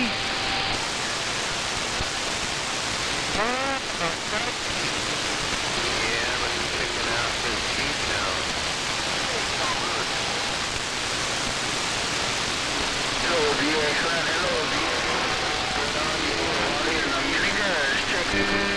Really touchy. Yeah. I just got to really touchy, man. Somebody out there calling him.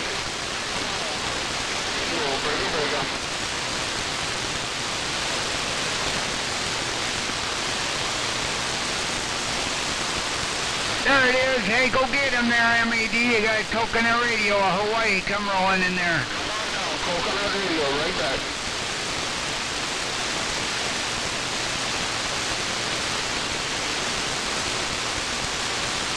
Put the lime in the coconut and shake it all around. Roger that, man. Where you staying? On Poco or something?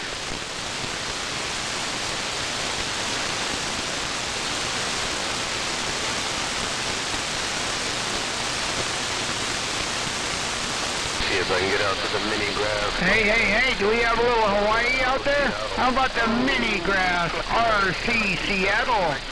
Hello, RC around Seattle, Coconut Radio. Hello, RC Seattle, Coconut Radio on the Big Island, come on. Hello, Coconut Radio. Hello, Coconut Radio. We're on the Big Island. Your friend, the referee, RC, Northwest Corner. Roger that, RC, the referee, looking good here on the Big Island of Hawaii, my friend. How you doing? Hope you had a good Father's Day, my friend. RC around Seattle. Well, I really appreciate that, my friend. Ain't no doubt about it. You're just laying it down in my town in the Northwest Corner. I just want to get in while I can right here, right now. Coconut Radio on the Big Island. Your friend, RC, the referee. Take care, RC, one more time. I like that swing with that station. Some kind of swing with that thing, no doubt about it. Coconut Radio on the Big Island with the big... Not quiet. All right, my friend, you take care on the Big Island. Hopefully I'll see you next year. Maybe you never know. But until then, we'll keep bumping it down in the two-way. Your friend, Coconut Radio, RC in the Northwest Corner. Take care, RC. One more time. Hello.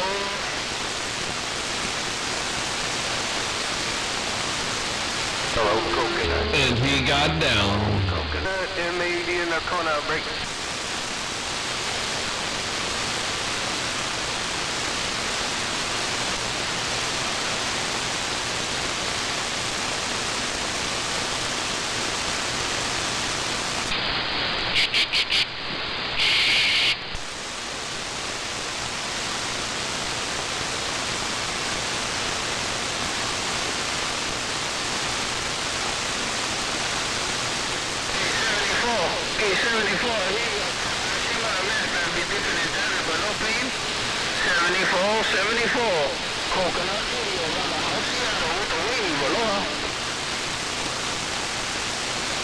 Hey, Coconut Radio out there, RC says, hey, I swung my beams your way a little better. Is any different? Hey, Coconut Radio on the Big Island. Did I come up any more on you? And RC's receive you did.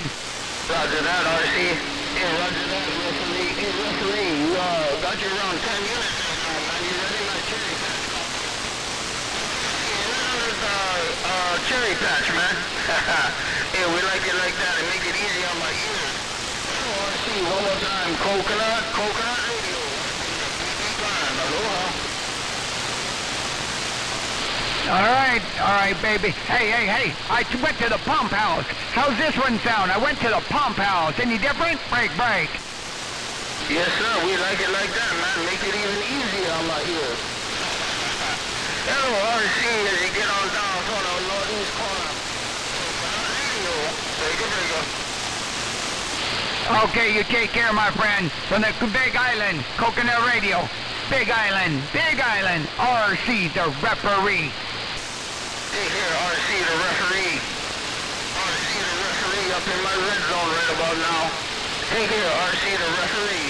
Coconut Radio, working the BB gun. I'm gone.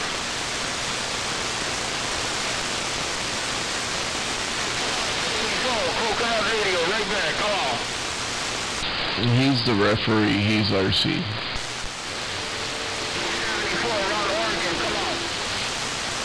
He's getting down. Trailer Park, Seattle.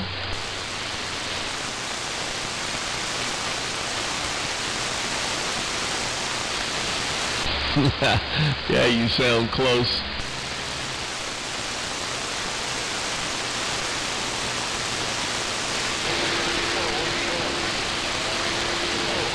And for you're sounding loud and proud, no doubt about it.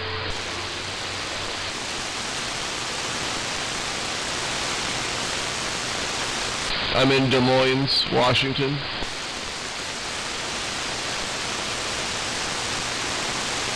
It's probably, I don't know where 151 is, so.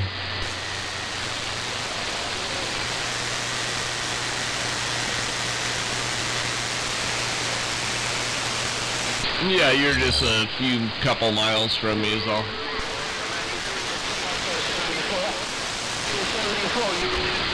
No pain, no strain. Take it on easy. Appreciate the business. What kind of radio you talking on there? On the corner coast. Quiet. 10-4. Cool.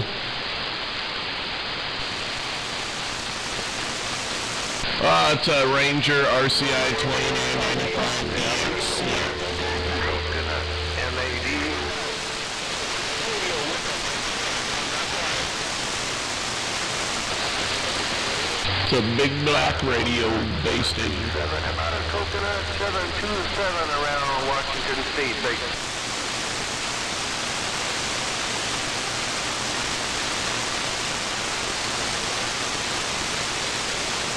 I'd be a little big for the truck, but I got the one that's kind of like it for the mobile right below it here. It's the RCI 2970N3, kind of the same thing but mobile. It's a RCI 2970N3, same thing as that base station but a mobile. I'm not running that, it's just sitting on the shelf there. I don't know. I haven't ever even ran it yet.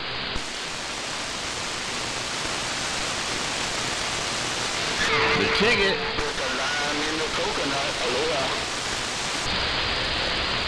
No, I'm just dude sitting at my house.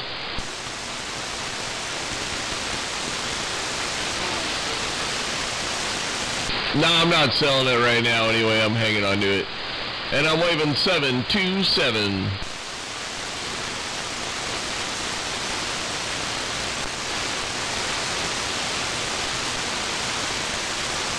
RC was stomping. Holy shit, he's hitting me hard.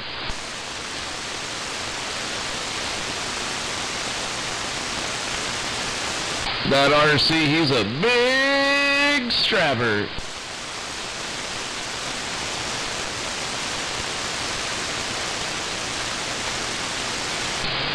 RC, I think he's in Mineral, Washington. RC, the referee, Coconut Radio with the BB gun on the Big Island gun.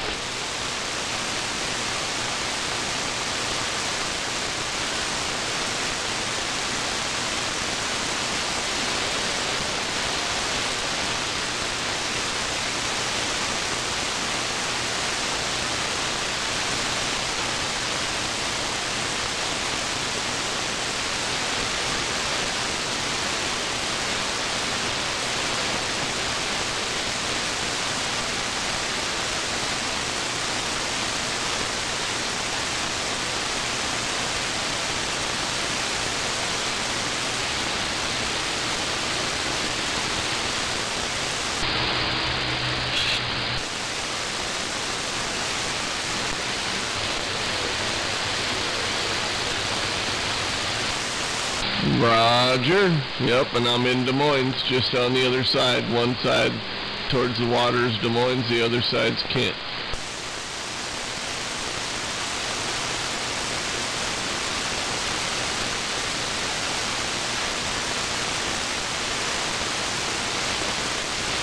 Now, if you go down in the valley in Kent, you won't hear everybody. No, not like up here. It's up higher up here.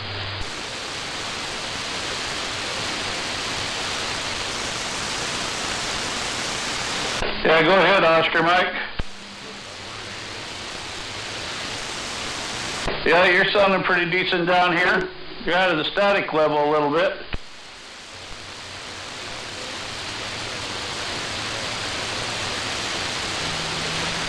Huh. Yeah, right on.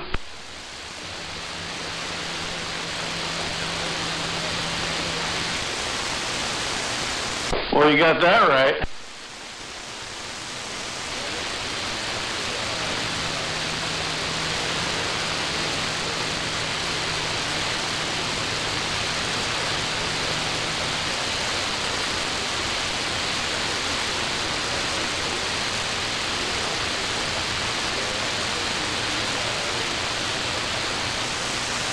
Well, I can't wait for you to get your beam up.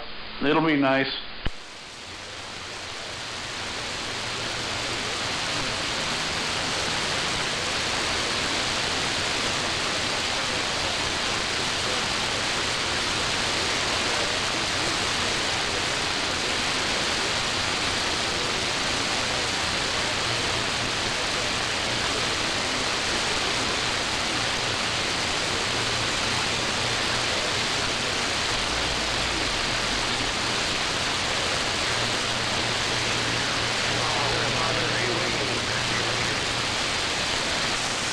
Yeah, right on with the horses eating your field down.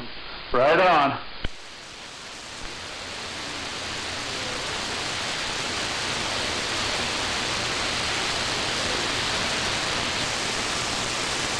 Hey, Trailer Park, do you hear 468 Oscar Mike?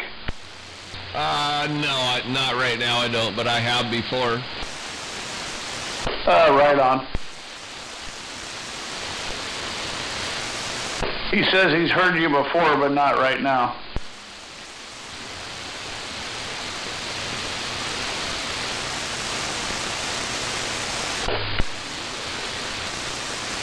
Yeah, I heard you hollering for him, so I just wondered if he heard you.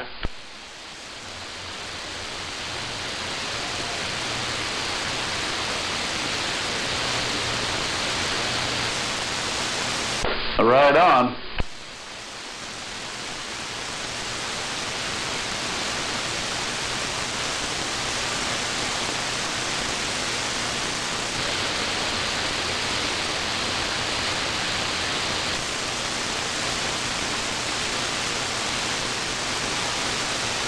Well, you sound clear, Oscar Mike.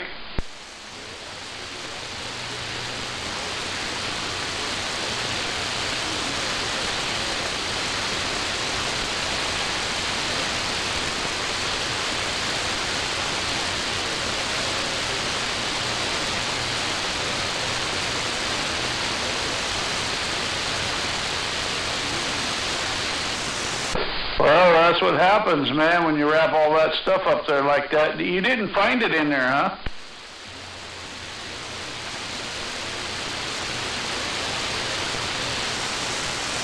So he's sending it out to you? Well, that's good.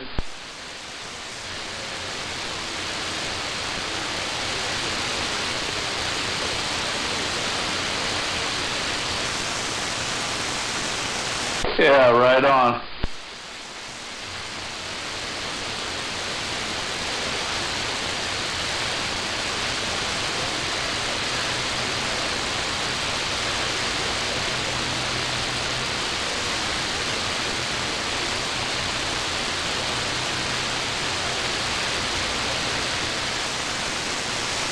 How much does that radio put out? 50 watts?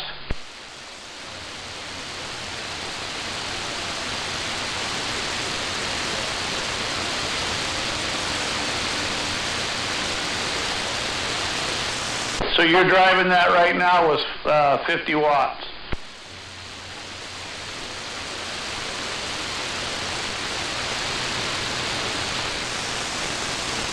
Well, that's cool.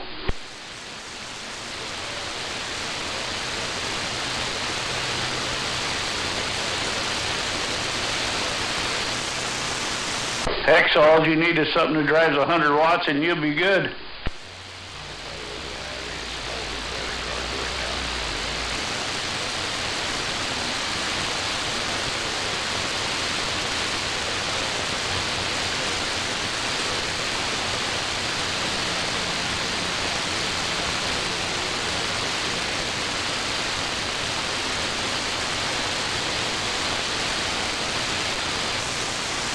Yeah.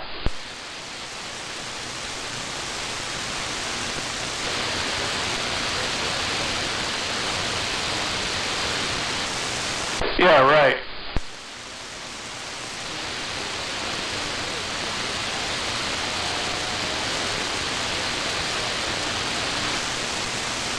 No, you ain't gonna have that problem at the house, that's for sure. I'll be glad when you get that up.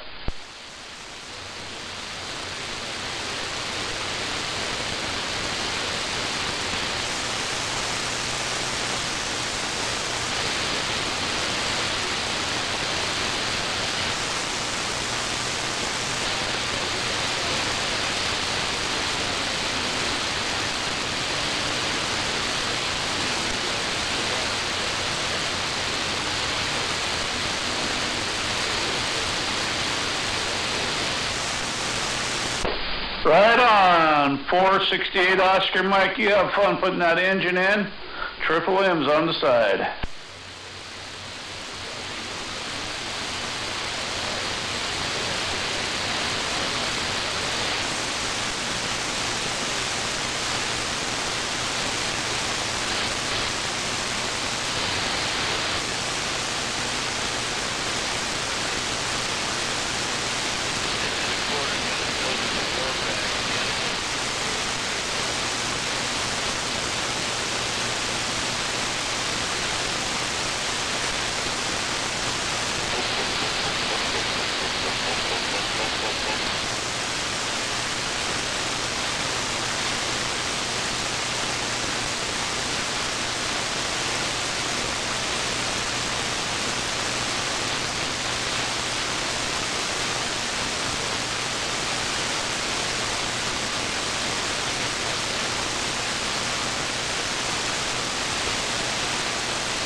No, you shut up.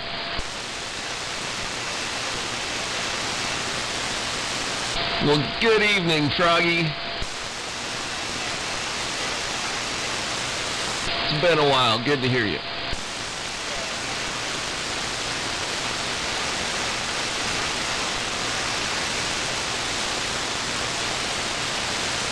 What happened to that radio tracker out there? Get your face in it. Good to hear you out there.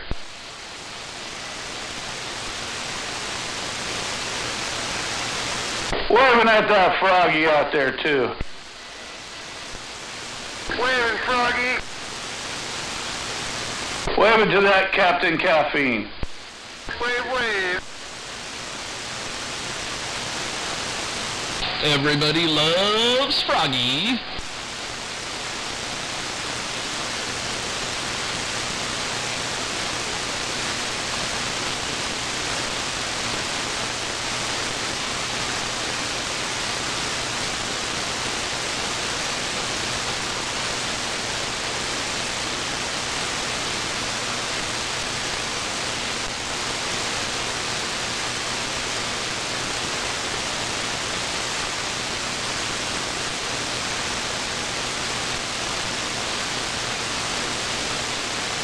Is that all you got to say, Froggy? He does have a limited vocabulary.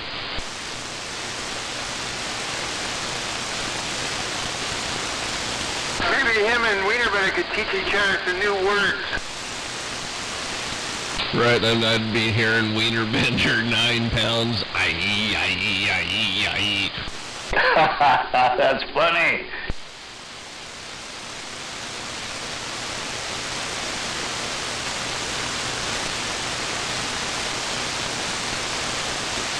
At least I could understand Froggy better than Wienerbender. That's right, at least Froggy's from the US of A. Yeah, not from Iran. Or Russia, or wherever the fuck he's from. You ever watched the Iron Sheik on wrestling back in the day? Uh-huh. Triple M? Yeah. Don't you know where he's from? Stuff and spitting on people, you remind me that he's from Iran. Oh, that's not where he's from. He's from Slavoria.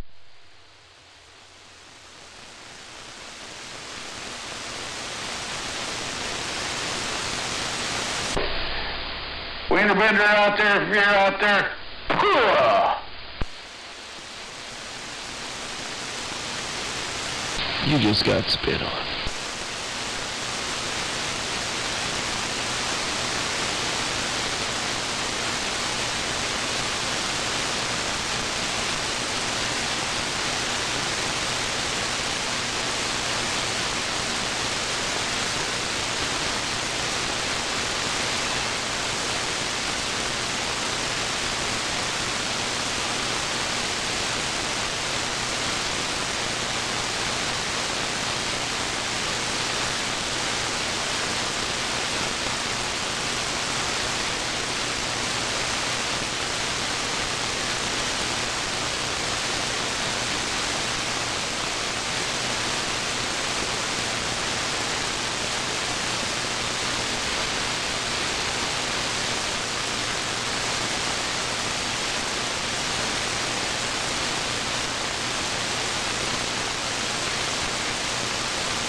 I guess the one kitty wants to stay out a little longer, try to catch that squirrel.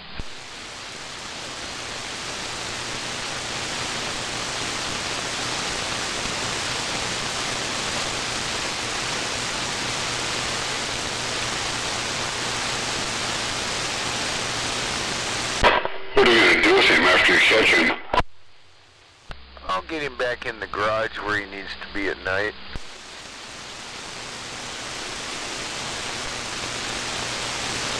That's one of those two cinnamon-colored orange kitties.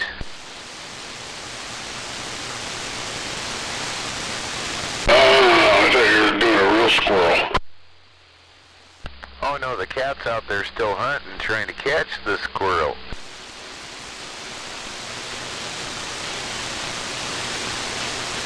If he catches it, what he has done in the past, he just kills the squirrel, lays it up by the driveway and leaves it.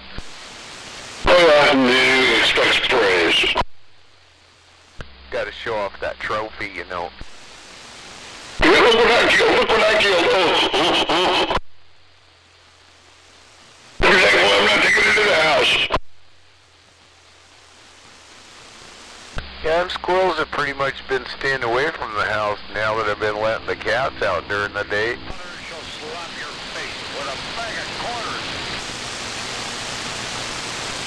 I'm not gonna hurt. You need a Band-Aid?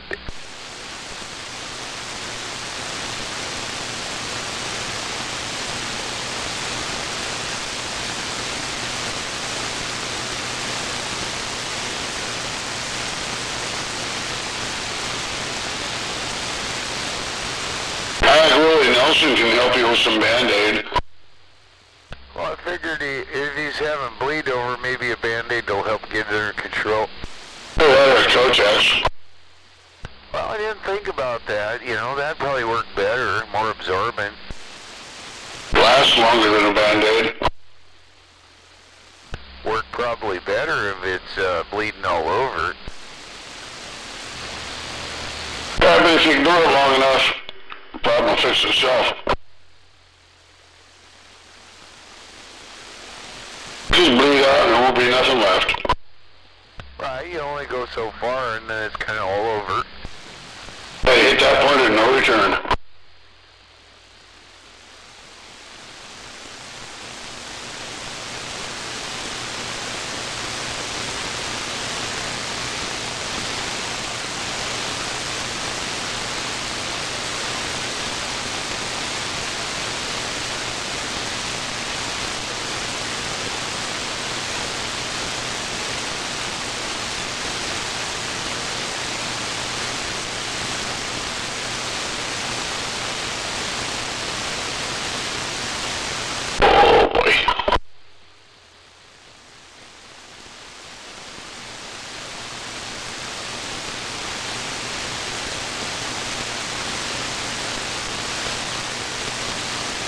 Crazy good.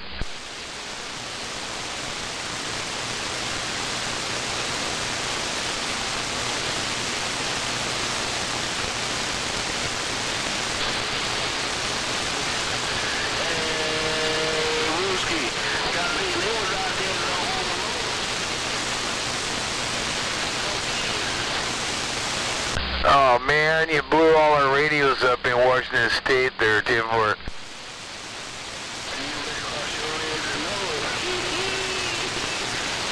What did he swallow?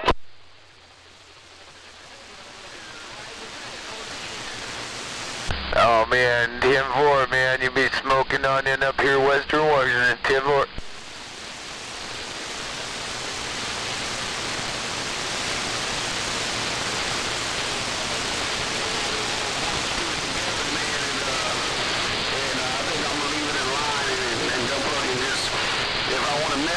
Mess with the ground plane, but this beam I left alone for that shooting that duck plug in the skit. Roger. I'll tell you what, that thing be working real good up here, man, I'm telling you.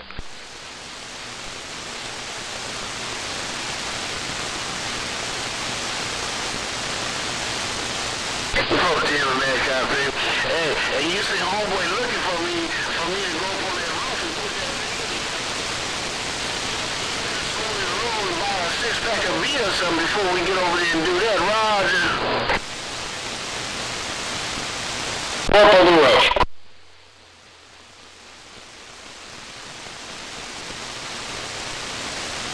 I'm not sure if that's Badger out there or not, but it kind of sounds like him. Oh, hey, Blue, that guy's been doing a good job of badgering, if nothing else.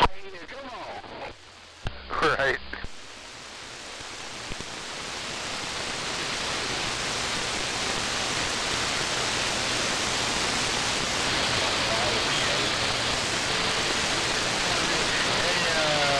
You better get I forgot her kind of picking name, Woodman, daughter. You better get, he got Ruthie over there, 14.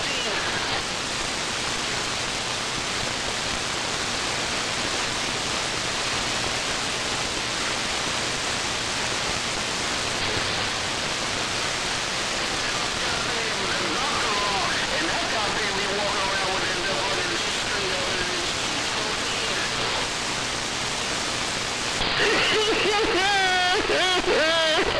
Don't you stop, Blue. Hey, that guy thinking tonight gonna come and pull your leg if you keep it up, 14.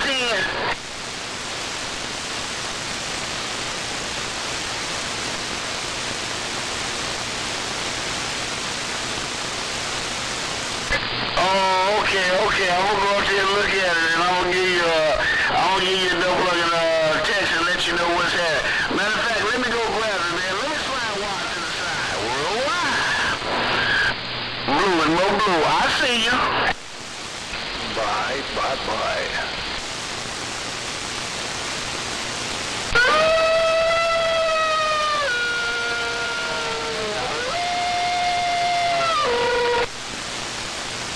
Channels belong to the dogs. I wonder if he's going to be alright. Sounds like it hurt really bad. That's what I'm thinking, man. That must have been hurting pretty bad. I hope he's going to be okay. Don't matter.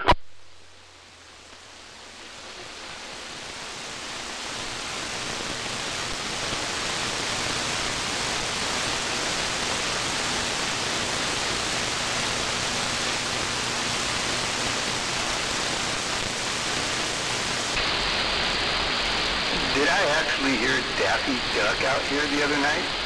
That was cool. Oh, man, I haven't heard Daffy for years.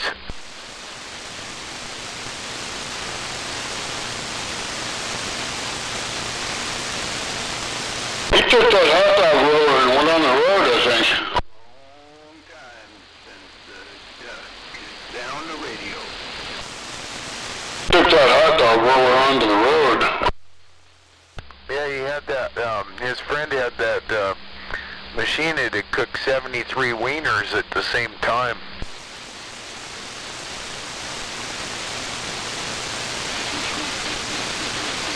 That hot dog roller, too.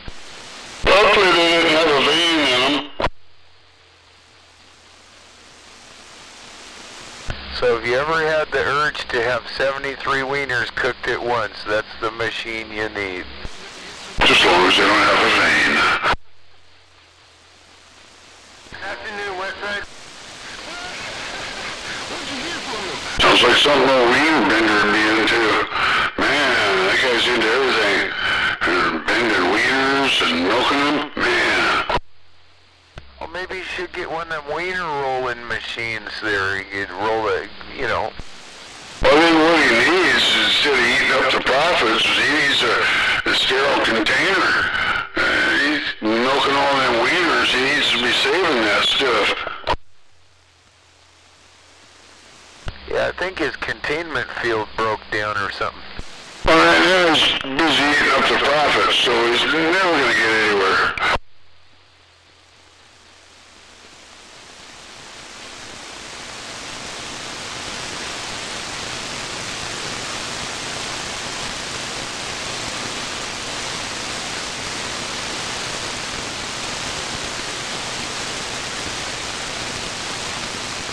Mr. Pickle, Mr. Pickle, Mr. Pickle, bark, bark, bark.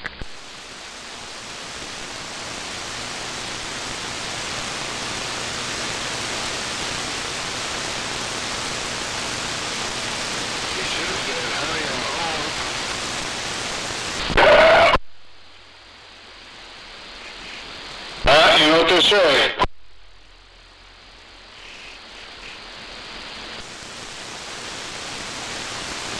We can talk around them long enough, maybe they'll go away.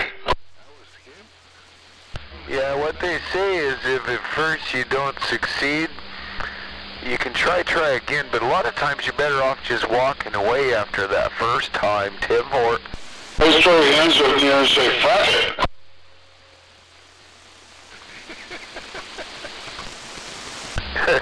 Good stuff.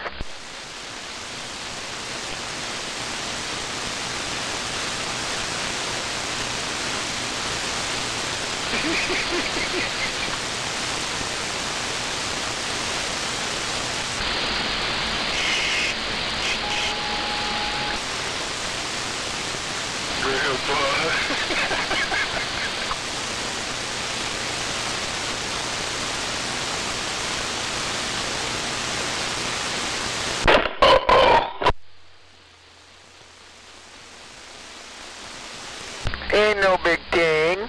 Do what you want to do.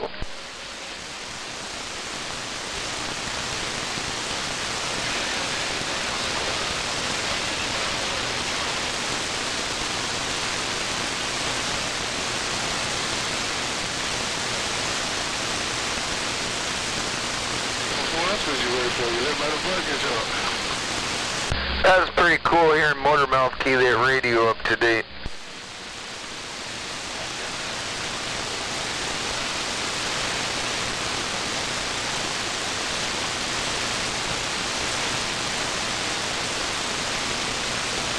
And that was extra cool hearing Moped all the way from Arizona.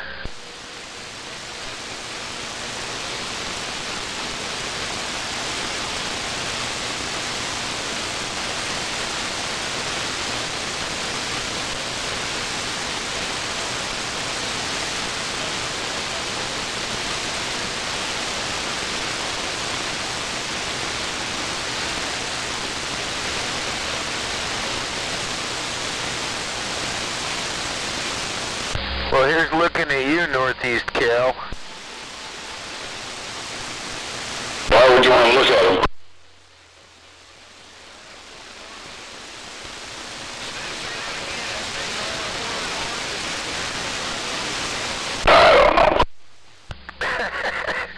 I don't know, I was kind of thinking about a answer for that, and I couldn't come up with none. I tried to think, nothing happened.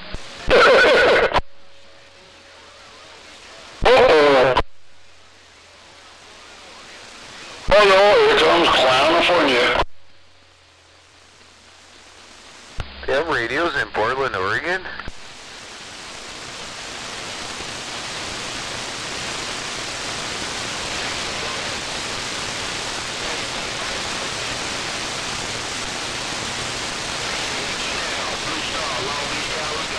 Yeah.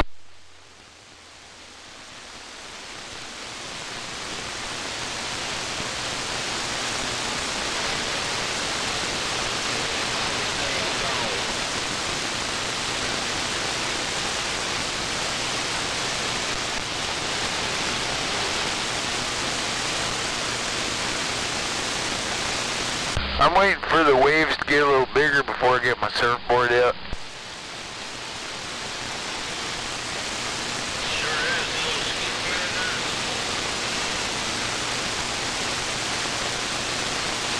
Most of those waves I'm hearing out there are just little ripples.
always a know-it-all drunk guy out on the radio, no matter where you live.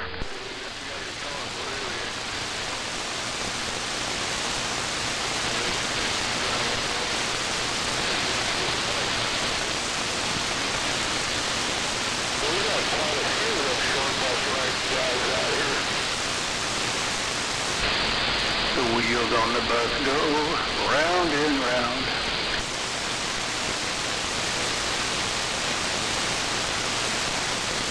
They don't go around very well when that damn bus is parked, you know, Tim.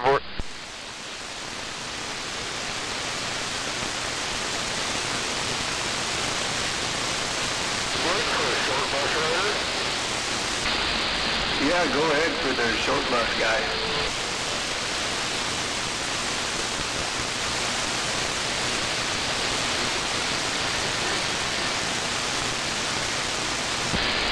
I'm just looking for a fellow passenger.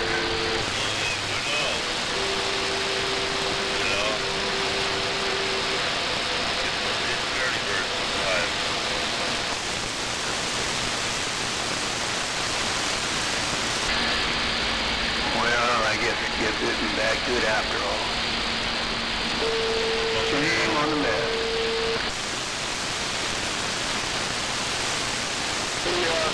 Maybe you can borrow a pair of Rangers bell-bottoms. Hey man, bell-bottoms went good with my mullet back in the day.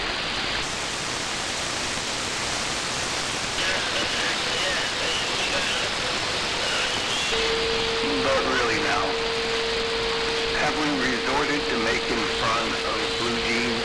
Come on. I used to have bell-bottom underwear. Under there? But it doesn't matter, because you know we're all naked under our clothes anyway.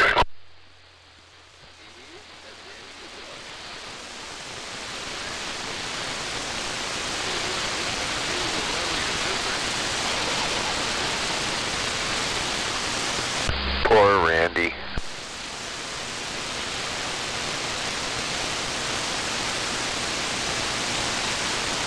I know, Randy.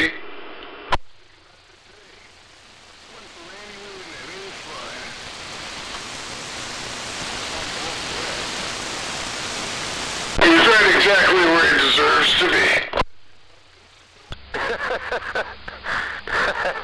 Oh my.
out there.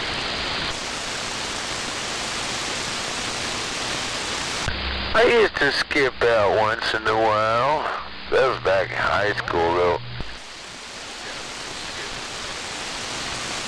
Go ahead, skip.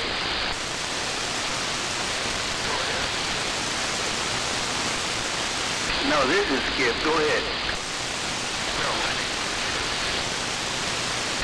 Oh, God, not you again.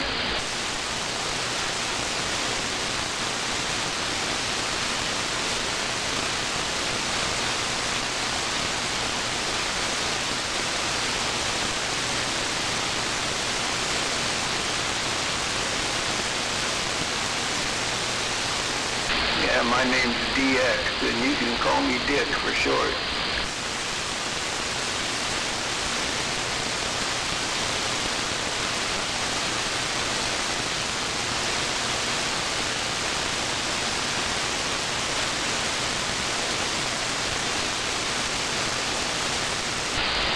Ham operators are, I don't know, man.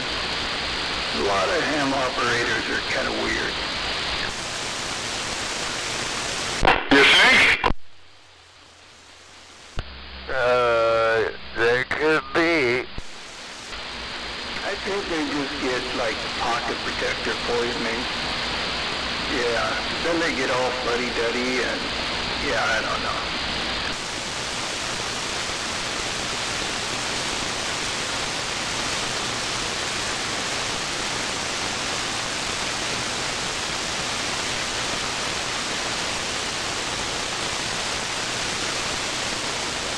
A lot of ham operators drink whiskey and do coke and pick up whores. No way. Well, maybe some, but most of them, no way. Boring.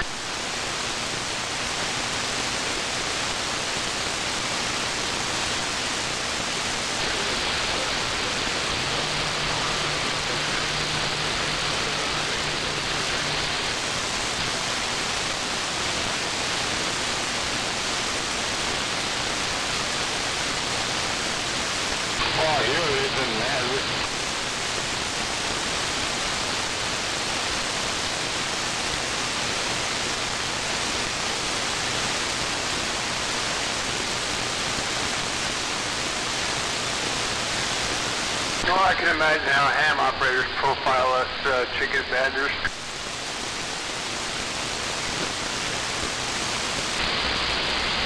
Well, I've never met a more opinionated, self-entitled, do-gooders in my life. That speaks for about 75% of ham radio operators. They always want to quote the law. I mean, why do they do that? Are they a ham radio operator or are they law professors? Well, that's why I like being a pirate radio operator on 11 meters, Arg. They take that attitude because they're duly appointed authorities by the FCC. Me, I'm just a pirate radio operator on the 11 meter band. Yeah. FCC on speed dial so they can turn you in. That's their thrill. They're the Feelings Patrol. Maytag. Number 10. Oh, you got hands on Maytag. Lacey Dave, good evening. West Side, good evening. Evening to you, Maytag, and Lacey Dave, evening to you too. Wait. Lacey Dave is really hard for me to hear right now, but I heard him say waving. I'll change the microphones, I'm sorry.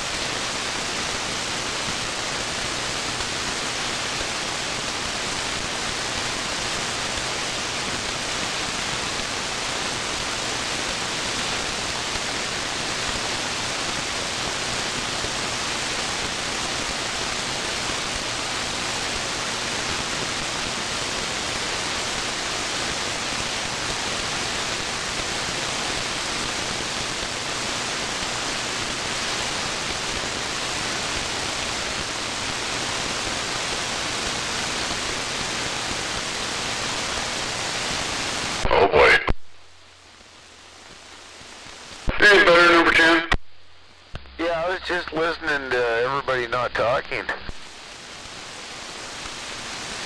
Well, I was just wondering if in that not talking realm, if I'm getting out better. Well, I got my RF gain packed down about halfway, and you're like all the way up in the red there. Okay. And the audio is like cranked all the way up from the sound of it. Actually, audio's at 12 o'clock on the radio. Oh, no wonder. I'm only at 8:15 over here. I'm almost 4 hours behind it.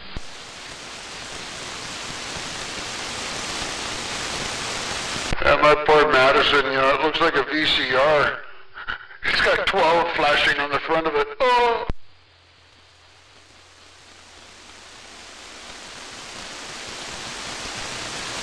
Is that what the microwave does after you unplug it and plug it back in? I thought most VCRs just had 12 flashing. People didn't waste their time programming the clocks. Yeah, you look over there and it's just saying 12. 12, 12, 12, 12.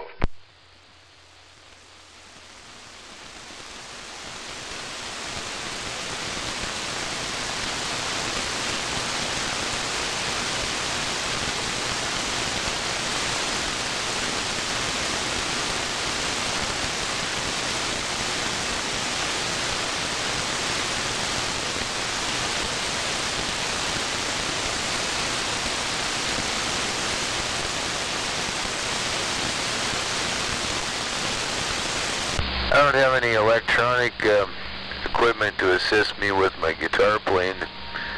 Recently I've been wondering about that. You know, if I had a fuzz box, a harmonics box, and a few other odds and ends. What would that stuff really sound like when I played it?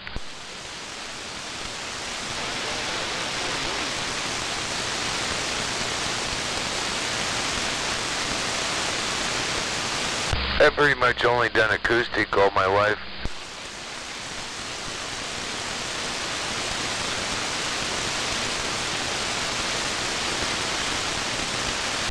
Hey, number 10, how does that sound now? Still loud, but I can hear you, and I wasn't paying attention, but I think it was a little clearer. Yeah, I bypassed the antenna switch I was going into. I think that's part of the problem. Still got your signal way up in the red there.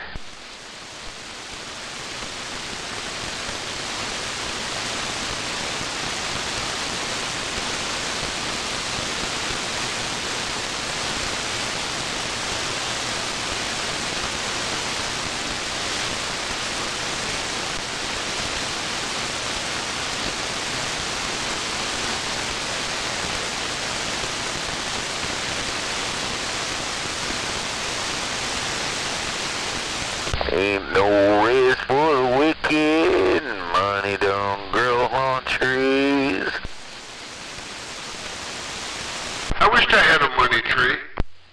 Oh, you know it, I'd be out there harvesting every chance I could.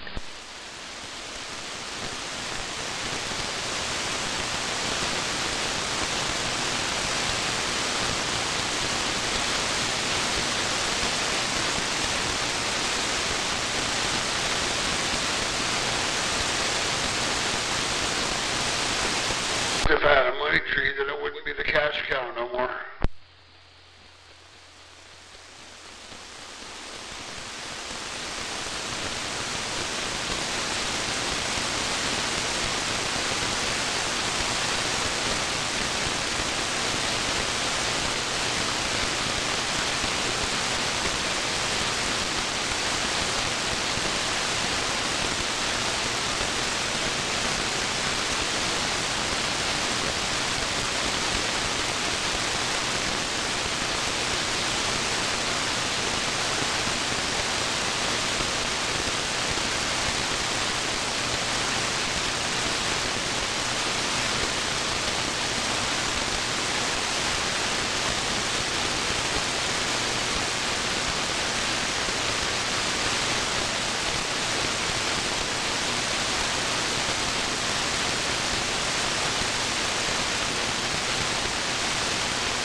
that's it.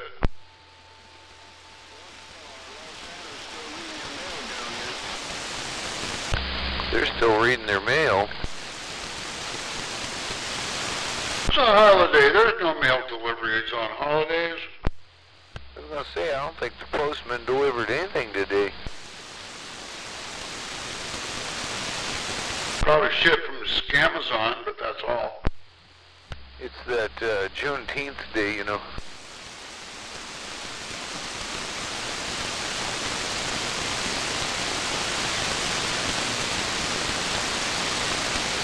I got my Confederate flag. I'm ready. It kind of caught me off guard because I don't know nothing about history anyways, and I kind of forgot a lot of that stuff after I got hit in the head anyway. So I'm kind of disadvantaged in that way. I really feel bad for their ancestors. They had it rough. But you know, there were a lot of black slave owners too. Who do you think we bought the slaves from? Yeah, came from a family group probably similar to yours. We didn't like that slavery no matter which side of the street it was on. Well, it's not good any way you look at it, but there was a hell of a lot of black slave marketers out there at that time, both sides of the ocean, in Africa and here too. Well, you know as well as I do, they kind of rewrite history to whoever's advantage it's going to be. You know that as well as I do. Oh, sure, they'll tear down the statues and rewrite history, and pretty soon nobody will remember. It's like they're trying to write the Holocaust out of history by just removing it from the history books and not talking about it anymore. Yeah, and I kind of got real mixed feelings about that because I'm not sure what to make of that, you know, doing that because, well, let's just say I've got a mezuzah hanging on my door there, so. Well, the thing is that we need to remember. If you don't remember your past, you're going to have a fogged up future. Yeah, and I do it in remembrance of all those that lost their life during that Holocaust. And like I said, I got my Jewish mezuzah hanging right on my doorstep there.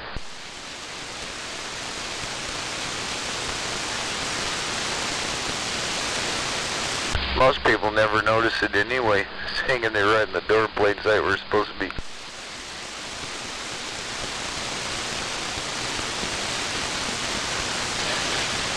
Of course, I'm a little different because I'll eat pork.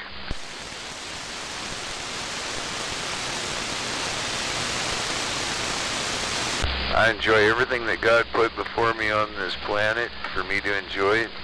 Doesn't matter whether I believe in God or not, because it still is what it is, and I enjoyed every minute of it. Yep, cheer for our pleasure. If there's a God, the God will only be happy if we're happy. Most religions I'll point in, I'm not trying to get religious, but most of them were put in there as a control mechanism to torture and torment and punish people.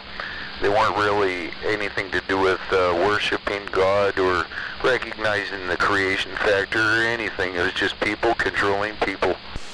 Yep, keeping them scared and beaten down.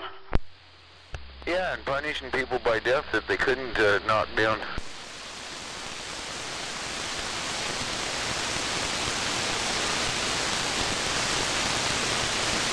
I got mixed feelings about a lot of that stuff. I do too, because it's still going on today. A lot of hatred and controlling, oh yeah. Now look at the communist West Coast. Washington, Oregon, and California. Well, those are three socialist states if you ever had three. And at least currently, we can still speak our mind freely, apparently, and that's a good thing. Yeah, but you know, one of these days I'm going to pack up and I'm going to move to America. It hasn't quite, but it's almost got to the point where if you got a different opinion than I do, you know what that means.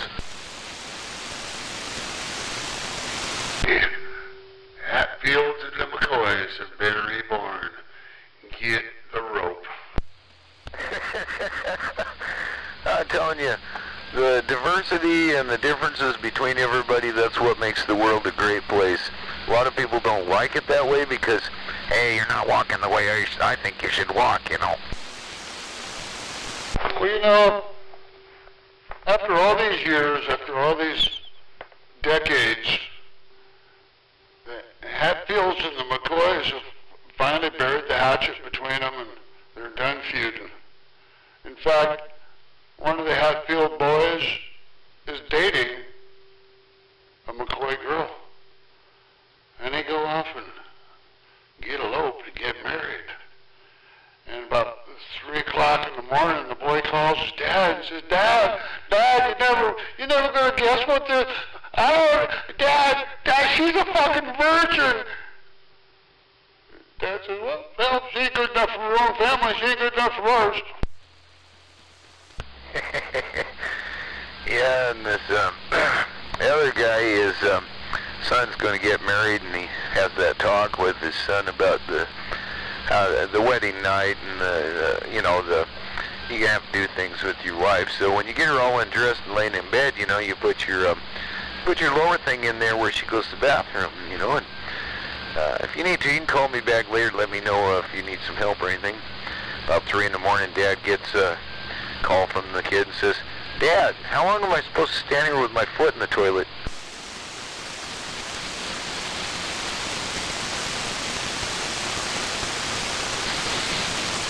Well, the way I heard it was that the dad told the kid to take the hardest thing he's got and put it in where she goes to the bathroom. So he took his bowling ball and dropped it in the toilet.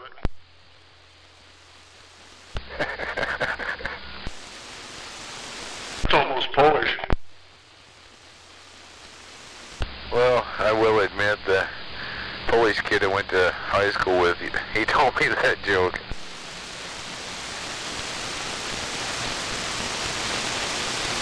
He had some of the best Polish jokes.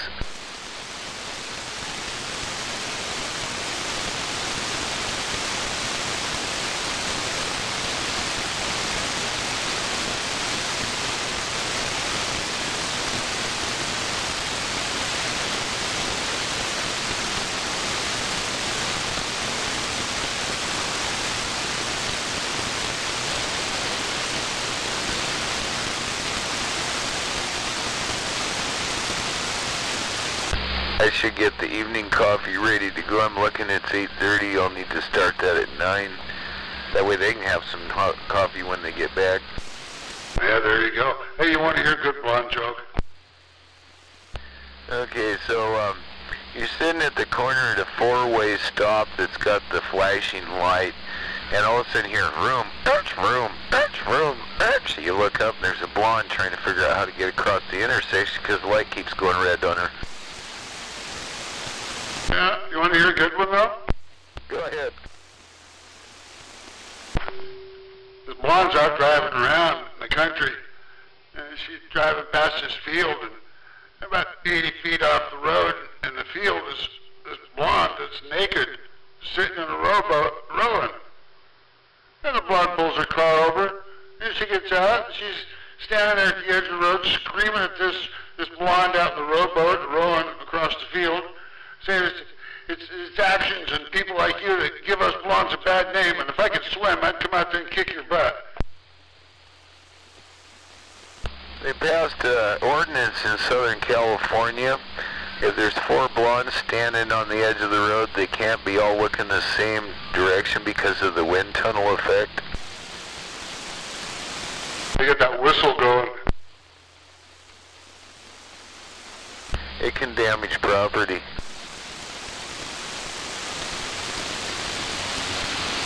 Yeah, they gotta plug in a tampon when they're parachuting because they might whistle on the way down. Who knows?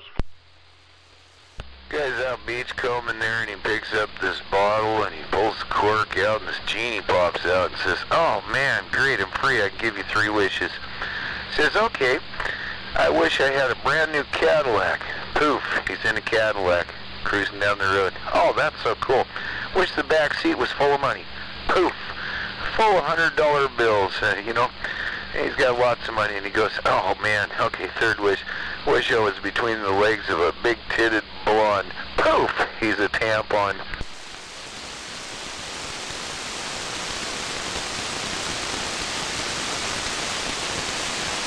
Or he wished for his dick to hit the floor, and his legs were 2.5 inches long. All of a sudden, his legs disappeared and his feet were attached to his hips.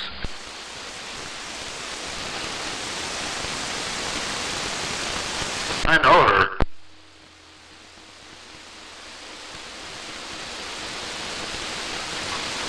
I'm trying to keep a straight face and not laugh too hard. I went to school with this girl. She was about, oh shit. You have to stand on her feet and pull her up to get 5 feet out of her. But most of that 5 feet was from her waist up. She had some of the shortest legs I'd ever seen. Oh no, she just had a long torso. Yeah! So this redneck lady, she's in there washing her dishes, and her teenage daughter comes running on in. Mom, I'm pregnant. And the mom turns around, hands on the hips, and looks at her and says, are you sure it's yours? Now there's a Polish joke.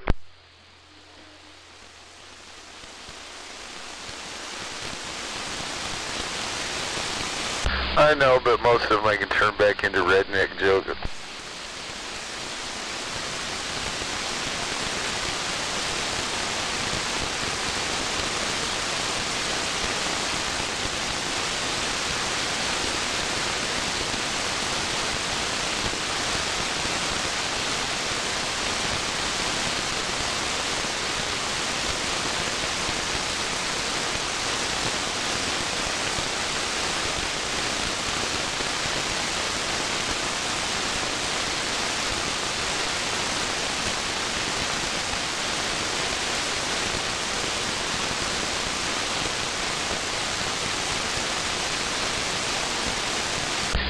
Dad, she's a virgin. Well, he's been a virgin family. Oh my God, I'm trying to not roll over on the floor laughing too hard. That's too freaking funny.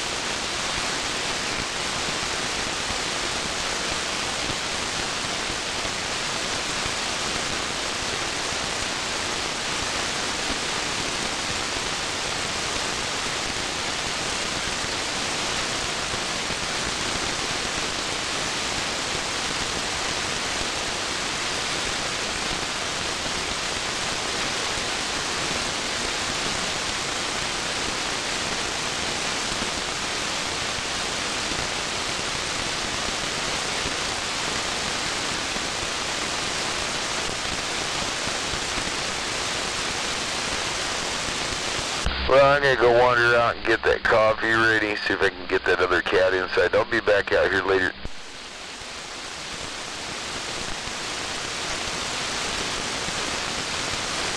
Okie dokie, have a good one. I might be gone. Oh, 10-4, well, it was good talking with you, and I'll catch you later just in case I don't catch you later. Okay, well, if you catch me later, you'll see me then.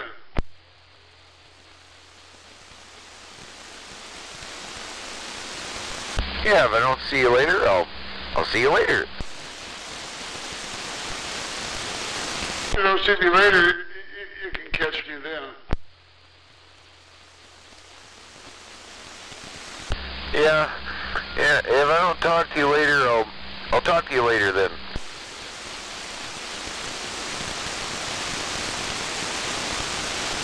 A calculator?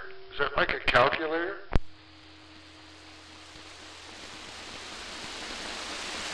So when the skip's flowing, we get heterodyne. So do they also have homodyne? Yes, they do. And you know how cattle farmer counts as cows? with a calculator. And I know where pencils take summer vacation when school's out. They go to Pennsylvania. 37 Spartan dog right around this LBC in the southwest corner. Well, I don't know. Southwest Oregon's sucking blood. Sat my ass in my fucking chair. Is that Buckeye? I'm waving the hand of that Buckeye. Top of the evening. I don't know if it was Buckeye, but it kind of sounded like it for a sec. Yeah, it did. Wave it, Buckeye. I guess not. Might have been somebody out at Skip that sounded like him. Nah, that can't be. What? I can barely hear you, and I think I'm around the corner from you. He can barely hear whoever it is that he's around the corner from. Well, 10-4. No, we're a little ways away. I'm around 91 in the 605. Wow. That guy almost sounds like Buckeye, but that's not Buckeye. That must be the 605 down to L.A. Yeah, I'll wait till the 702. What you're saying, but 605, 405, 91, 605, somewhere there in the middle, around Carson and the 605, Roger.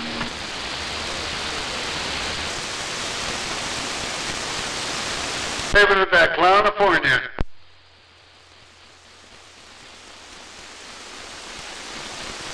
I gotta throw my hand up here in the beautiful swampland, South Puget Sound, Western Washington, station number 10. I'm waving. I heard you better when you got up on it.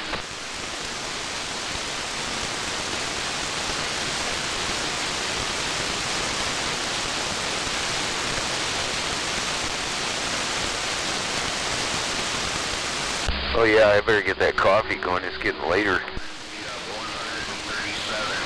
137 Spark Dog over here, Roger.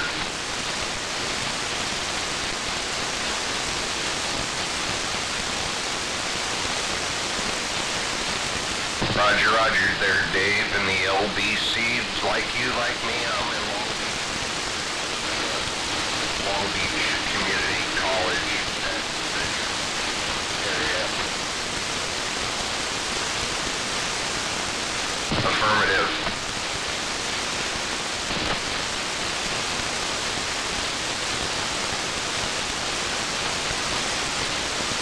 Yeah, Roger. That's what you can do with your 4-watt radio.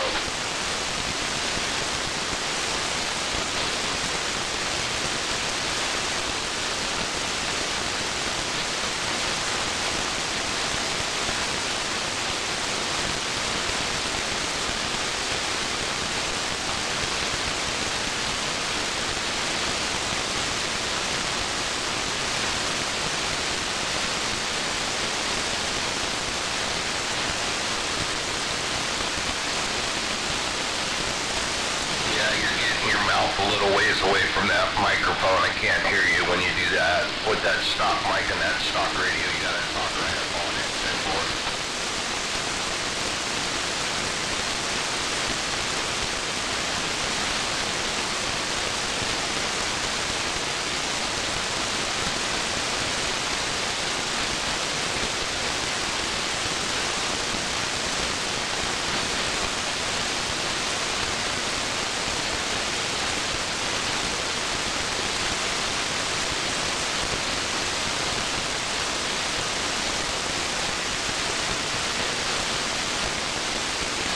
10-4. I'd definitely suggest getting a power mic on there and have that radio tweaked and peaked because I can barely hear you, bro. Anyways, 73's man, what's your handle out there? Oh, Dave, that's right. 73's Dave. 137 Spark Dog right around this LBC also. I'd call it the east end of the LBC. Are we north? Are we south? No, we're kind of in the middle. But, well, for Long Beach, yeah. Because then you got the whole area over by Artesia that sticks out over there. That'd be way north, but... Alright, there, Dave. Take care, brother. 73's to you. We'll holler at you later.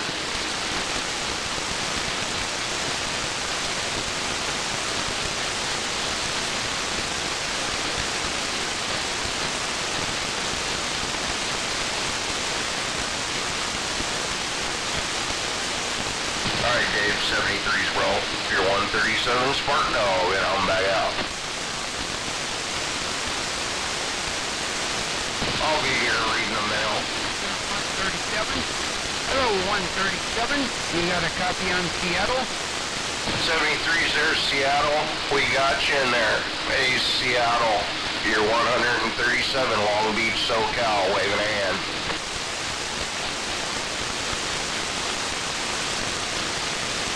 Easy come, easy go.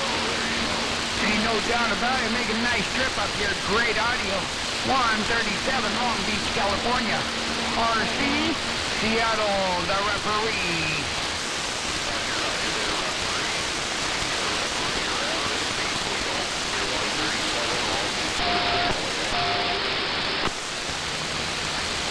Ain't no doubt about it. Doing a great job waving that hand. 4 fingers and a thumb. Your friend, the referee, Seattle, RC, 137 on Long Beach, California. Take care.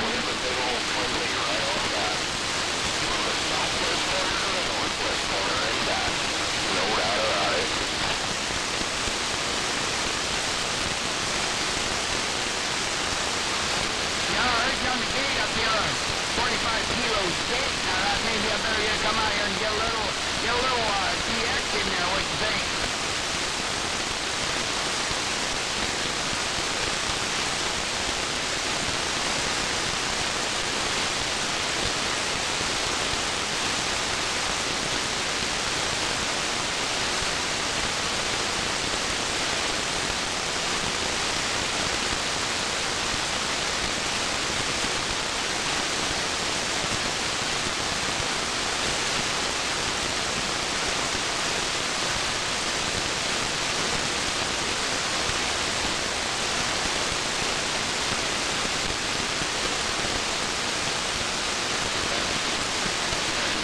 Calling me. Had to see what she wanted. Anyways, you're 137 around the southwest corner and we're standing by.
walking or dead out there.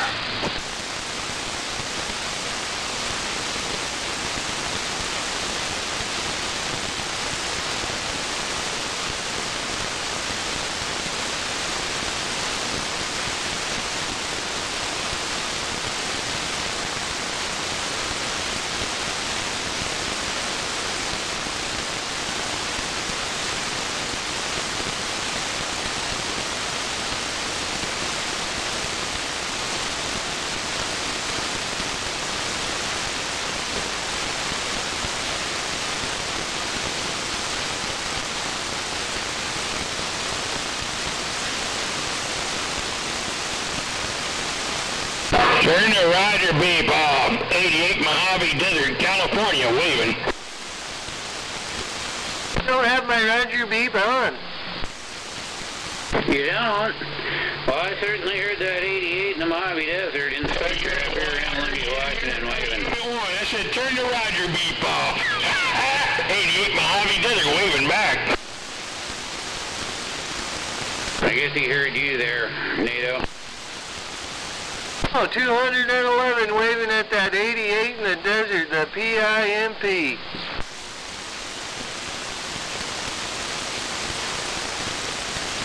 Oh yeah, having a great day. Hey, Unit 1, always a pleasure. 88 Mojave Desert, the PIMP, and we're standing by. I didn't make it, Inspector. Yeah, I guess not. Yeah, I don't think I did either. Inspector 393 up here in the Evergreen State, right around Olympia, Washington, waving at that 88 in the Mojave.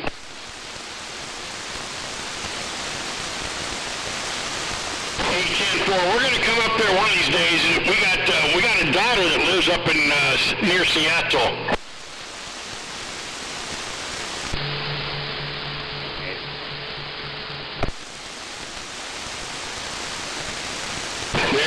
There you go. All right, I'll get out of you guys' way. Just heard you in there.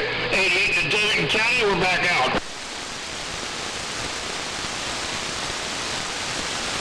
Oh well, it was worth a try anyway.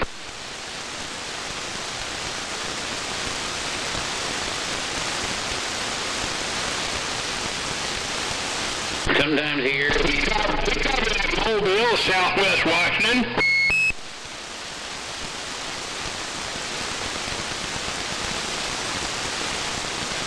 Hey, 10-4.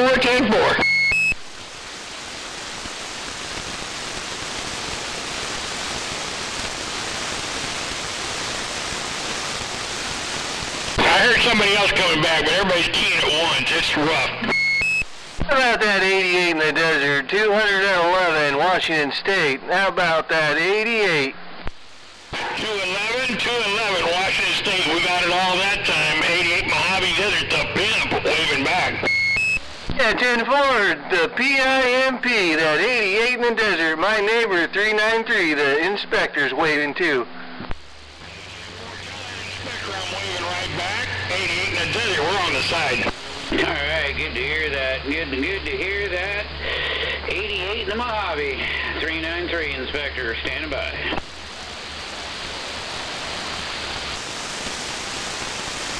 Thanks for the nickel roll. Yeah, 10. I hope I got everything right. You did.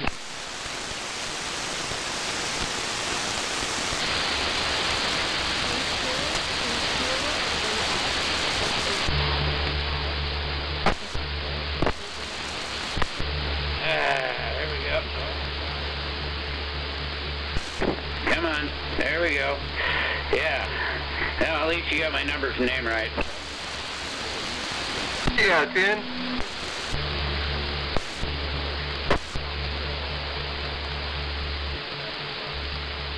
What's going on, honey? Yeah, it's very intermittent. It might be, you got a battery in there? Yep, I do. It's weird that it's doing what it's doing, though, because it's never done that before, but yeah. Seems to be more of how I'm pushing the microphone button down, so I don't know if it's the battery. I think it's got a lithium in there.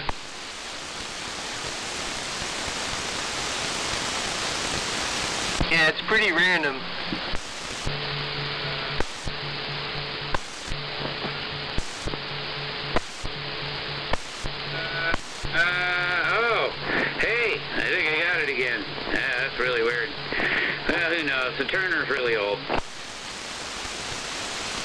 Yeah, it's probably seen a few miles.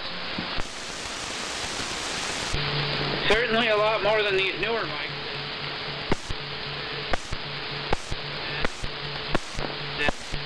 Oh, shit. Oh, that didn't last as long.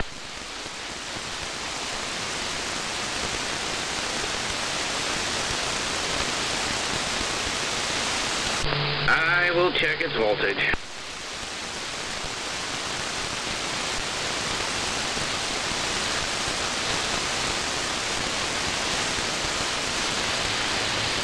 Pretty quiet out there, that's for sure.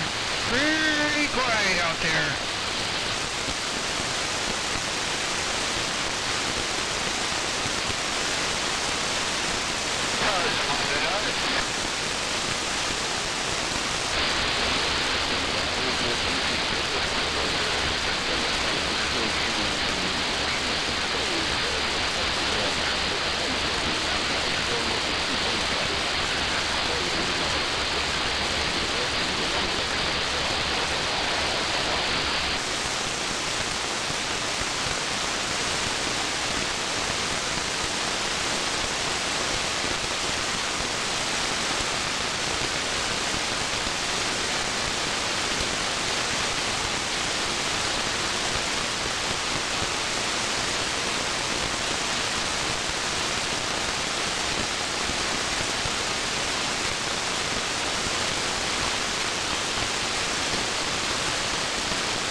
Much as I suspected, it was not the battery.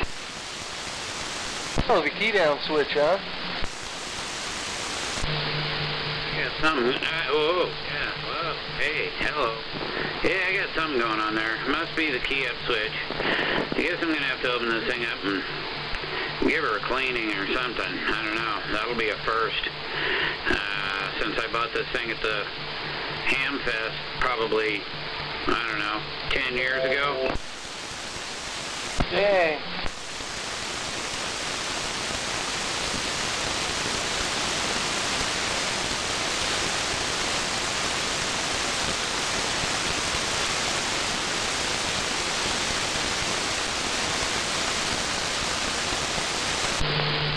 Yeah, you just never know with some of these microphones when they get that old.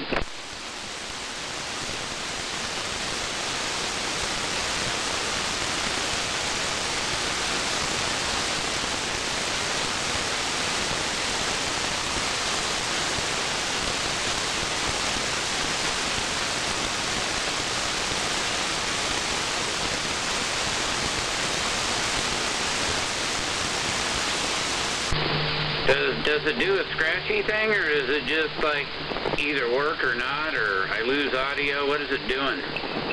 But it sounds, you'll key down, you'll be talking, but it sounds like you moved to the other side of the room, like you're in a long, long hallway and you're barely speaking.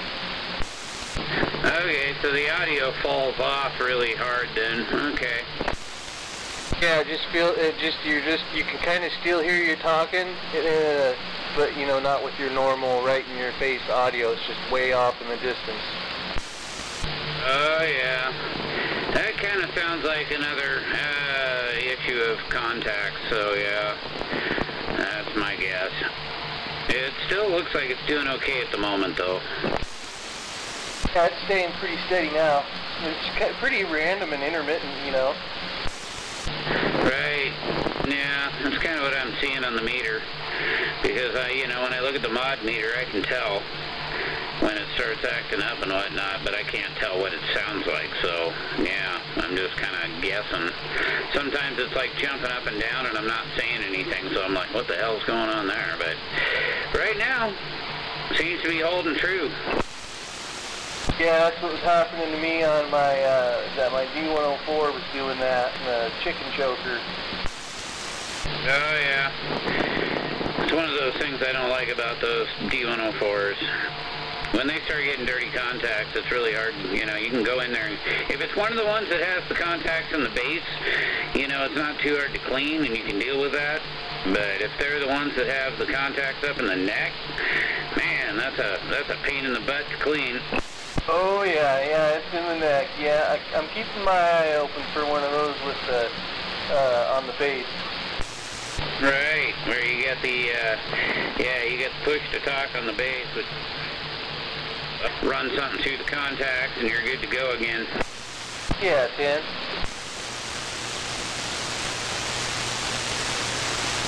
I really wish I could use a D104, but yeah. If I use a D104, I'm just going to sound like this all the time. So, yeah, I mean, if you're okay with me sounding like this, then I'll be able to run a D104. Yeah, 10.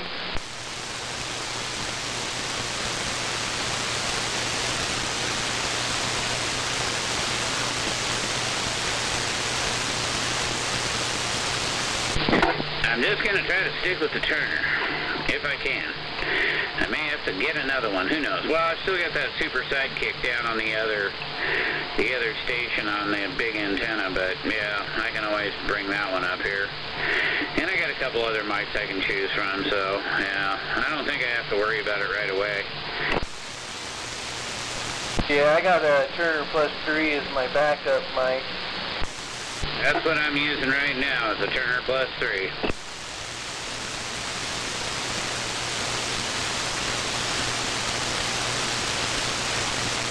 Best $20 I think I ever spent on a microphone.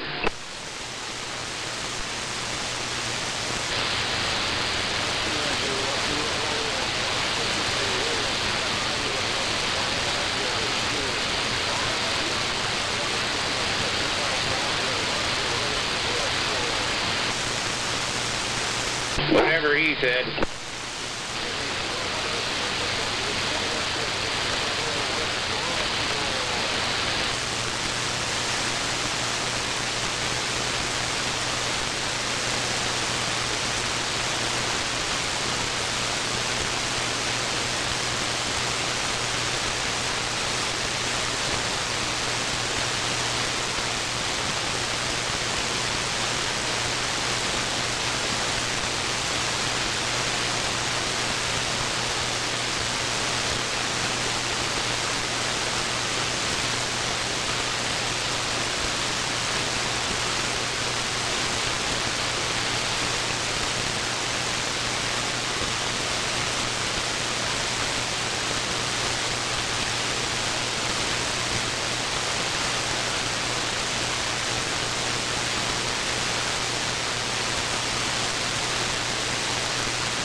Oh my.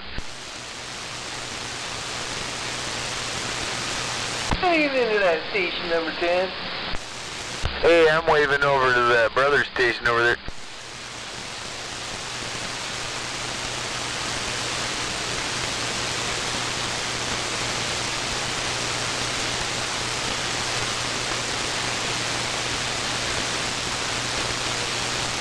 Getting ready to frost a 2-layer strawberry June 19th cake. Oh man, a strawberry cake? Wait, what? Yeah, strawberry flavored cake with strawberries in the middle, you know, 2 tiers, and then with cream cheese frosting on the outside.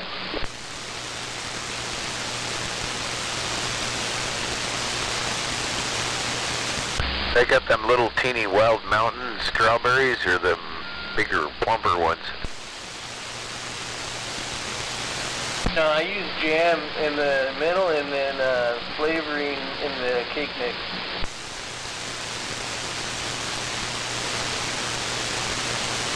Ooh, some Wild Mountain strawberry preserves would be nice. Oh man, those take a long time to pick.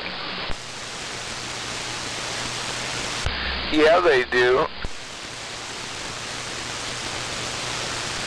We got a bunch of those vines growing in the yard here with flowers all over them. I'm hoping we get at least enough to make a pie.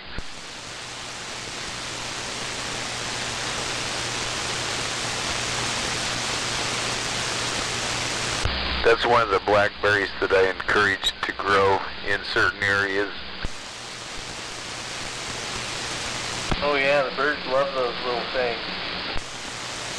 Not if I get the berries first.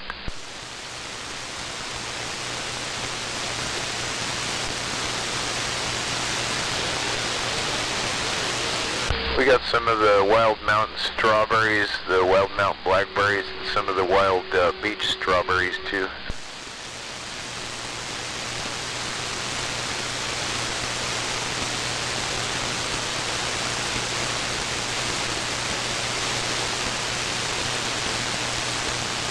Of course, we got regular strawberries, we got raspberries too, even some of them yellow raspberries, those are yummy. Oh yeah, the everberry.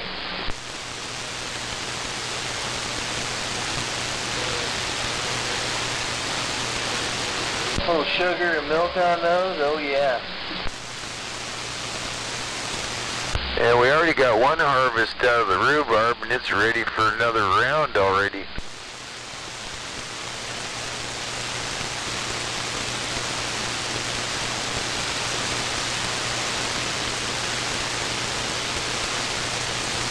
I really like those rhubarb strawberry pies. I think they're really yummy.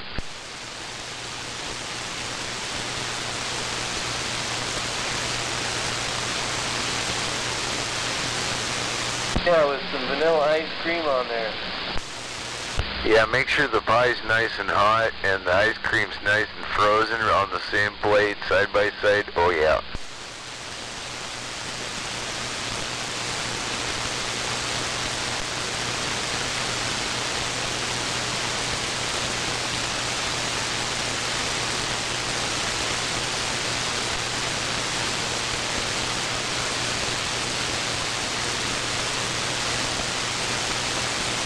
It's gotta be real ice cream, not that ice milk stuff. That stuff's gross. I like real ice cream. It's got more stuff in it. More fat.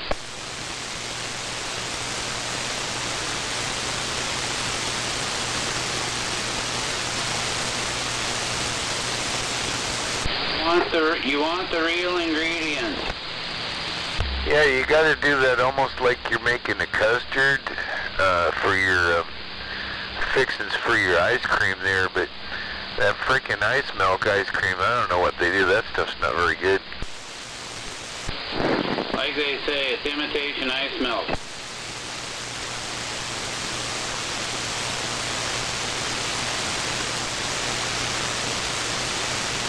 I still got an ice cream maker up in the attic up there in the garage. See, there you go. That'll work good. Just make your own. Yeah, it's one of them hand crank ones. You'll be there for a while. Yeah, but you've worked for it and you earned it. You put all that ice stuff and some rock salt in there around the ice, and then you put your bowl in there, and you put your mix in there, and you start cranking that thing, you know. And you end up with ice cream. Eventually. You don't want to stir it too fast. You don't want to turn it into whipped cream, you know. Oh, I cheat. Number 10, I use the sweetened condensed, and then I get those pasteurized egg beaters, and then sometimes I'll do chocolate milk, which is a good way to go, or you can get the strawberry milk, and that's a good way to go too. And then a little bit of one of those deals of whipping cream in there, and oh man, you're well on your way to homemade ice cream. It's fun when it snows enough you can go out in the yard with your metal bowl and make it out in the yard.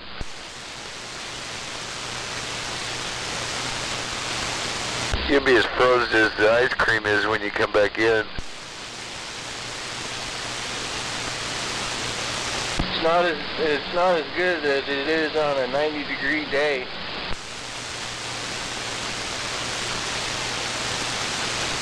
Right, but after you get all froze out, stirring that stuff out there and bring it in, the house is so warm it's just like a summer day.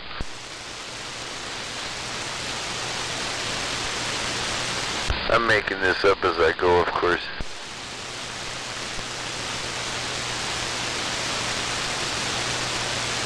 And I got the first cup of coffee out of the coffee pot when it got done.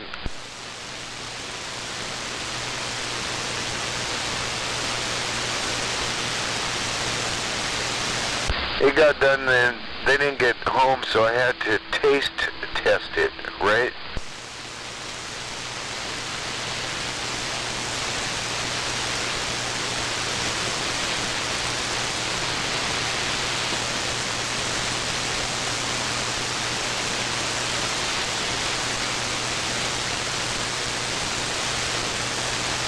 I heard that snitch, I did.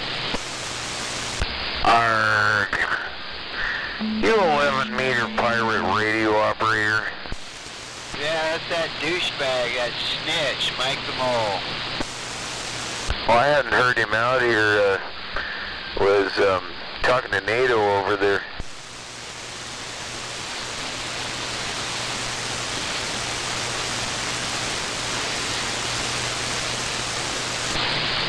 Same old douchebag, that snitch. How you doing this evening, Motormouth?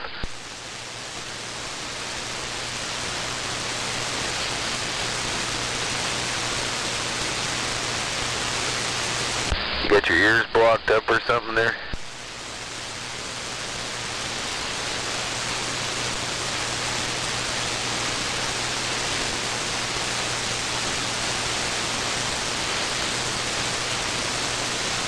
Poor Mikey, that piece of shit.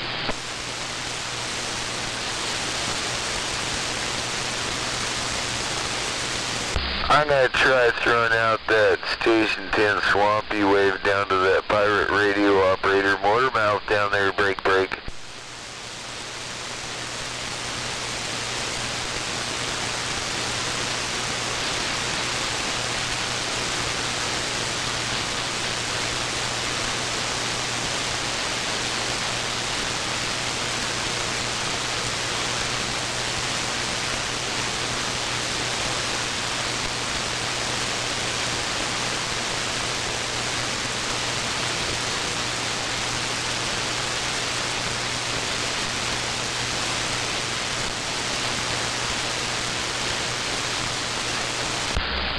I did hear that Motormouth though. I guess I'm not quite making it that far, Tim, for it.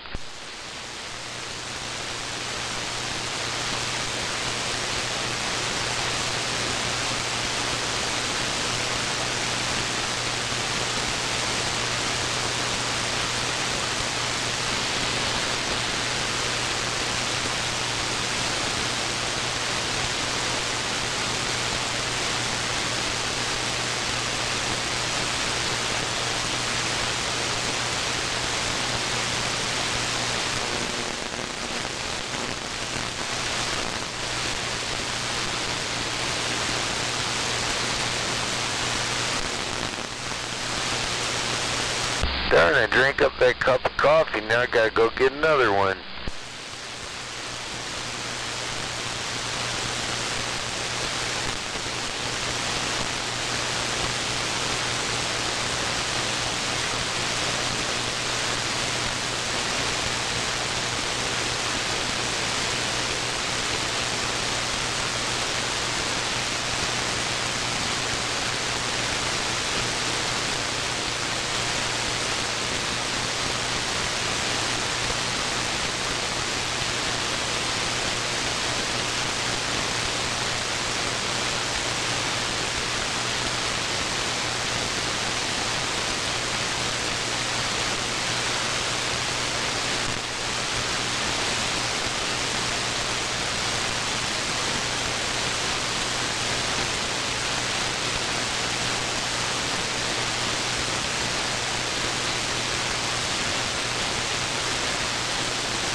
This is a piece of fucking shit.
This is a piece of fucking shit.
eat 4 grams of these magic mushrooms and they'll make you fucking hear some shit.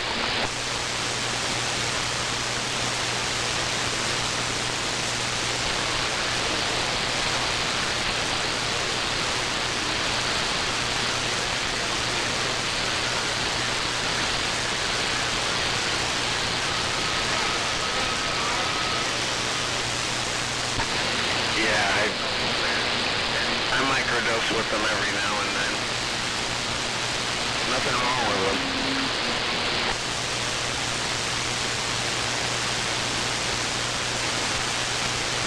I know this guy I just talked with, he's a teacher at the Sonora High School, and he's the one that gives them to me.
Guy that OD'd, brother, Aaron Gray, and he took too much acid. I forget what happened.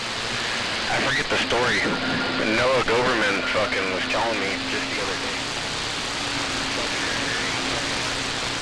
And hit the acid and he fucking went full retard. Went full Special Grey.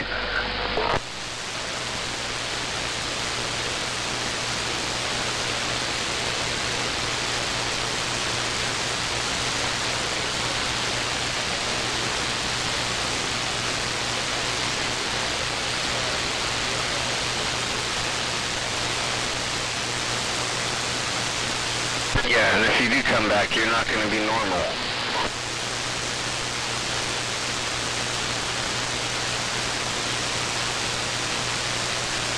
I tried acid one time, and I just did like, I think I bought 3 hits acid on a little piece of paper. back in high school. That's fucking 20 years ago, 25 years ago. So there's one little square. Well, it was me and my buddy, so I bought 3 hits. And we tried one, we took one, and it was like 30 minutes later we're riding in the back of my dad's truck down to the valley. And I wasn't feeling it when we got to Oakdale, so I was like, let's rip this other one in half. So we took a hit and a half each our first time. We're like 16. And that shit kicked in by the time I got to Turlock, dude, I tell you what.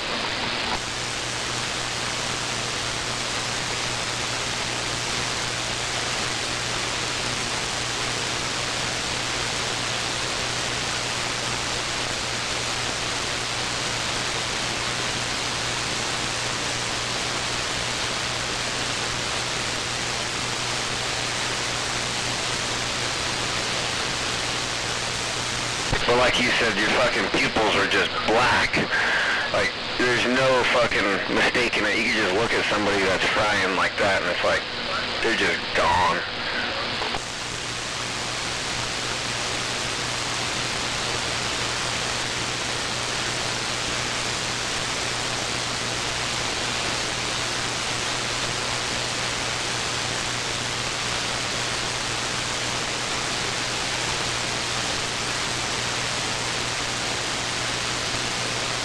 I had this big old 350-pound guy at my place, and we're just having a good old time, and I was like, I got some mushies. He's like, you got some mushies? Like, that's what he calls them. He's an old school biker. He's like, fuck, I love those.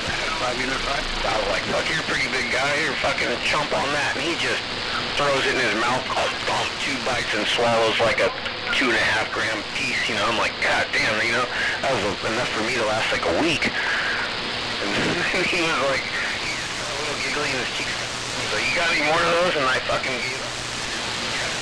If you want, dude. And he reaches in, grabs like a handful, and down. Didn't even really fuck the dude up. He was just happy as hell, and it's like, he's kind of like an Irish guy with like freckles a little bit, and he's big, got a big beard. And he just got like really happy and laughed a bunch, and his cheeks were all, you can see all the blood in his face.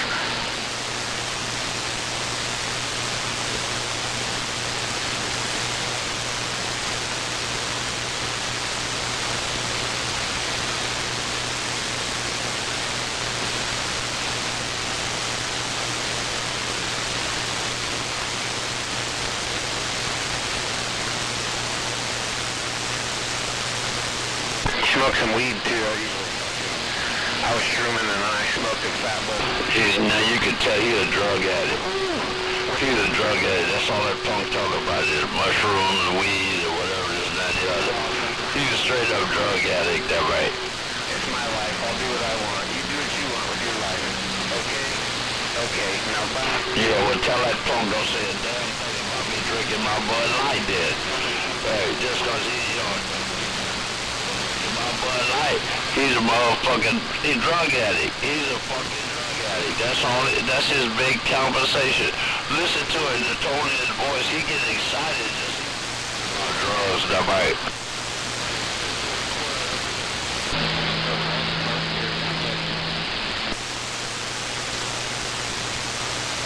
He's so jealous.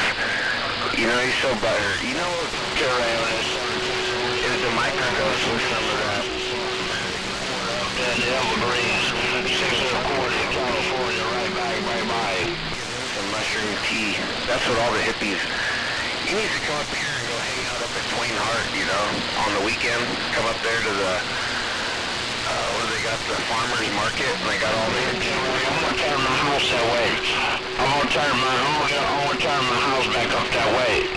Over around the Evergreens, 727 and 6 1/4 back out.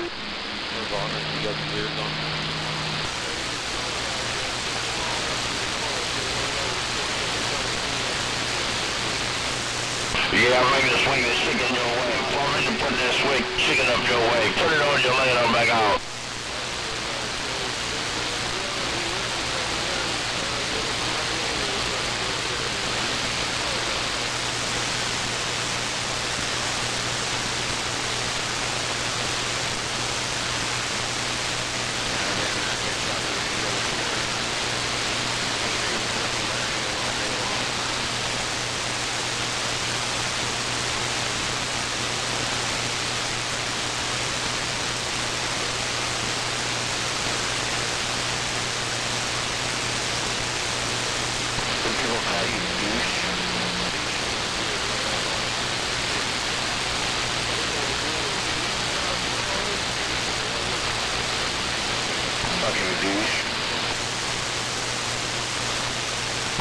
got a douche.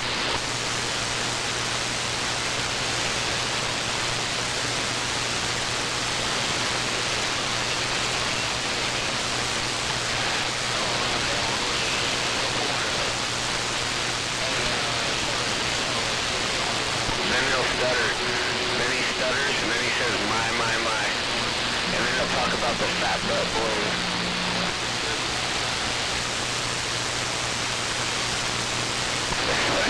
I swear to God, we go through this every morning. Looks like about time for me to key up my Swamp Shack radio and say good evening. Good evening out there. Alright, 727. Hello, around the Evergreen, 6 1/4. Hello, around the Evergreen, 6 1/4. Warming my chicken right by. Hey, 6 1/4, 6 1/4. You still cooking them chickens down at that bus stop? No, I ain't cooking no chicken, man. I'm cooking some red beans and ham hocks. I'm cooking me some red beans and ham hocks, that right? Oh, 10-4, 10-4. Well, you're reaching Washington State pretty good. This is station number 10 waving at you. Right on that station number 10. Well, hey, it's a pleasure putting those stinky spokes on you, man. Hey, I hope you had a good doggone day, Father's Day weekend on that doggone number show. Station number 10, 6 1/4, looking right at you, right by you. 10-4, I had a good Father's Day there, 6 1/4. You know my Swamp Shack Station 10 had a good Father's Day, you know that. 10-4. And I hear you're smiling like crazy while you're talking. That's a good deal. Station number 10, 6 1/4, number 10 standing down. You're right on that number 10. Well, you can hear the smile on my face. That was hey, number 10, you really tell me you can hear the smile on my face, that right? Oh, 10-4, man, I'm telling you, when people are smiling when they're talking on the radio, you can hear it, 10-4. Oh, yeah, turn right is on that. All right, then, well, Sunday, Thurston, the family on that end. I'm glad you had a good Father's Day weekend on that doggone end. I know, hey, I hope you didn't get too drunk. You wake up with a headache, that right? Bud Light. Oh, 10-4. Well, I'll catch you next time around there, 6 1/4. I'm going to let other people have a chance at you there. Station number 10, 6 1/4, number 10 standing down. Turn right on that number 10. Okay, by the fire, man. You have a super fire, and I'm going to get back on the quiet side also. Hey, number 10 around the Evergreen, 6 1/4, back out. Bump, bump.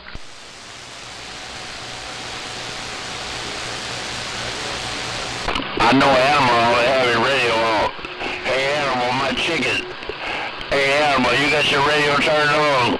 Hello, around the Evergreen. Animal, you got your radio turned on. 6 1/4, walking my chicken right by. I don't even know. I'd give him $100 for each letter he got right.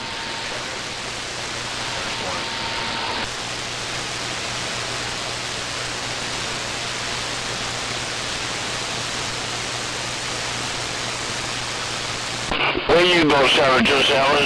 Hey, 727, 6 1/4, bring him out.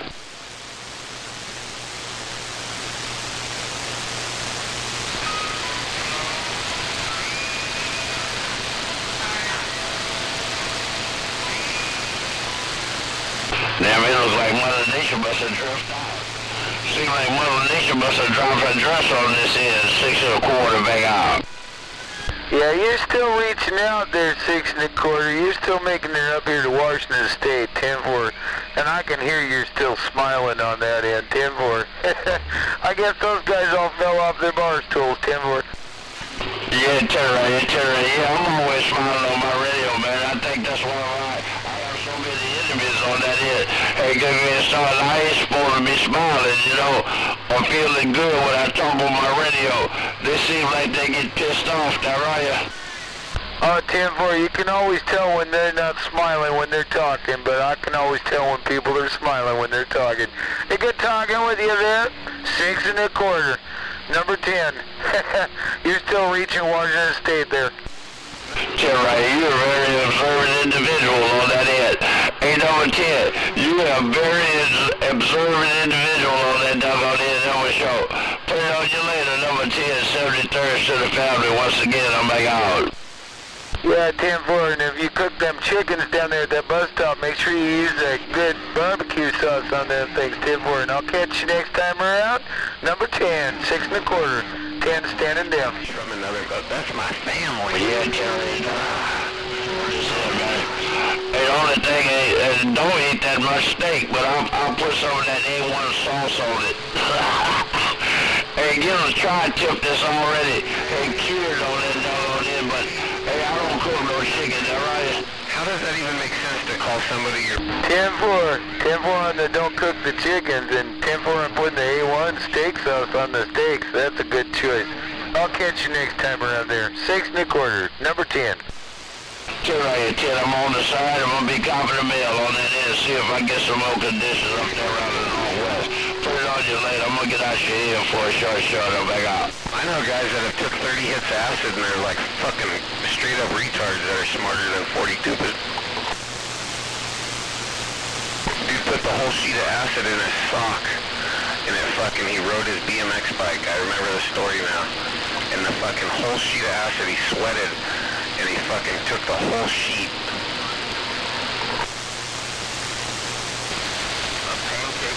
Woo! That's one ride you never come back from.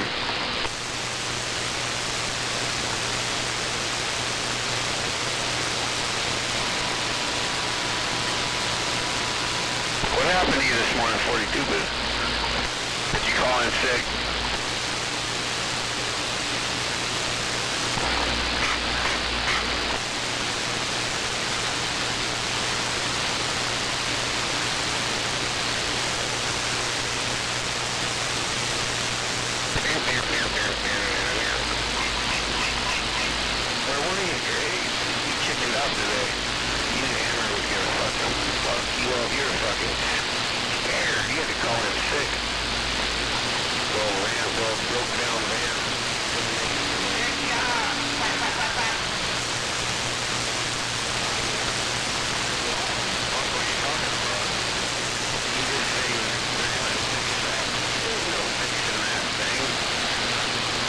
Bucket's ruined.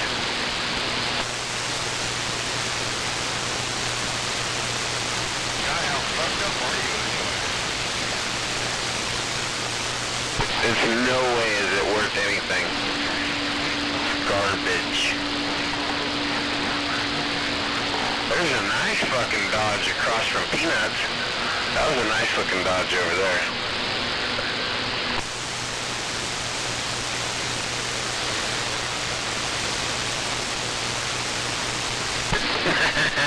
You see how easy it is to yank his fucking cord?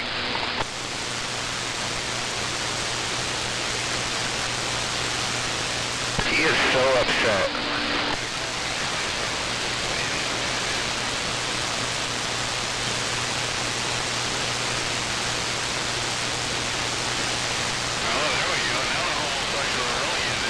He's so mad, he's so frustrated.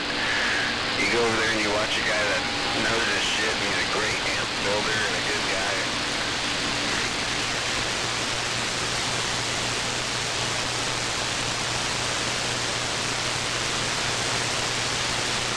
What the fuck? Did Greg go full tag team, fag team?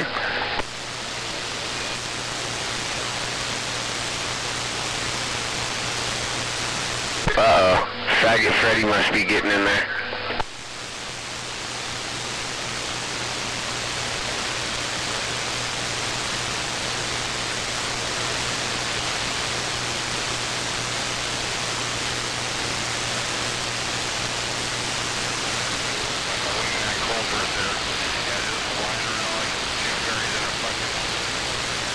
I had him so worked up.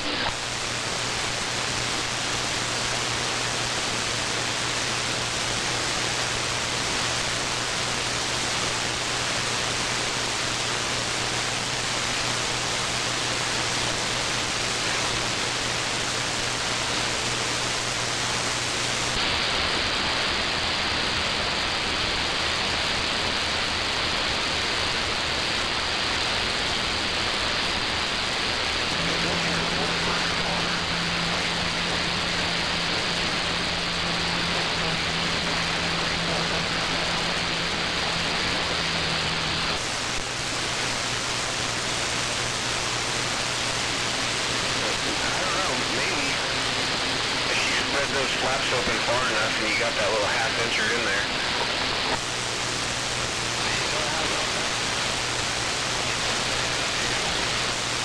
I couldn't hear you. Tin Man was talking. Try that again. Every fucking day what he's paying you. For fucking get on the radio in the morning. I know you're right.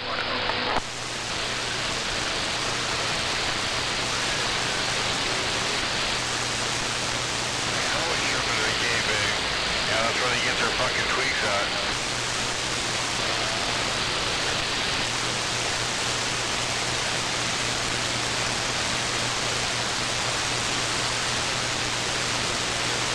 Pulling shit in the corner, he's like talking to ghosts.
Fucking stupid.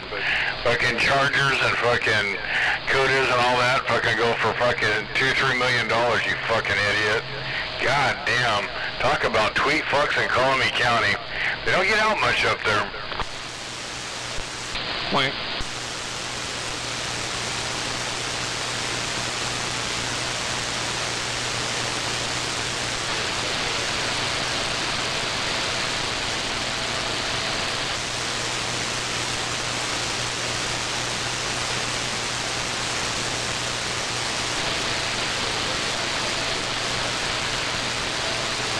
For the radio check.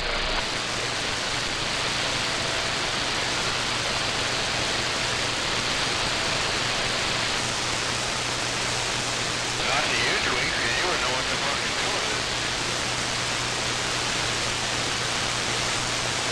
You'll drag everything you got around your fucking yard all tied together.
back. We're back out.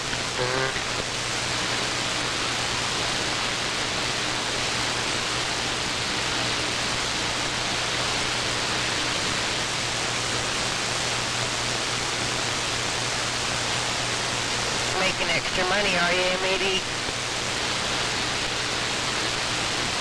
Maybe somebody will He's working the streets again.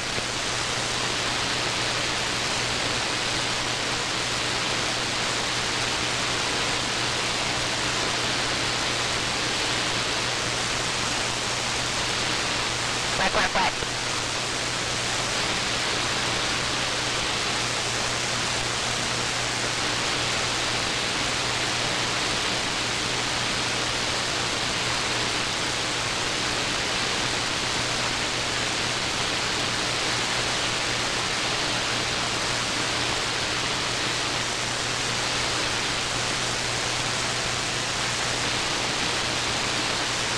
I think he's that quiet.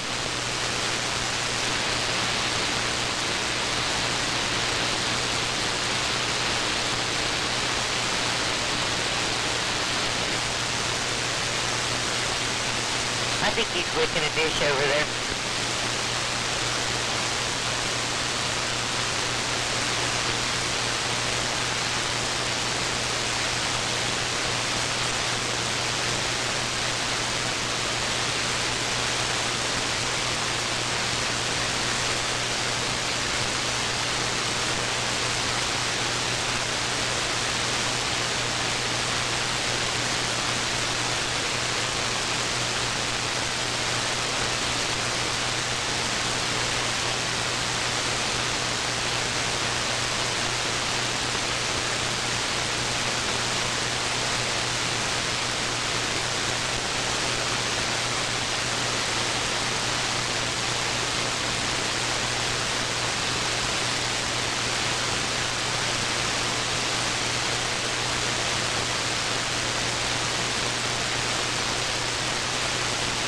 So what'd you do today, Catfish?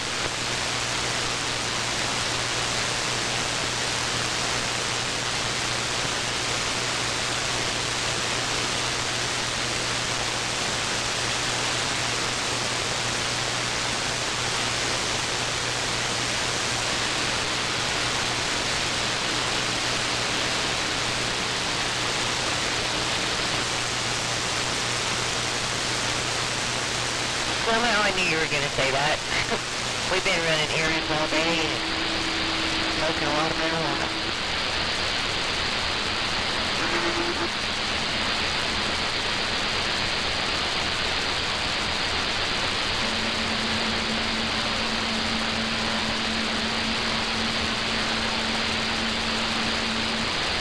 Quack, quack, quack. Where's Monkey?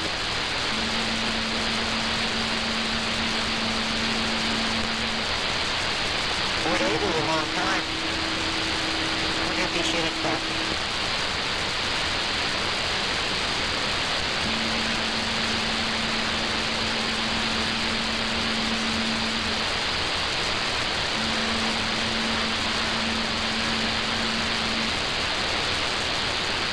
He should be getting them stitches out of his ass soon.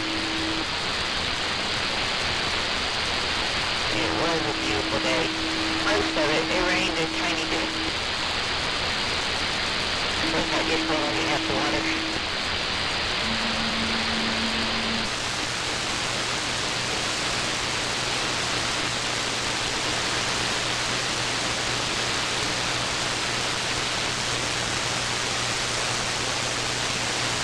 I thought I heard her out there prowling a minute ago.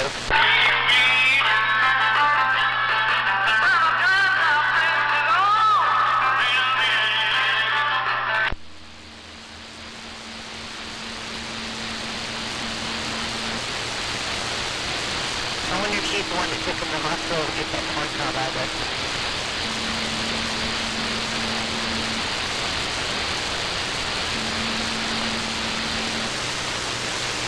Yeah, I think that was a yeah, it's not.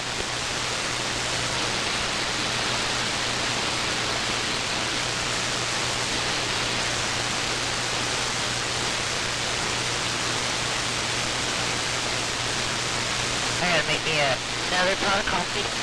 And roll a joint. Wait a second, let me...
Beefcake.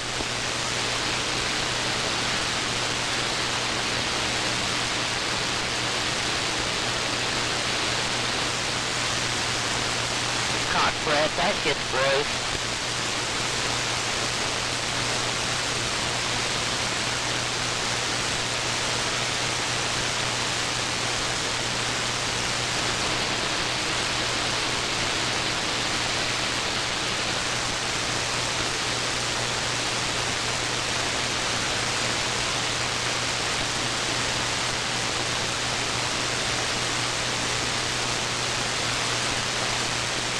I gotta go upstairs real quick.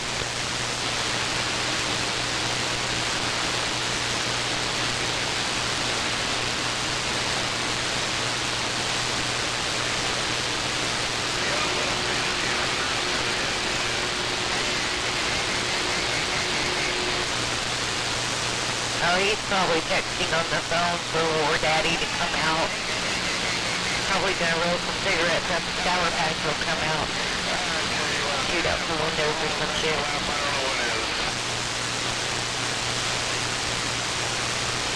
Help me, anybody, help me!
audio.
Seattle 6 1/4 MAD. Come on up to the north.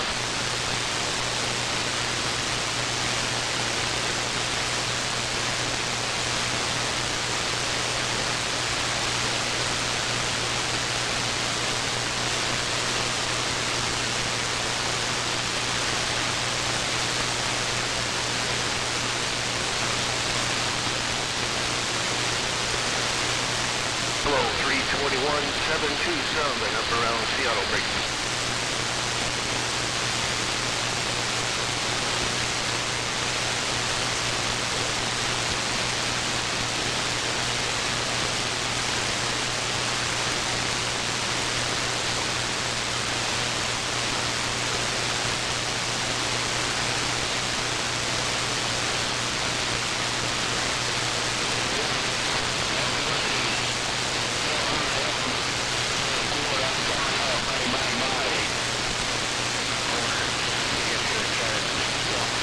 There's my brother. Hello, 6 1/4 MAD. Hello, 6 1/4 MAD there. Come on up. Break.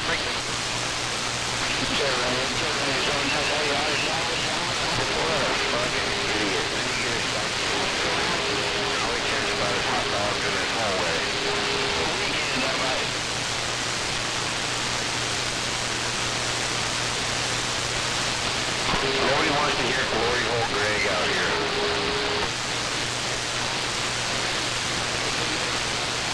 And shit in the corner. Shit in the corner just repeats himself.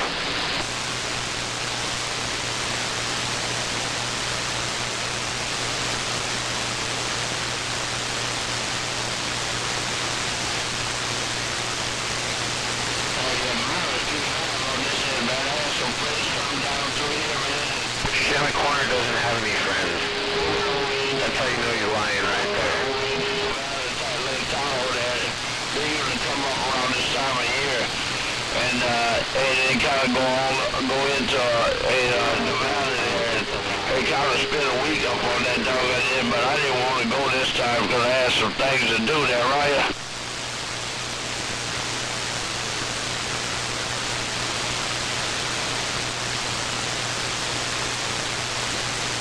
Leroy, when he goes on his beam, you probably can't hear him.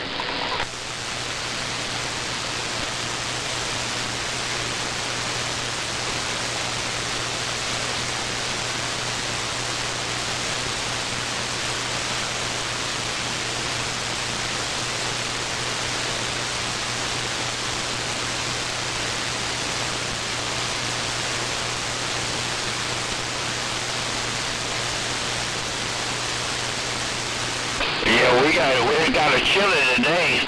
It's pretty chilly today, but that. And good gracious stars, I had to put a fire in my fireplace because, hey, the house got real cold this morning and we're not going to show, but it kind of warmed up later on this afternoon. But other than that, hey, plenty of sunshine, that's what I'm going to show. But anyway, what's been going on other than that, man? I don't know nothing about no bikes. I'm scared to get over them dumb pluggers. I'm too old. I might break all my bones, I might.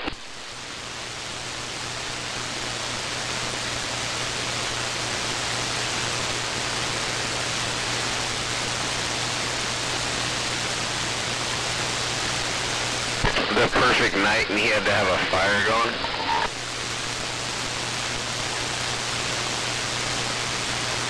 Yeah, Leroy just said he was cold and had to have the fire going.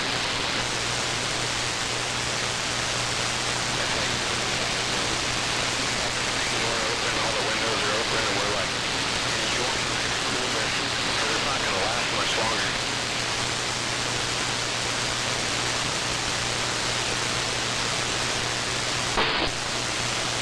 Radio, actually, I do a lot of, work around here, man, talking on my radios and messing with this and that and the other and so forth and so on.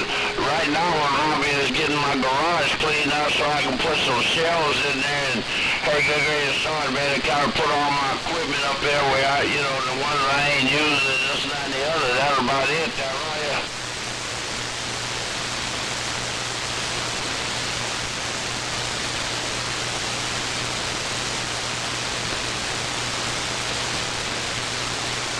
Hey, is he doing it?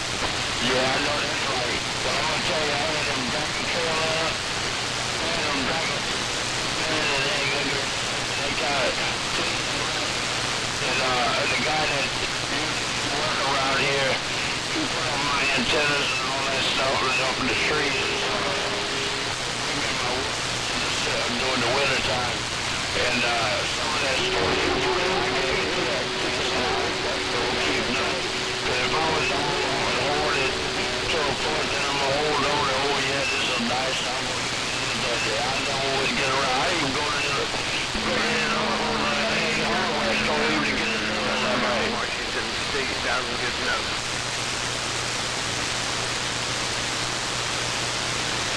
Roger on that.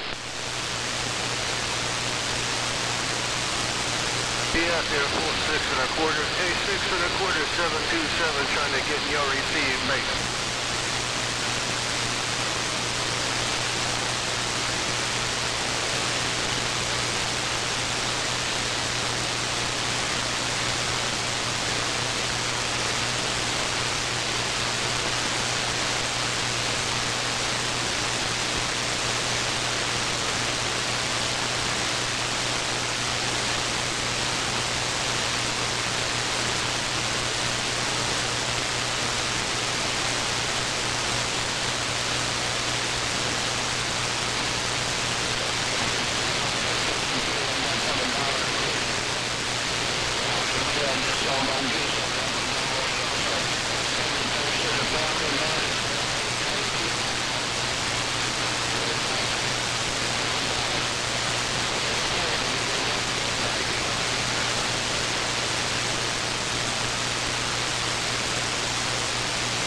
What's going on, 6 1/4? Can you say MAD up in the corner, mate?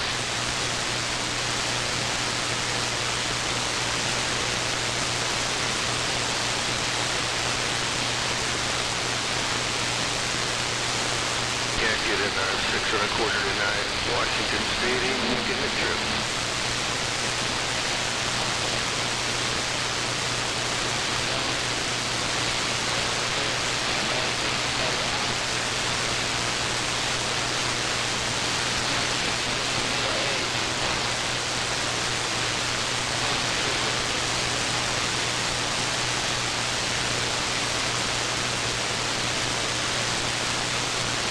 Downtown, you let loose there, Rapid John.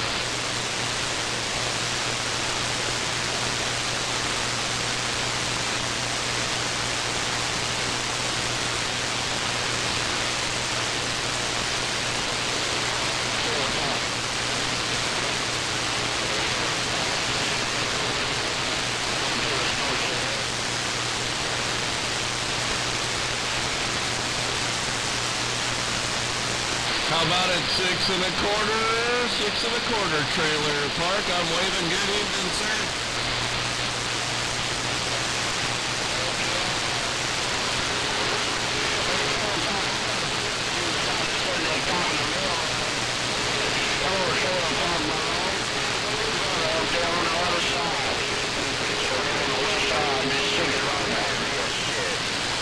Right on. Yep, I was just sitting here watching a little bit of TV. What's going on up here in our corner, so yeah, that was good. I'm glad you yelled out for me for sure. 6 1/4, sounding good up here in the corner trailer park.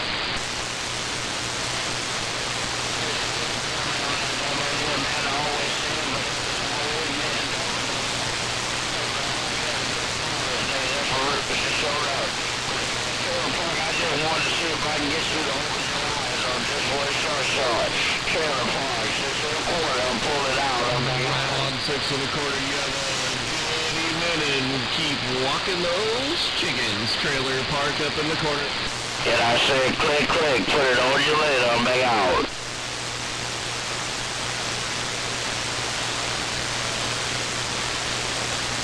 I hear that Suburban in Sacktown, no doubt about it. Trailer park up here 20 miles south of Seattle.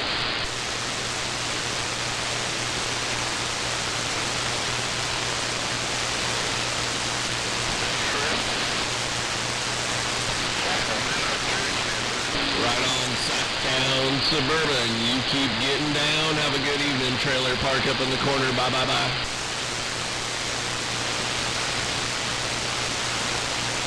Hey burner, hey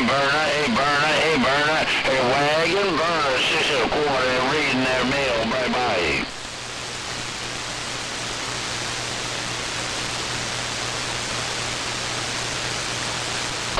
Wagon burner, I don't know if you can hear me on that doggone end, but I heard you talking.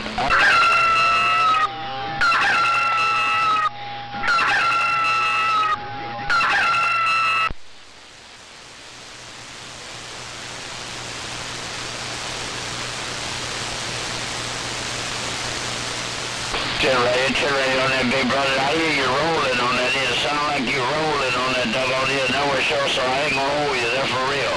Hey, Wagon Burner, take care, man. 73rd Street. It's always a pleasure on this end.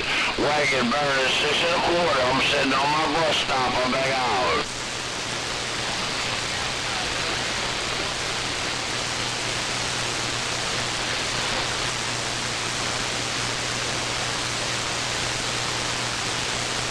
Wagon burner blowing smoke up here in T-Town. Hello, 6 1/4, MAD 727. Hello. Oh, MAD, around the Evergreen, 6 1/4, right back. How you doing today, that bang.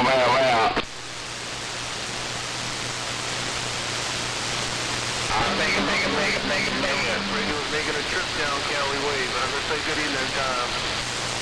Wave at him again, why don't you? Hey, why don't you bake some more, Leroy? Get in there, bake it. Get in there, Leroy, you limp dick nigger, and bake some more. Yeah, Cherry on it. Hey, MAD, Mother Nature kind of swinging from time to time, never so. Hey, MAD, I don't know if I can get it back up on that doggone end. Hello, MAD, 6 1/4 in California, right back, bye.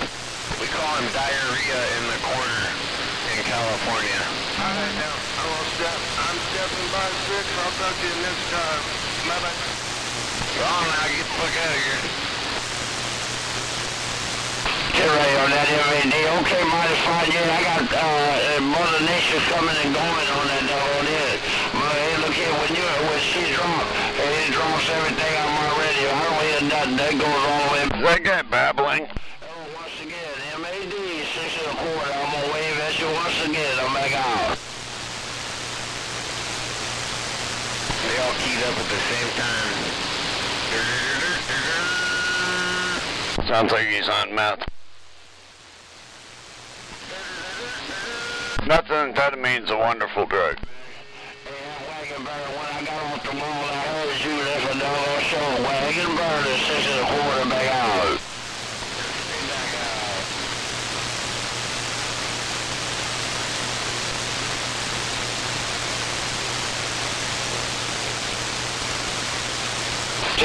itinerary on that wagon burner. Well, hey, next time you come through on this here, man, draw me some airway tickets on. Hey, wagon burner, next time you come through, man, draw some airway tickets on, because I need some when you keep down. That was on show. Wagon burner, 6 1/4, you and your Suburban, 6 1/4 back out.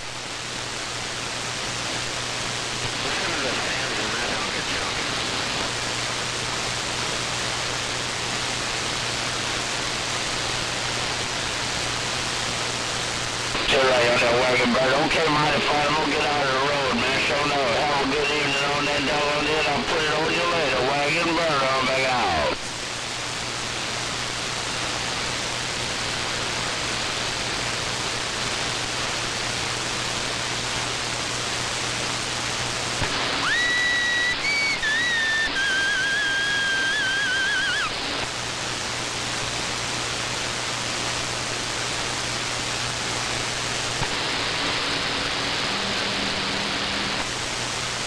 Yellow.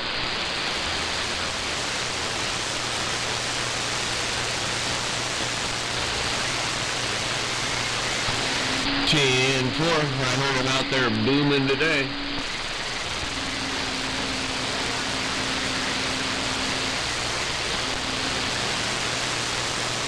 Ten 4.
Fine.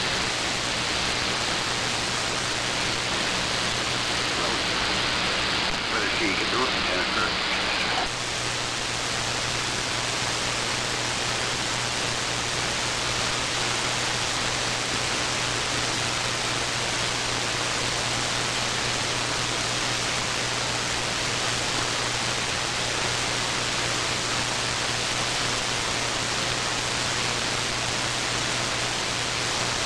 With a couple of stickers I remember. On the top there was in the room, the screwdriver was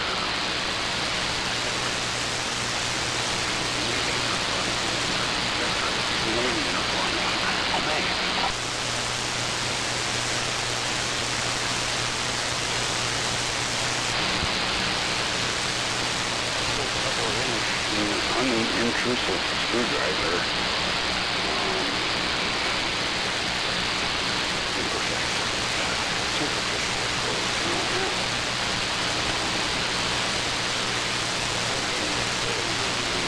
Packages that had these in them. So I opened one, you know, wow.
Down the block, South Street, in between the fence and the gate, metal gate, spikes on the top. That was slowly I think up to the epoxy charge, well down the middle. Kind of thing, I just ran back in here to my slide. Was irritated. So the shoes here, and the cheaper.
I know, I'm just saying you can't get rid of the carrots in this food. Are you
could change a different twist on it.